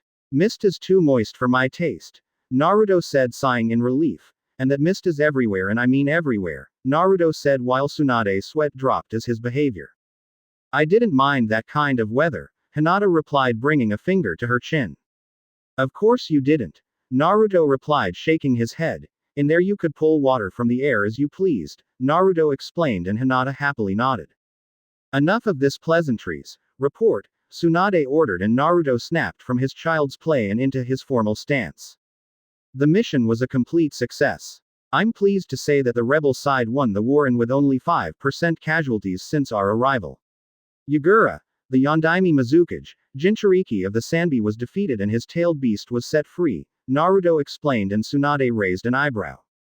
Yes, the price they paid for our help was a promise to never seal the Sanbi into anyone, Naruto said and got a small smile in his lips when he heard Kurama chuckle in his head.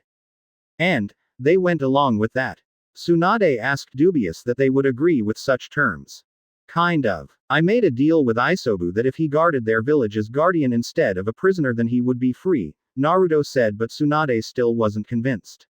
It seemed that there was a chunk missing in his story. And the fact that Naruto-kun promised pain to anyone that hurt the Sandi also helped. Hinata supplied getting a glare from Naruto. Tsunade didn't need to know that Naruto was already threatening their allies. I should have known, Tsunade said, shaking her head. She should have known that side of Naruto to make sure that the Biju were treated fairly like any other living being. Here, Naruto said and threw a scroll towards Tsunade, who easily caught it. What's this? Tsunade asked as she unwrapped the scroll, but Naruto shrugged his shoulders. The scroll was addressed specifically towards Tsunade and Naruto didn't have the right to open it instead of her. This. Tsunade stared with her eyes widened looking at the content of the scroll. What's wrong? Naruto asked, curious as to what would get such reaction from Tsunade.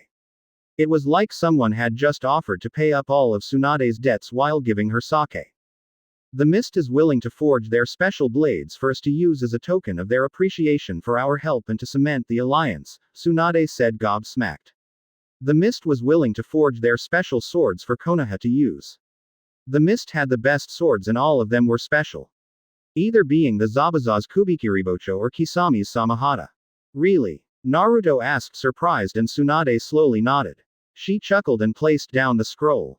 The future was looking good and she could have sworn she heard a squeal from Neko, Hyuga, up in the ceiling. But enough of this. Any casualties? Tsunade asked, roaming through the paperwork. Yeah, about that, Naruto said, chuckling and scratching the back of his head.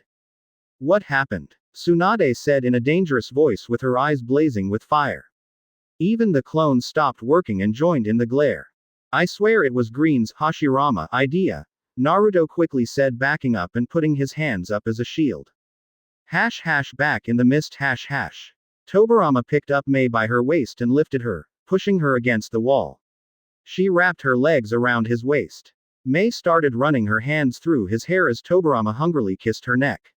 Mei tilted her head back in pleasure, allowing Tobirama better access to her soft skin. Tobirama walked forward and pushed her against her desk, knocking everything to the ground. So good, Mei moaned as Tobirama's hand started roaming through her body. Massaging her thighs, up her flat stomach, feeling her big and firm breasts. Feeling good, Mizuhime, water princess? Tobirama asked closely to her ear. Mei got shivers when she felt his warm breath down her ear and neck. I've got to thank that brat, Tobirama thought to himself, continuing his work. And I leave the rest to your imagination. Back in Konoha. So you hooked up Blue Tobirama with Mei? Tsunade asked and Naruto slowly nodded from behind Hinata, much to her amusement. Nice work, brat, Tsunade said, and Naruto was surprised by that but nonetheless sighed in relief. Naruto thought he would be in the receiving end of one of her punches when he and Hashirama decided to play matchmakers. Mei is a strong and independent woman. She will do him good, Tsunade said, and Naruto nodded. The only thing in real danger was Tobirama's balls, but Naruto could heal him should anything happen. And if things go well, we might have a wedding to further cement our alliance, Tsunade said, and Naruto nodded, knowing that it was very true. Can you send your Anbu out of the room? Naruto rhetorically asked. I need to talk to you in private, Naruto said, and Tsunade quickly caught up with the serious voice and did just that. With a small wave of hand and the Anbu left the room. Naruto placed a quick silence seal to that nothing got out. So what is it that you want? Tsunade asked cautiously and with a serious face. I need permission to talk with Sasuke, Naruto said, and Tsunade started sweating.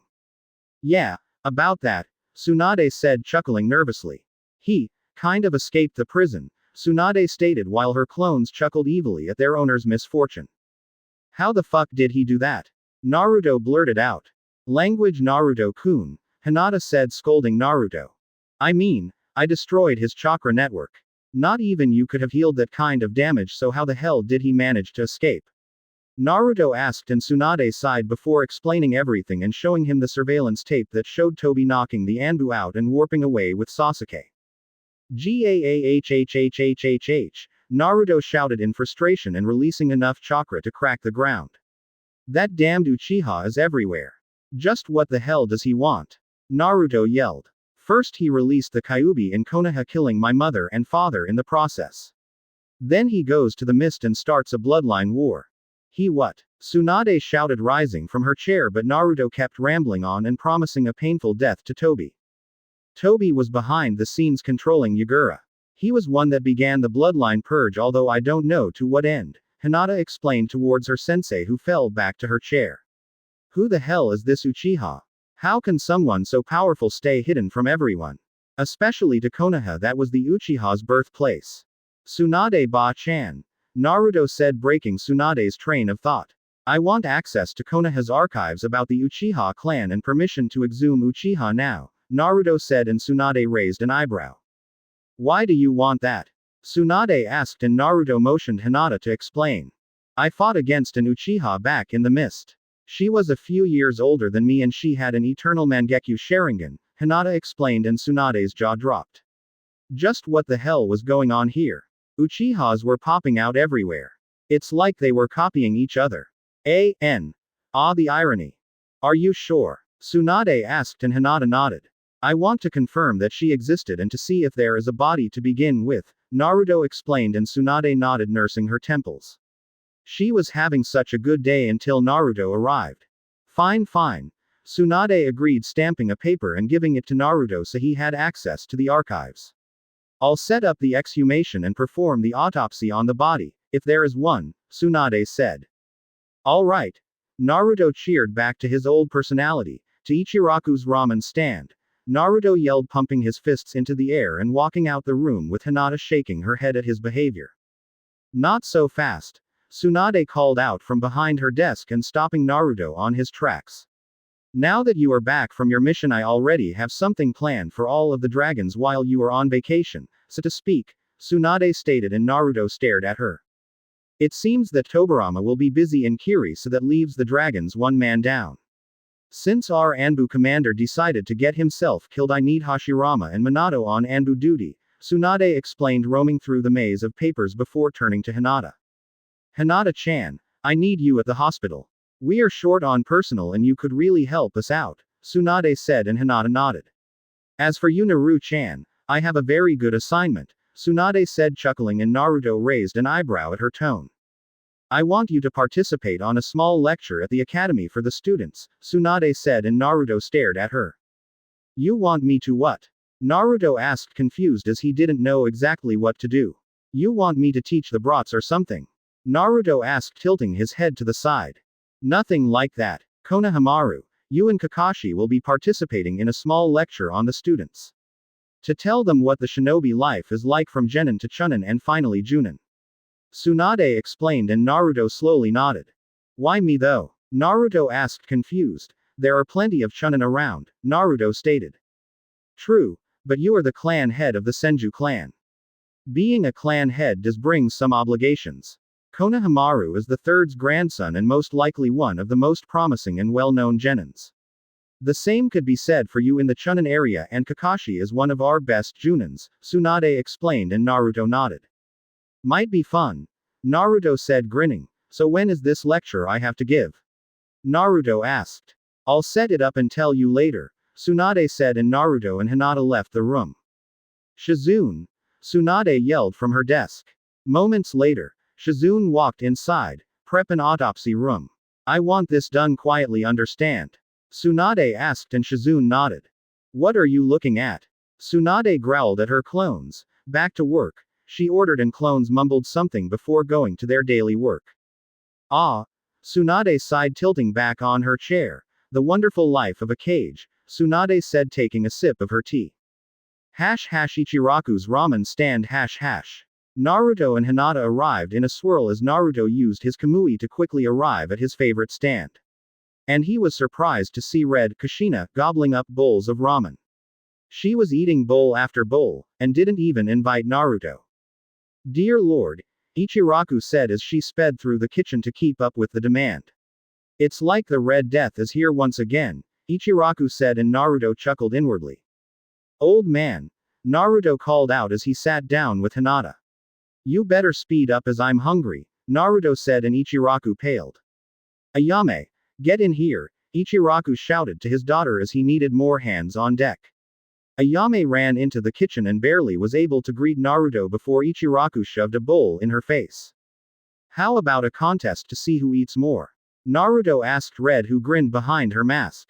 Ichiraku paled when he heard that. It was a shame he didn't know any clone technique. Ready, Red said as both of them picked up their chopsticks. Hinata and Yellow, Minato, could only shake their heads at their face-off. Set, Red said as a bowl of ramen was placed down in front of each. Goo, Red said, and in a flash the bowl was empty. Ichiraku was running from place to place that he was sweating. 10 bowls down, Naruto shouted as he managed to get a small lead ahead of Kushina. 10, another, Kushina shouted at Ichiraku, who flinched and quickly placed another bowl down. 1 hour later. Victory, Naruto shouted as he placed the final bowl down and looked towards Kushina, who was passed out on her stool. I think, Naruto said as he brought his hand to his mouth. I'm gonna be sick, Naruto said and run towards a nearby bush and emptied his stomach. Ah, Kushina said from the stool as she regained her bearings. I win, you couldn't hold your liquor, Kushina said panting before running the same bush. Unbelievable, Kurama muttered inside his host's mind. Even the fox was started to feel nauseated. That's disgusting, Hinata said and Minato just chuckled. Hinata and Minato ate a few bowls each one and stopped once they were full, but Naruto seemed to have other plans. Both he and Kushina managed to eat an impressive amount of 50 bowls before both threw up. I feel awful, Naruto said as stumbled his way towards his girlfriend. See you tomorrow, old man, Naruto said towards Ichiraku, who was on the ground huffing from the workout. Naruto took 2 steps before slamming face first on the ground with Kushina on top. You take her, I take him, Hinata said towards Minato, who nodded and picked up Kushina from the ground. Naruto, Hinata called out towards his boyfriend as he leaned of her arms for support. I have a favor to ask you, Hinata said and Naruto raised an eyebrow at her request. Anything for you, Hinata-chan, Naruto said, channeling a bit of Kurama's chakra to speed the healing and bring him out of his sickness. I want to learn Senjutsu, Hinata and Naruto stopped walking and turned towards her. Okay, but why? Naruto asked, confused. Besides the fact it would be a huge power boost to me, I also want to explore the medical applications of it.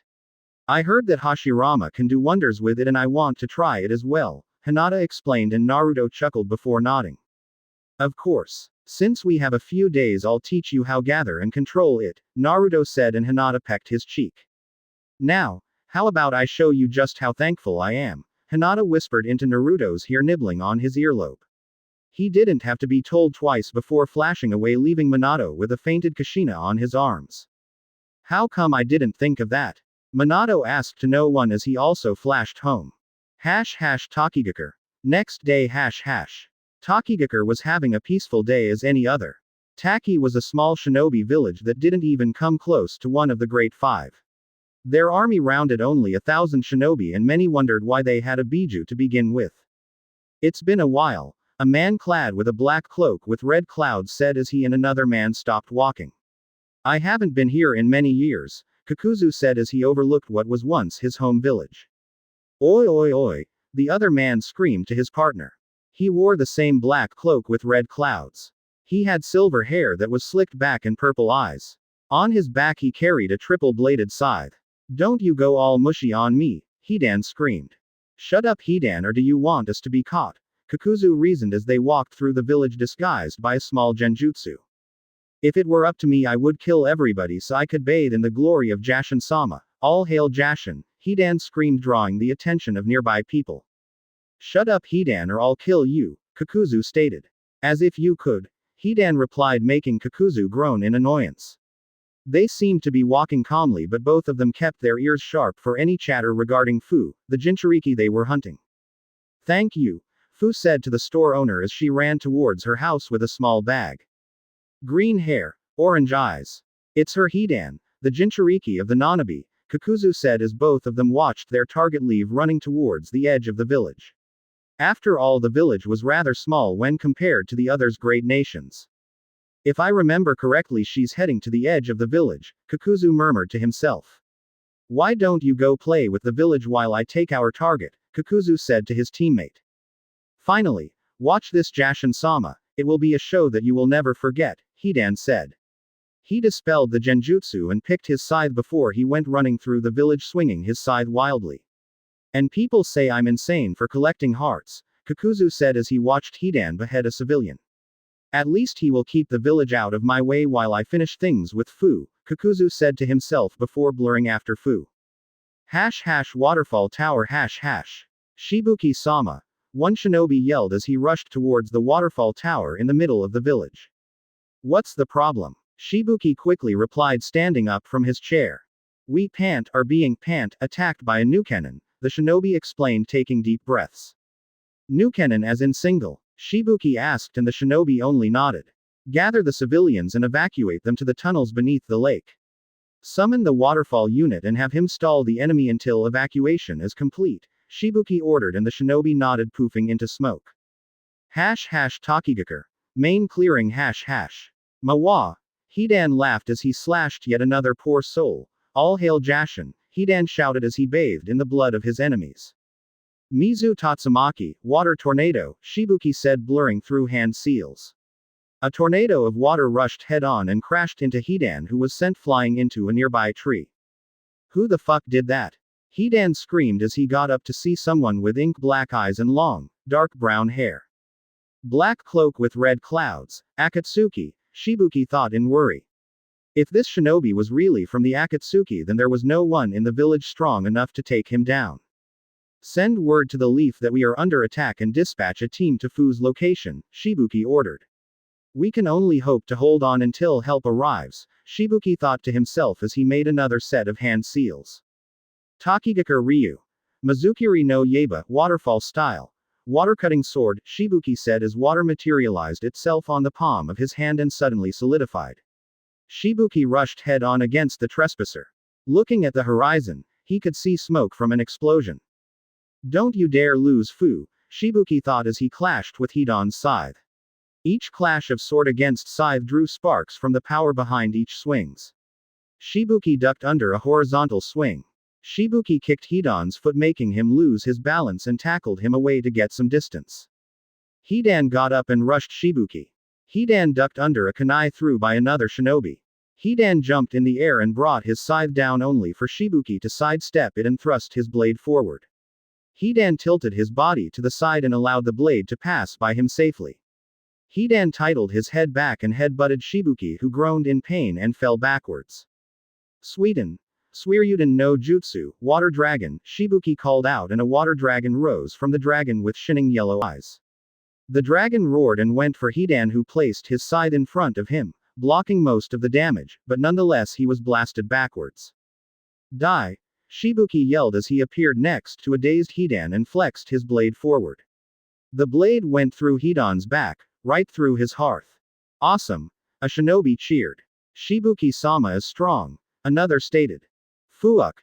Hidan said as he spat some blood into the ground.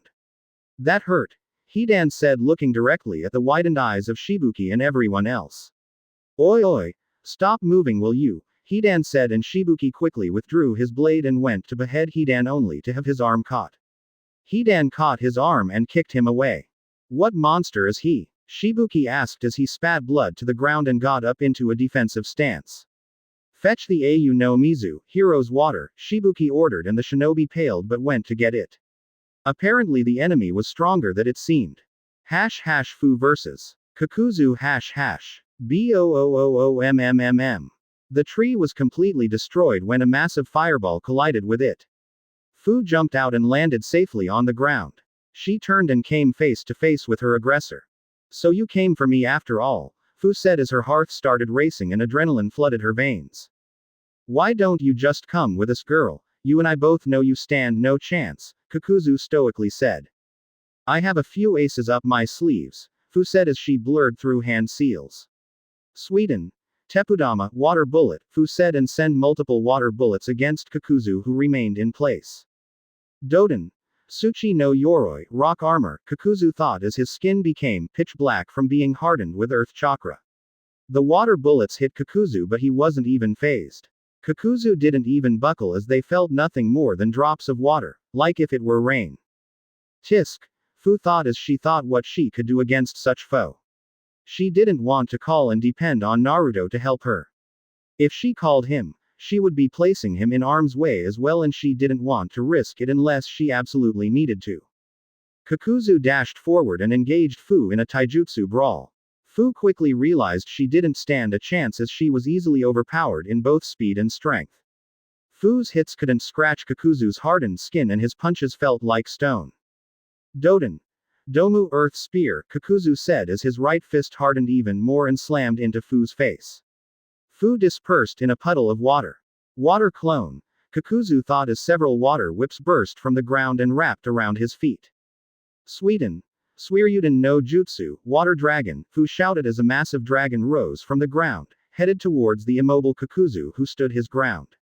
The dragon washed into him with high pressure. Once the dragon attack was over, Kakuzu stood there being only drenched head to toe.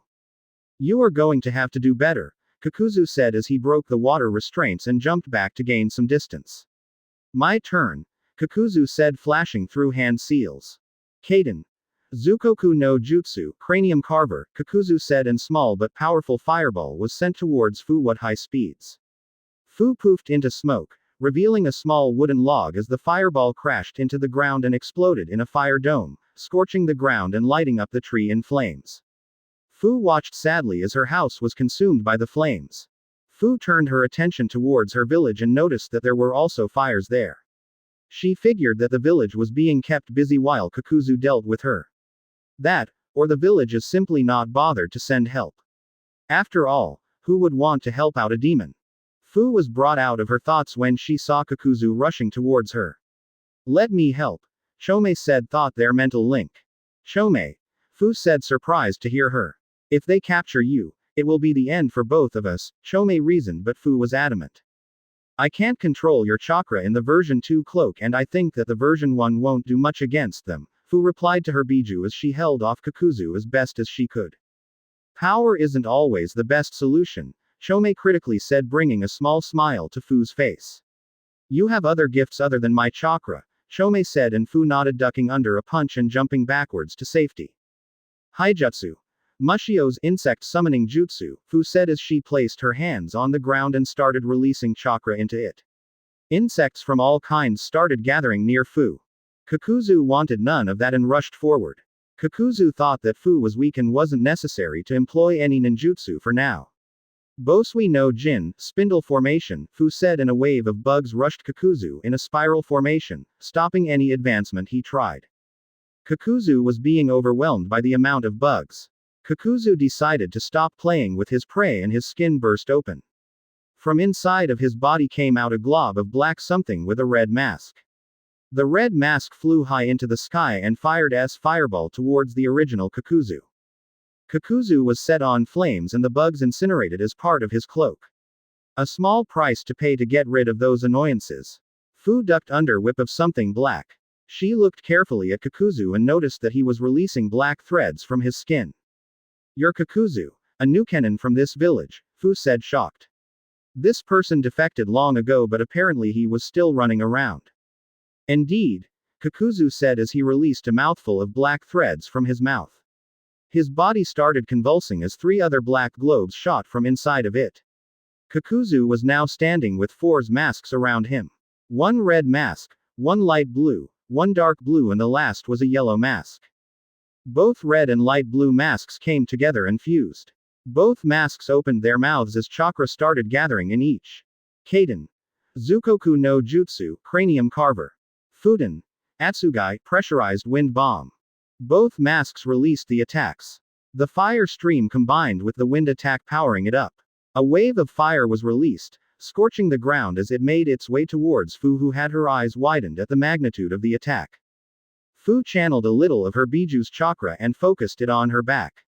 Suddenly 2 wings popped out and started flapping wildly. Fu quickly rose into the sky as high as she could to try and escape the inferno that her enemy had unleashed. Though she avoided the fire attack, she didn't get too far as the light blue mask came up behind her. Fuden. Atsugai, pressurized wind bomb. The light blue mask released a pressurized wind bomb that collided head-on with Fu. Fu crashed hard into the ground and had trouble getting up from taking such direct blow. Fu winced as Chomei's chakra got to work on healing her wounds as she got back up. Hiden. Rinpungakur no Jutsu, secret. Hiding in scale powder technique, Fu said as she exhaled a white power temporarily blinding Kakuzu. Fu got up and jumped back as far as she could to regain her breath. Man, I never had such fun, Hidan said as he approached Kakuzu. Hidan was carrying someone on his back. There was a body dangling from the side. Oh, back already? Kakuzu asked as he noticed how bloody Hidan was. It looks like you didn't lose your head this time, Kakuzu said. Shut up you bastard, Hidan screamed and Fu's eyes widened when she saw Shibuki's form with a scythe through his chest. No, Shibuki, Fu thought sobbing as massive amount of chakra surged through her body. Kakuzu and Hidan stopped talking and turned their attention towards Fu. You bastards, I'm going to kill you both, Fu shouted as purple chakra surrounded and she entered her version 2 cloak.